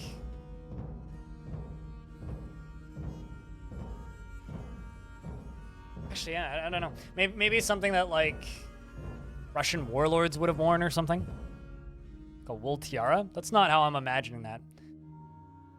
Well, that has connotations. Did you know that in the greater Vancouver area, well, in the Fraser Valley, actually, there is a mountain called Mount Nut? You know what's even funnier about Mount Nut? The trail for Mount Nut is closed on the 1st of November. Completely unrelated to a certain meme. The Baron, Dr. Phineas of Overmaligned, meets with the elf diplomat. They say greetings from the woodlands. I will grant this request, I'm allowed to chop down 25 trees, and they are happy. Now you need to knit or crochet and then felt a tiara. I mean, I've never felt a tiara in my life. It opens back up late February. And it remains funny. It's right next to Mount Jackass, which is even funnier. What are the dwarves up to today on Mount Nut? Well, this isn't Mount Nut. This is... crap. I don't actually think it'll tell me the name of this. This is the Umbriel Lakes. I don't know the name of the actual mountain.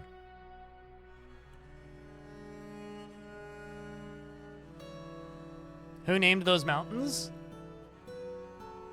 I mean, hold on. Let me wiki it. This is going to be a fun Google. Mount Nut. Okay, well, it's 2 T's. So my assumption is it's probably somebody's last name. Probably.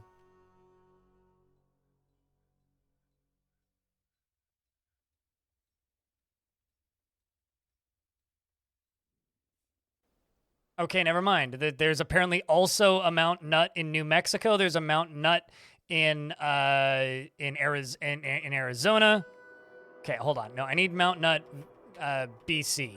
I need to be more specific. There's a lot of Mount Nuts, it turns out.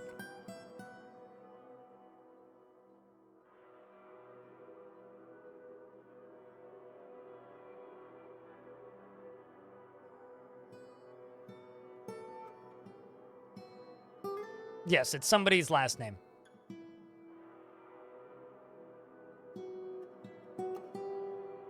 Nuts frequently do. What? Be everywhere? Alright, so I should be able to sell them all of this. Let's hope that they'll trade with me. We've had some problems in the past.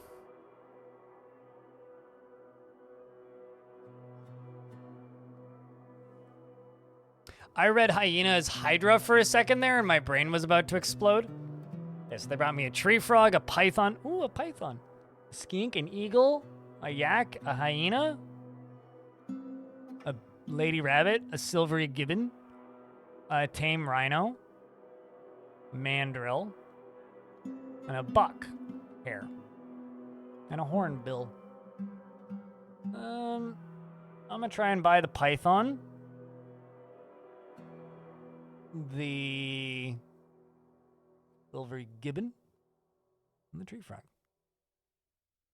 And they didn't want to trade with me. It's probably my trader wearing something they don't like. Oh, maybe it's this. Yeah, that was probably at fault. Dang it, I didn't see that when I scrolled through. Oh well, shite. Whenever I do trade with them, I give them a lot of gifts, though.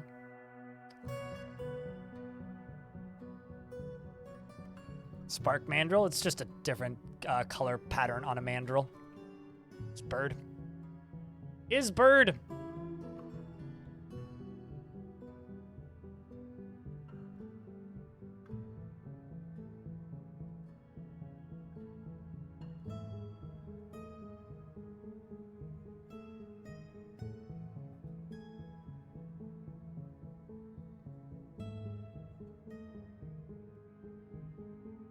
There we go. The tower's splattered cave to the southeast has been conquered and incorporated into your holdings.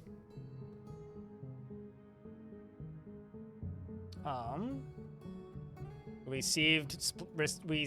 successfully took over Splattered Cave and now have yet another tower in our holdings.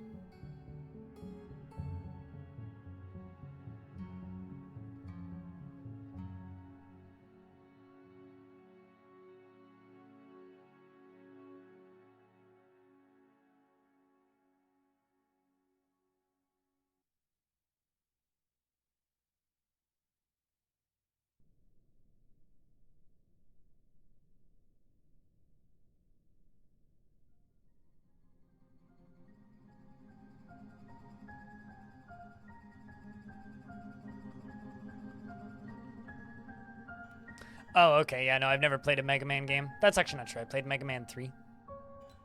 I never finished a Mega Man game.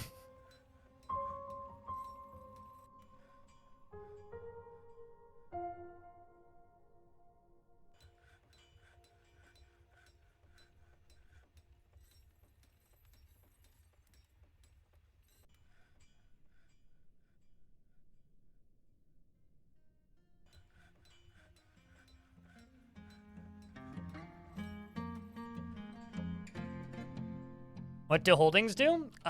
If you have them for a while, they eventually start to generate workers, and then you can request workers from them. That currently is all they do. They're supposed to have more features in the future that are planned, but those aren't going to be out for a while, likely.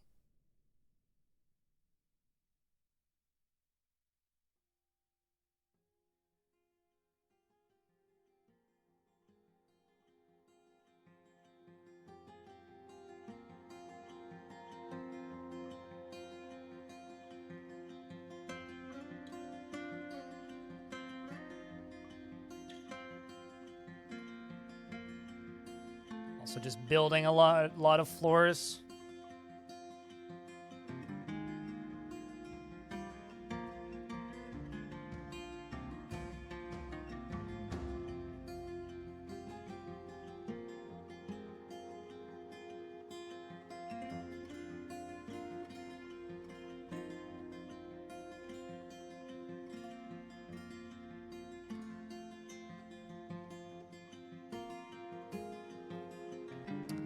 Looks like we ran into some problems.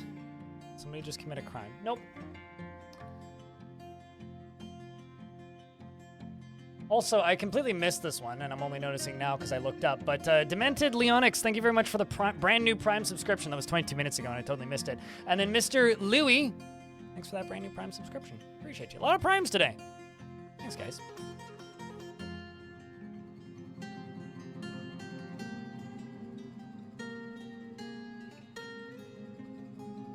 And some migrants have arrived. So if you do not currently have a dwarf in this fortress, atomic chips. I wanted to say atomic crops, or atomic nips. There we go, not in chips. Atomic nips, thank you very much for the brand new Prime subscription. No, I will never pick you orange. Why would I ever pick you or do anything of the orange? Orange, rhymes with door hinge, is a beekeeper and is a coward completely overwhelmed by fear when confronted by danger. This checks out.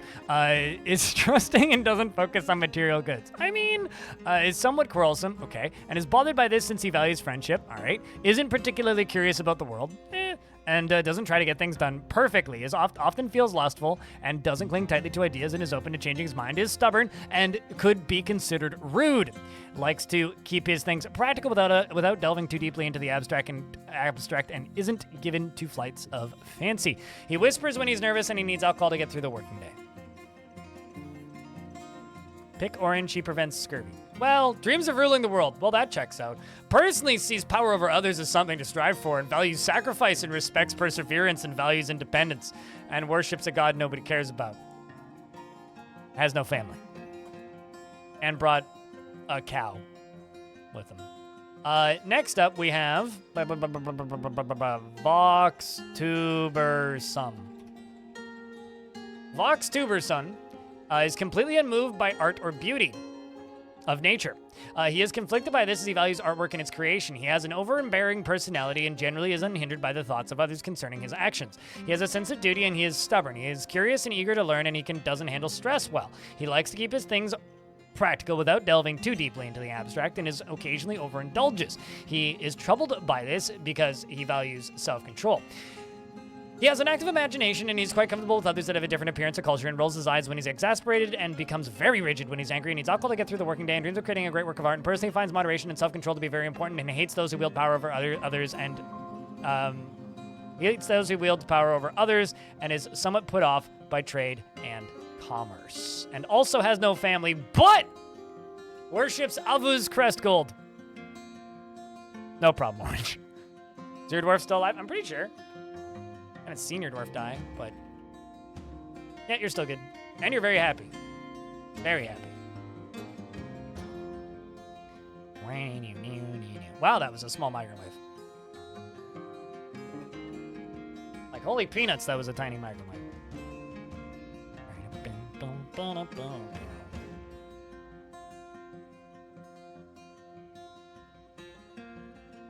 Mordorf worship the chinchilla.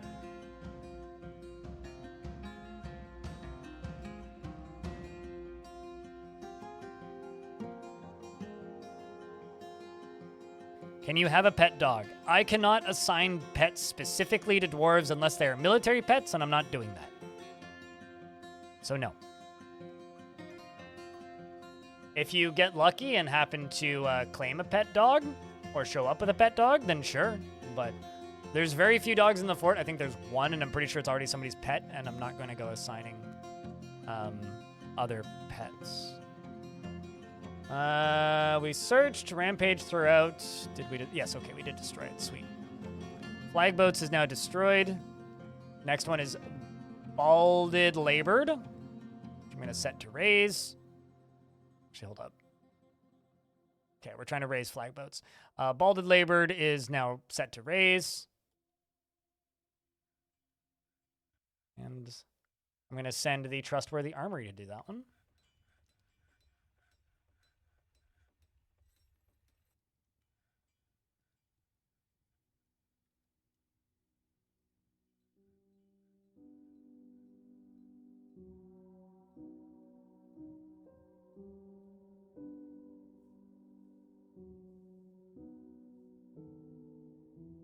That...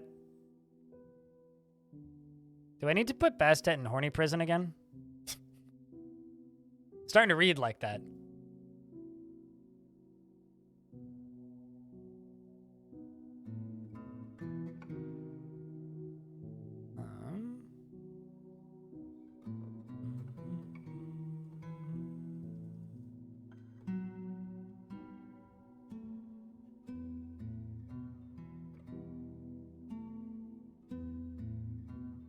Yeah, what Elfie said. Sweating emote.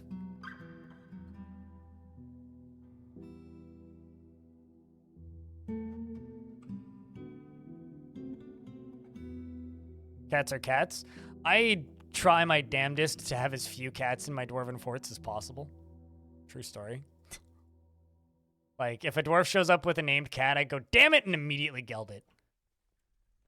Try and keep the population as low as possible.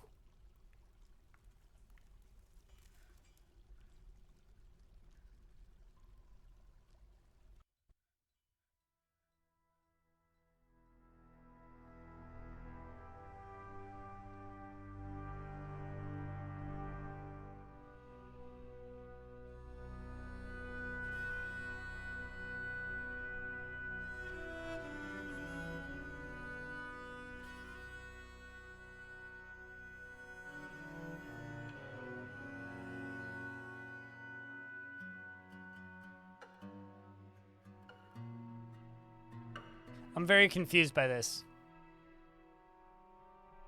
I don't feel like reading the whole article. Can someone give me the TLDR? So apparently Snoop Dogg quit smoking weed, and now I'm seeing an article that he's not actually quitting smoking weed and it was just a publicity stunt. Is he or is he not, in fact, quitting smoking weed? You can make a gelding guild, yes. He is not. Then... What? I guess is all I have to say at that point. What? So this temple has 8 worshippers. We'll throw you in there.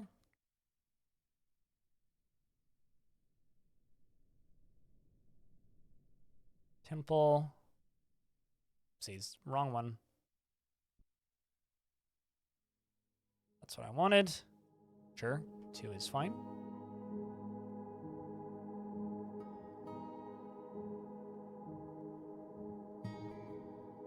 What's up, B? He's selling pans. All right, then. It's not where I was expecting that to go. I'm going to leave the game paused for a minute and 40 seconds because some people are seeing ads on Twitch right now. Marketing play.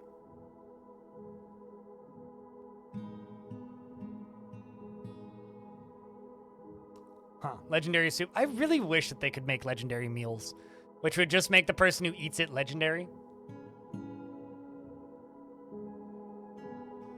Because I think that that would be hysterical and amusing, and I would like that very much, but I don't know. Hey, chat room, if you're one of those people who's always asking me to make more Caves of Cud content, go leave a like and a comment on this YouTube video.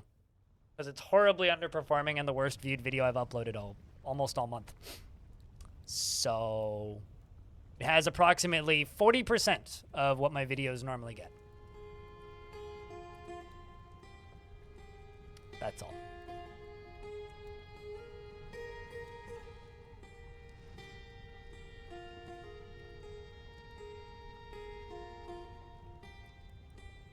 You want some good soup so bad? I made a really good fall soup the other day. It had yams, pumpkin, squash. It was delicious.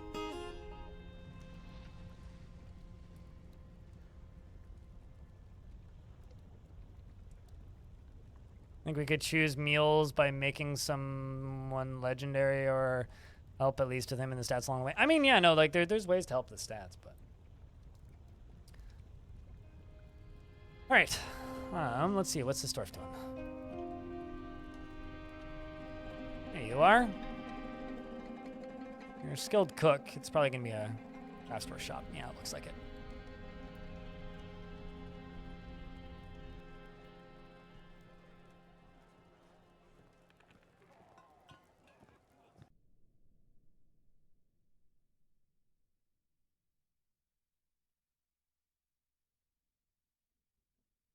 Was hauling gypsum? Well, good luck there, dwarf. We'll keep an eye on you. This is going to be a new temple. I'm going to skip the ones with only one worshiper because that seems a bit silly. Making a temple for a god that only one person in a fort of 220 worships. It's like, come on. Better than that. Oopsies.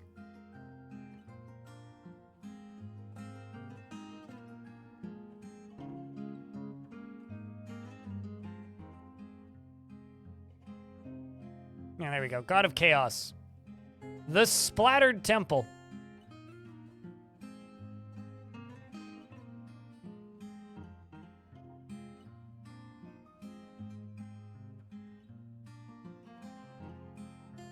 This one has 3. We're the godly of fame and rumors.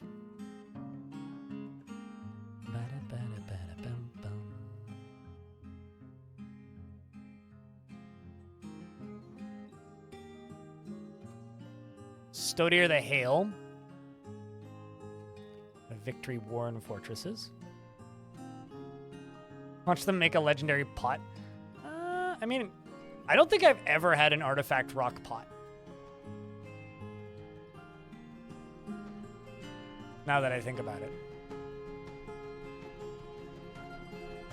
Like, I'm pretty sure that's never happened to me before.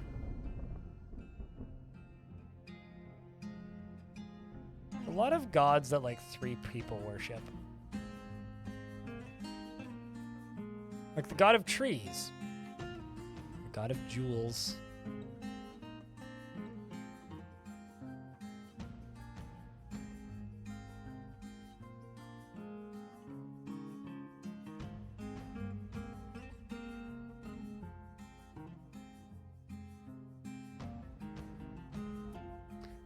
Keep on screwing this up.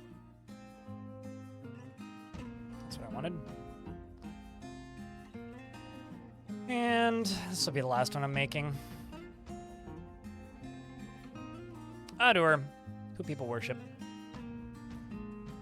Why do I have so many gods? Well, this is a very mixed faction. Because that's the gods that the dwarves worship.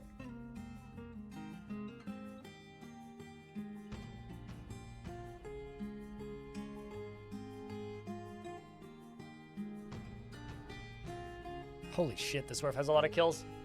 36 other kills and 21 notable.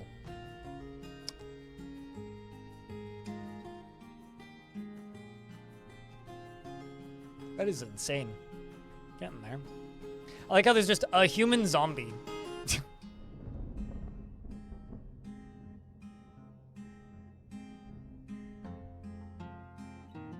Alrighty, Sheldon. You have a good night. Having too much competition. No, I agree.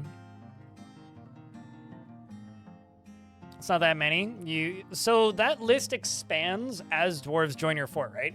So if you're in a dwarven faction that is a lot of different types of characters all in one fort, by that I mean humans, dwarves, and goblins, the dwarves born, and animal people and all the other things, when they're born in that faction, they worship the gods that their parents worshipped. So if their parents worshipped, like, I don't know, 3 gods, right? that dwarf might be born and worshiping 2 gods or 4 gods because they have a chance to get any of the gods that their parents worshipped as gods that they worship.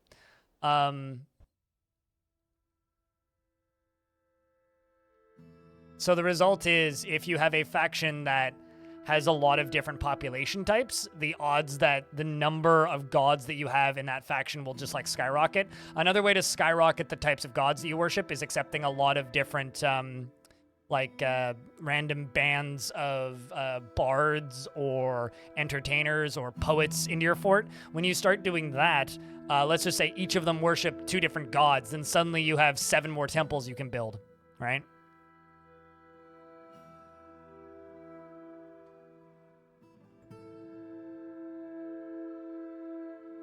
And also, there's 2 different types of temples. The ones that are like blue turquoisey, or cyan, I guess is probably the actual color. Those are religions, organized religions, whereas the gold ones are... Or sorry, no, the cyan ones are just individual gods. The gold ones are organized religions around gods, so they're different things. And you still end up with 80 to 100? That's just fun RNG then, because you just have a very mixed faction. Which, honestly, I think that's pretty cool. It depends on the god. Some dwarves, if a dwarf ardently worships something, then they want a dedicated temple. If they are a member of a religion, then they want a dedicated temple. If a dwarf is just, like... a casual worshiper of a particular religion, then they don't care so much. Because when you're reading their description, it says how much they value that particular god, I guess. Probably the best way to put it. You know, I could build a little famp here.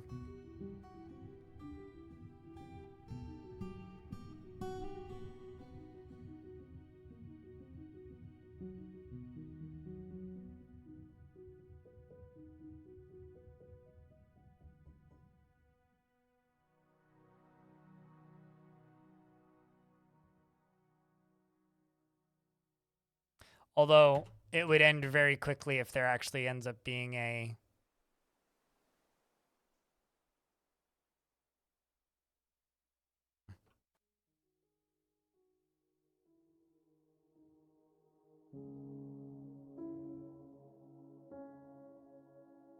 Yeah, we're not going to get any real expansions for the gods for a while, though. That's the thing. But... yeah, I mean, I don't disagree. I think there's all sorts of interactions that would be really neat to have.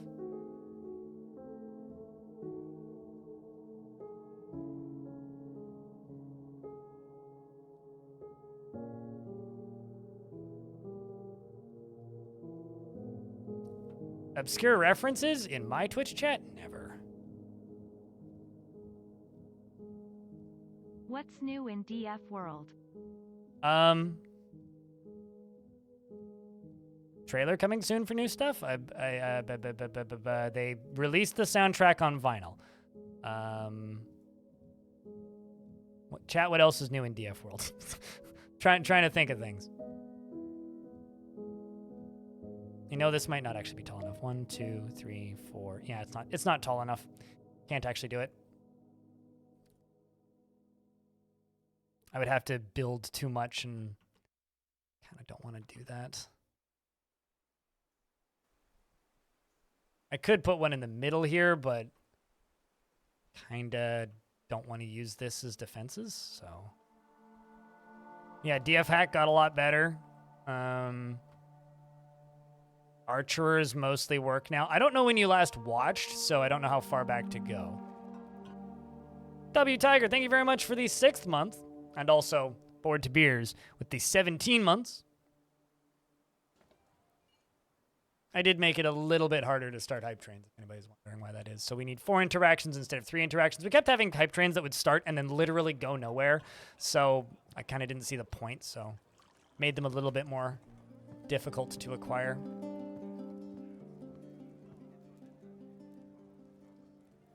And also the other thing that I wanted to do, because I actually have a bunch of cheese barrels lying around, or not cheese barrels, I have a bunch of milk barrels, is I'm going to make cheese.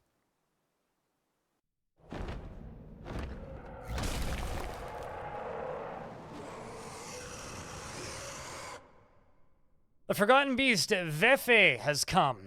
A towering humanoid composed of steam. Its name is Gabe Newell, and it has a square shell and a bloated body. Checks out. When you say you watched earlier this year, like, you watched my channel earlier this year? I mean, you followed me in December 12th, so, like, that would check out, yeah? I mean, if I scroll up here, when was the last time you watched? Or last time you typed?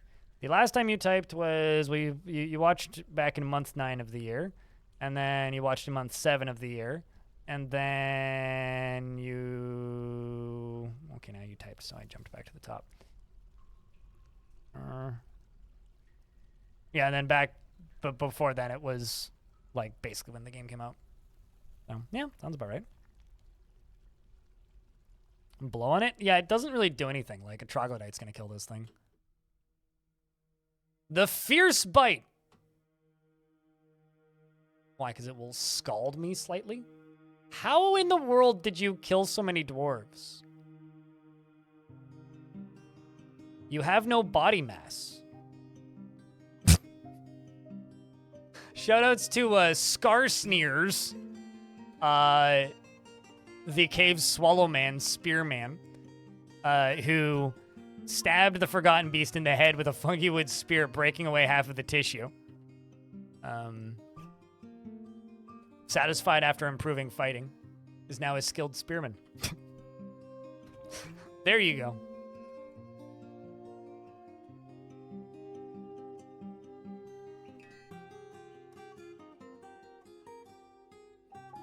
I mean, it's very much a correlation thing. Apparently got an injured dwarf here, who's not actually injured, who's currently... So Orange is meditating on scholarship, but apparently you're injured, so they're carrying you to the hospital regardless.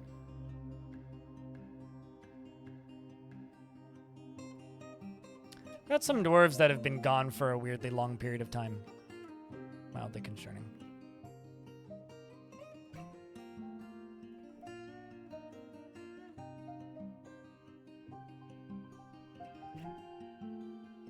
What's your skills? You're a competent ambusher. All right, I'm going to start sending my main squad out again. It's not there because that place is scary. That's also a scary place. The Comedic Torments. Yeah, no thank you.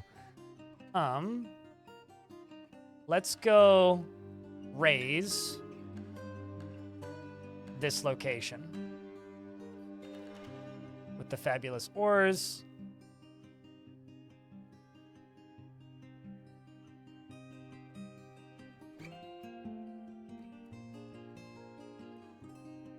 With absolutely no context, reading this sentence. I kind of hope in and out because my intestines move around. What?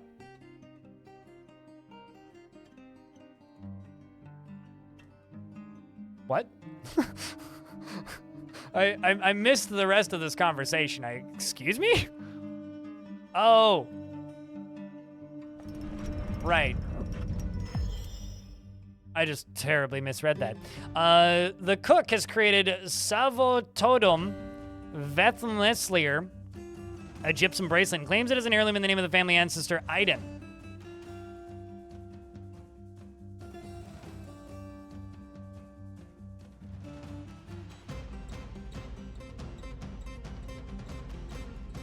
Oh, it's totally fine. Honestly, like, poorly structured sentences are some of the best things in Twitch chat sometimes.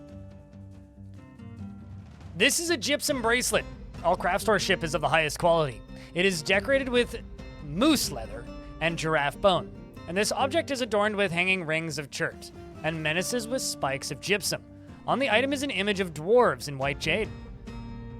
Non-major nerd, your dwarf has killed like 60 things. Just would like to inform you of this. I'm actually going to put this one over into here.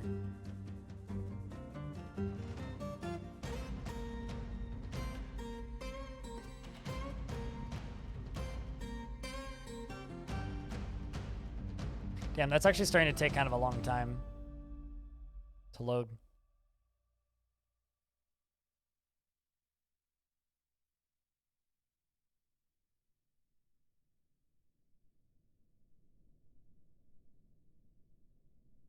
I'm also going to put that other one in because I've seen it sitting on the floor a couple times.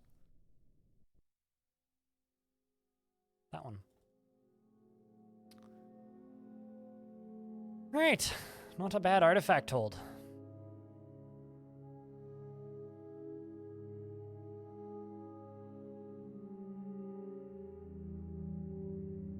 It's almost midnight. Yeah, I look outside and I go, oh god, it's late. And then I look at the clock and I go, oh, it's 4:30.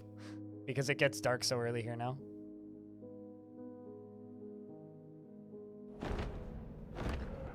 The Forgotten Beast Strabo Tostraspanu has come. An eyeless darkling beetle. Has a curling trunk and it squirms and fidgets. Its purple taupe exoskeleton is warty. Beware its bite.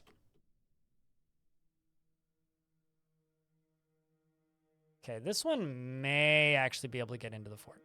Let's let this one into the fort.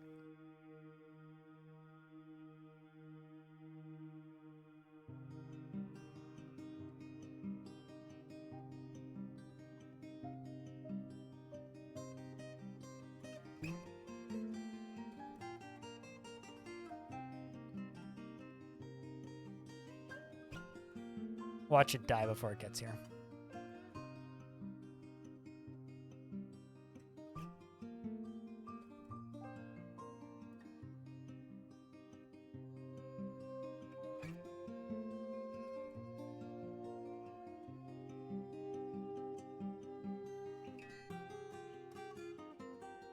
Yeah, I mean, okay, so it's kind of going north and away from my fortress right now. And the king to fight it? I'd rather not lose the king. I think we'll keep the king to fighting normal goblin threats. What do you need help with, Nivek? You know, you could just ask. They'll generally get you further than looking for commands. I'm actually going to do something because this fort's getting kind of old.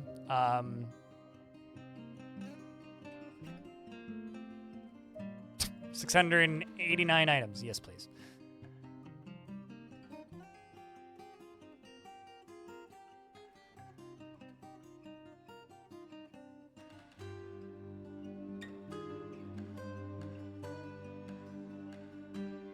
All right, well, you get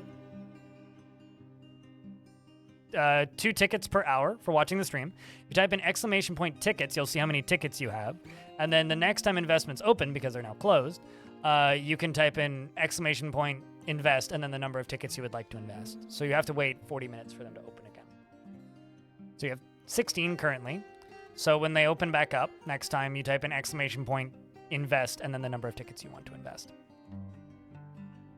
Hello, Devilish. Oh, that's pretty much it. Quite simple.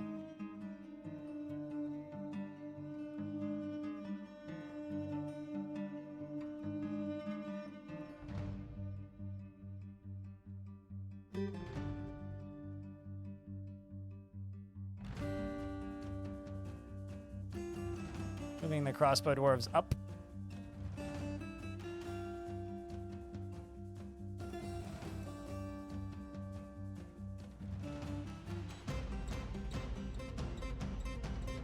Hoping that this will tempt them to walk back over to where my dwarves are instead of the direction it's currently going, which is as far away from my dwarves as bloody possible. Not that I blame them. Most recently killed an elf in 344. Not too successful, though. Oh, sweet. Trustworthy Armory's back.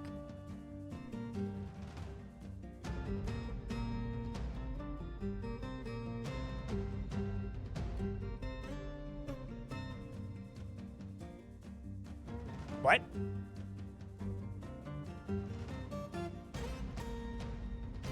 They went there and did nothing?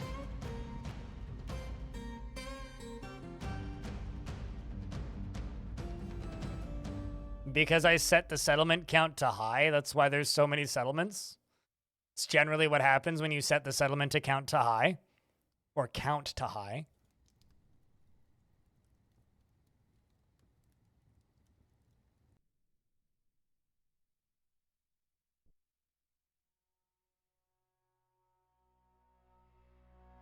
Well, I mean, you can see the age of the world right there, right?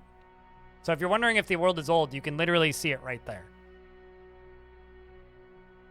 No, this just has high number of civs and high number of sites. Perfectly normal gen aside from that. Nothing weird going on. Not a super old world. I don't consider 300 plus years old for a world to be even remotely old either. Nice numbers, Elfie.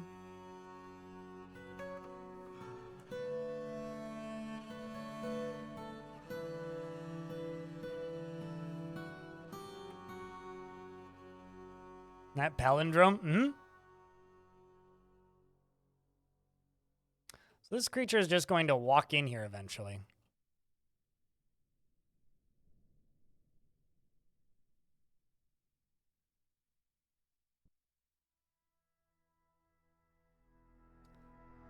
Well,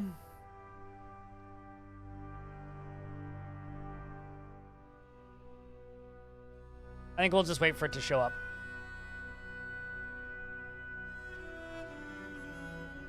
If it decides to come in and start killing us, we'll find out pretty quick.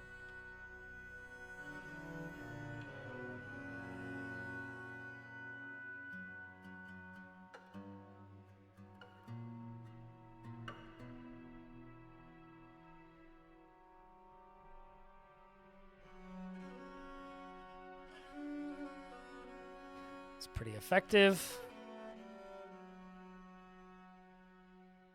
Listen to poetry. What kind of poetry? The Scratch Sweltering is an example of the Spry clan.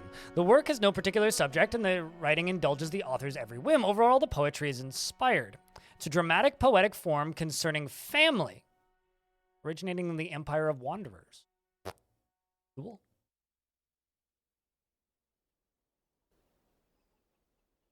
Another thing that you'll notice, if you're in a world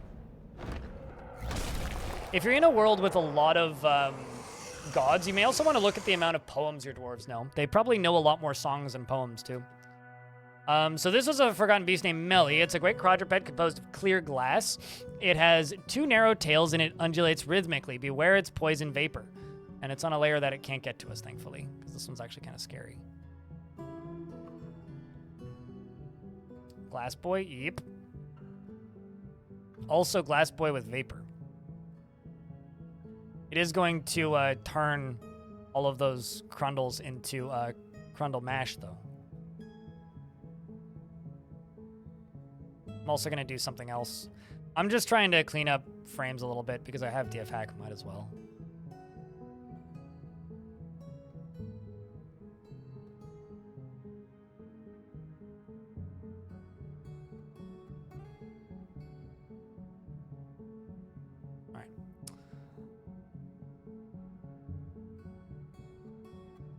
The Crundles crumbles. Yes. No, that is very true. Oh, actually, hold on. Did I just destroy my door? Imagine I just destroyed the door to that cavern lair. Very possible I just did.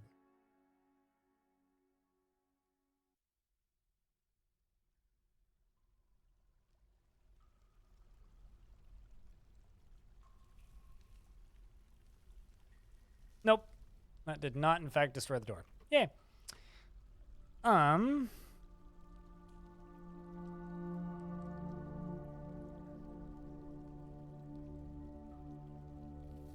Abyss Fall imminent message. I have no idea what that means. Did you get it through Twitch? Because then, yes, it's probably, in fact, a Twitch thing.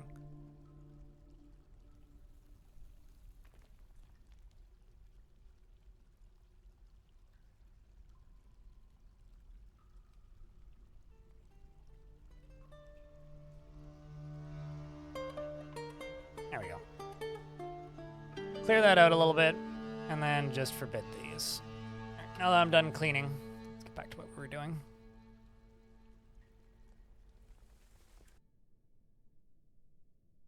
That did, in fact, help the frame rate quite a bit, too. It's still dropping, but it's running a lot stabler than it was. Cool.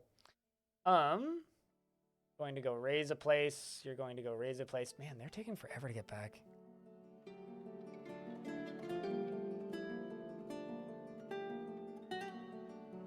Whoa!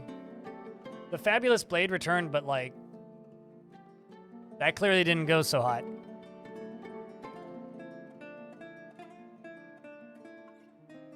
The defenders were led by Lovegorge. Or, okay, sorry, Alonzo Lovegorge led the attack, and the defenders were led by the Dwarf Necromancer Manom. The Dwarf Necromancer's tactical planning was superior, and the defenders had a strong positional advantage. Okay, so we immediately lose Bembool.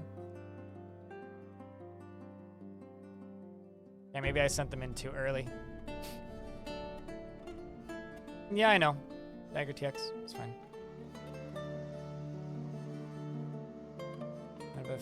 Clash with animated goblins. Animated human. Okay, so my dwarves were all imprisoned. Jaeger was imprisoned, Shanira was imprisoned, Q and Green Tea, Goddess, and Alonzo were all imprisoned. So I guess we're going to go hit this place, and I'm going to send my better squad, which is the Trustworthy Armory, to go free them. But no, I usually start making more drinks when we hit about 50, but since you're commenting on it, I will fix it.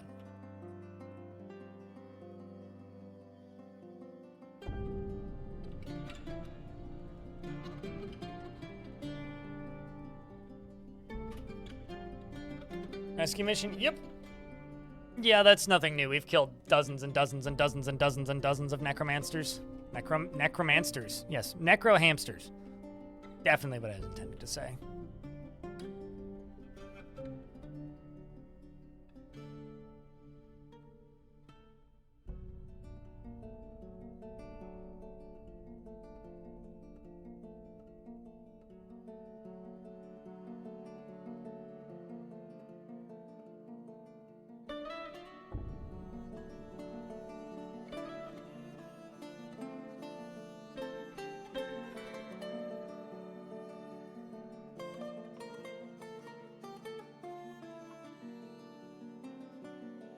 Just making a little dining room right here.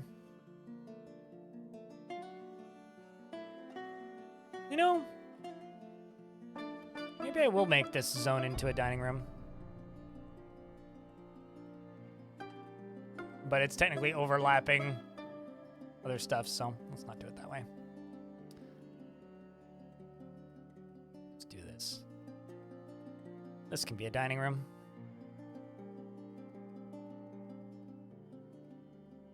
All right, something else I needed to do, but kind of completely forgot. I'm going to delete this and make a new burrow.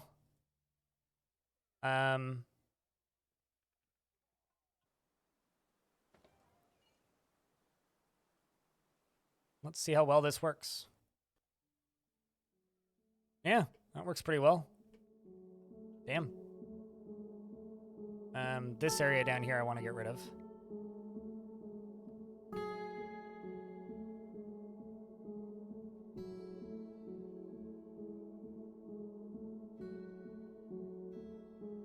All that area, we don't need to worry about too much, but...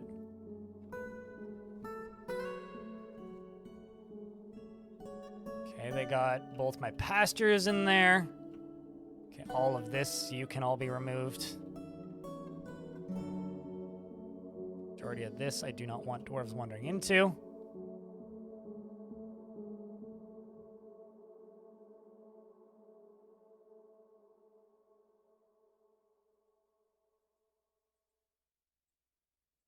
Same with this.